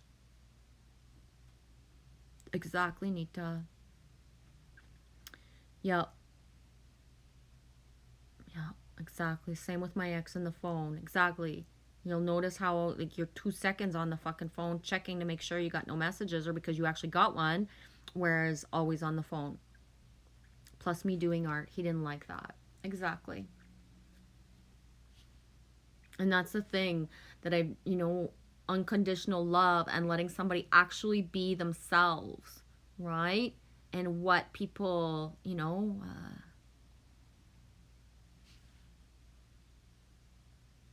next level of preoccupation. Yeah. Yeah. Gotta go to the shop, Anita?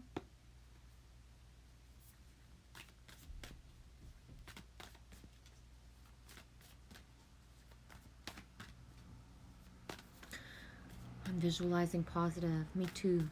Wrapping frack with super safety vibes, guys. Also thinking about Matrix Man, hoping he's having a super good weekend, right? It's his long weekend to get away. Thinking about Matrix Man, hoping he's having a good weekend, guys. Sending him like dragonfly sinks to the max. I wish for him to come back and say, holy shit, Genevieve.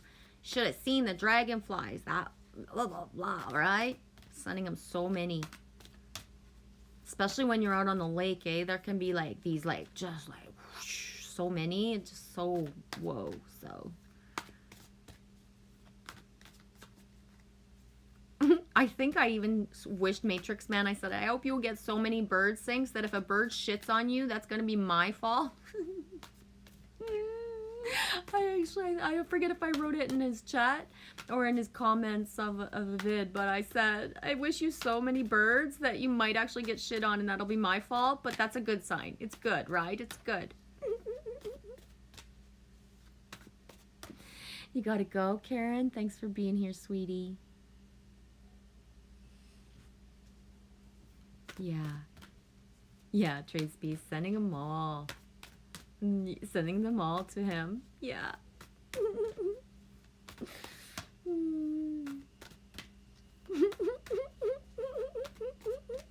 I'm just sitting here imagining it. Oh, fuck. I'm not even checking the timestamp. It's 2:51 Eastern Time. Remember, anything happens, I'll be, do you remember around what time that happened? Oh. I can't help it. It makes me giggle. I know, eh?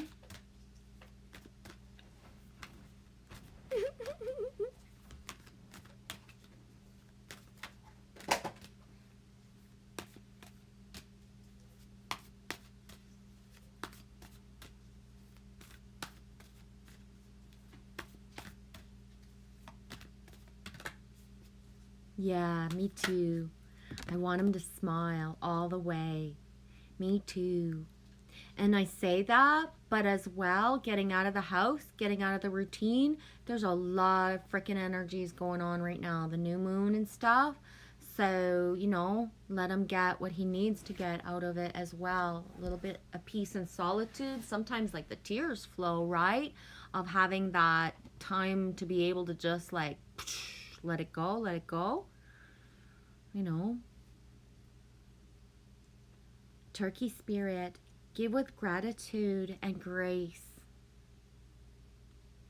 I think I'm going to leave it at that. I don't really need to like read the definition of giving with gratitude and grace, right? 6 and 1 and 7, it says there's 7 people in the chat.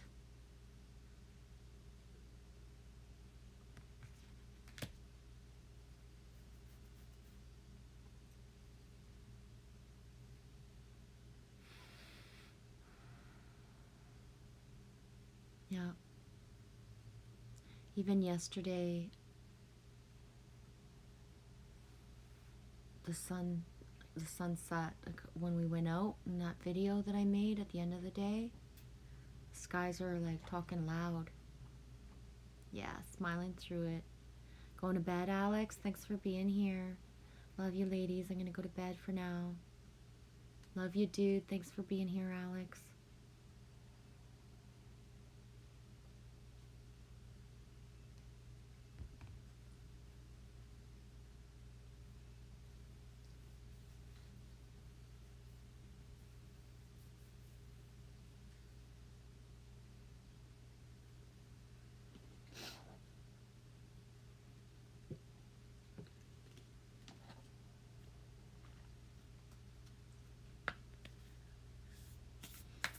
eyes are like. You guys get that when I.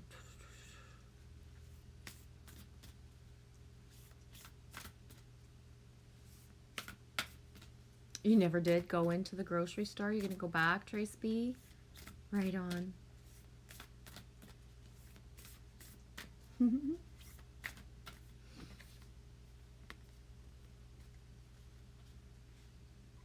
This will probably be the last card. If it's not the last, then I'm on that little thing of like whatever's meant to come out. It's gonna come out and then I'm gonna be done. 38. The hidden worlds. Changing consciousness, awareness, extrasensory perception.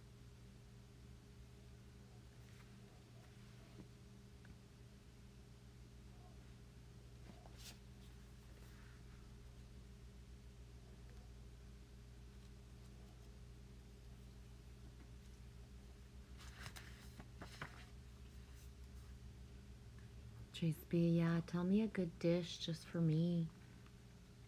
Oh, me not knows. Me is so hungry right now. I kind of regret that I have nothing planned and that I didn't think to grab something before, because now I'm just like, whoa, I've pushed myself maybe a little too far for my hunger. Hidden worlds, changing consciousness, awareness, extrasensory perception. That being said, I flow better as a channel when I'm empty, right? That's why I come in fresh in the morning, and when I'm empty is when I flow the best. Don't mean I don't flow if I'm not empty, but it's different. From the center of this night flower emerges a fairy, fully born upon this planet. The fairy gazes into the night sky, perhaps longing for a moment for the last lifetimes, the home world from which they came. This is the lesson, this being, and this card, that we distinguish too much, we humans, and we fail to see what is plainly there before us. We cannot see that within each flower lies a universe, and that the fairy is indivisible from the flower. We cannot see that when we separate all into categories that seek to understand, we eventually fail and succeed only in dividing and separating till we lose the mystery we too were born into. We share the same cellular makeup as the flower, as the fairy. We are more alike than we are unalike, and yet we have lost most of our sight as it lies slumbering in the sleeping DNA within us. When we walk under the stars and we gaze at the flowers, and when we see the vision of the night, of the other world emerges, and then the sun's light is no more, then we can truly see. So too, while we are delighting in our senses, we are so imprisoned by their limitations, and we miss the other realities all about us, claiming all the while that we can perceive with our five senses is the reality of this world, but it is not. To step beyond, dear friend, know that cherishing life will lead us to seeing more. When we meditate, communicate, soften the gaze and open up, something within us will awaken. For a fleeting moment in a vision or under a different light of a friendly star, we do see the fairy. We will hear the voices of the ancestors. We will sense that we were previously unable to perceive. Those hidden worlds lie within us, in the codes that are awakening, in the birth of your own senses, in the ability to finally see through the veils and know that you too are a part of the hidden worlds.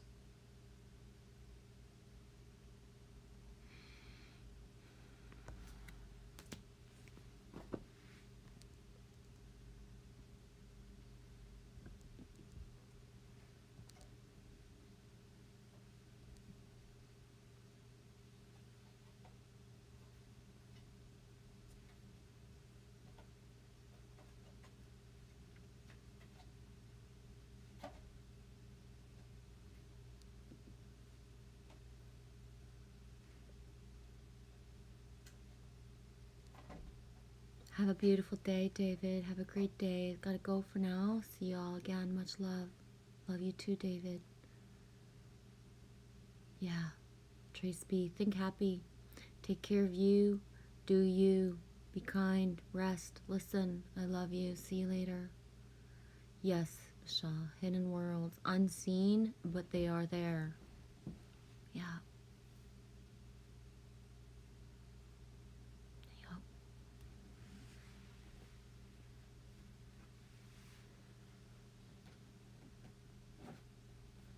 Gonna do one more crystal card.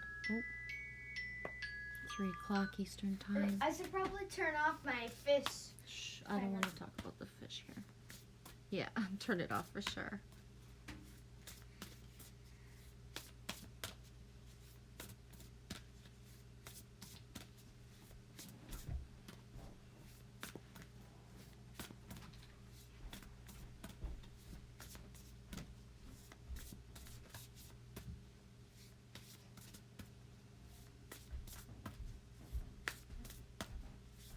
Love you guys. Amethyst. Boom. Good card to finish on for. We are the 4th of September. And number 4 is the last card out.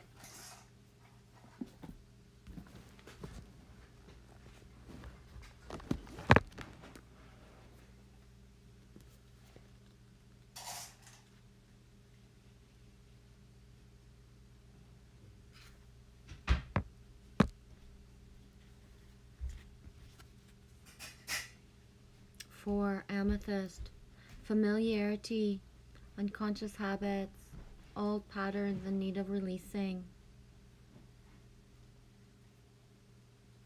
I'm going to leave it at that. I was just suggesting or reminding people of Robert Morse.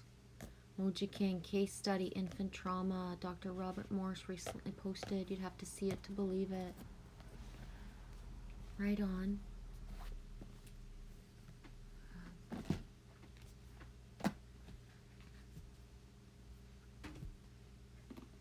Wish you guys a beautiful Saturn's Day.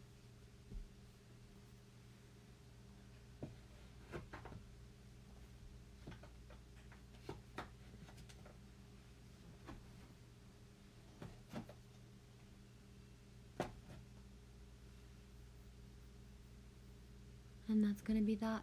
Loves you guys. Have a beautiful day.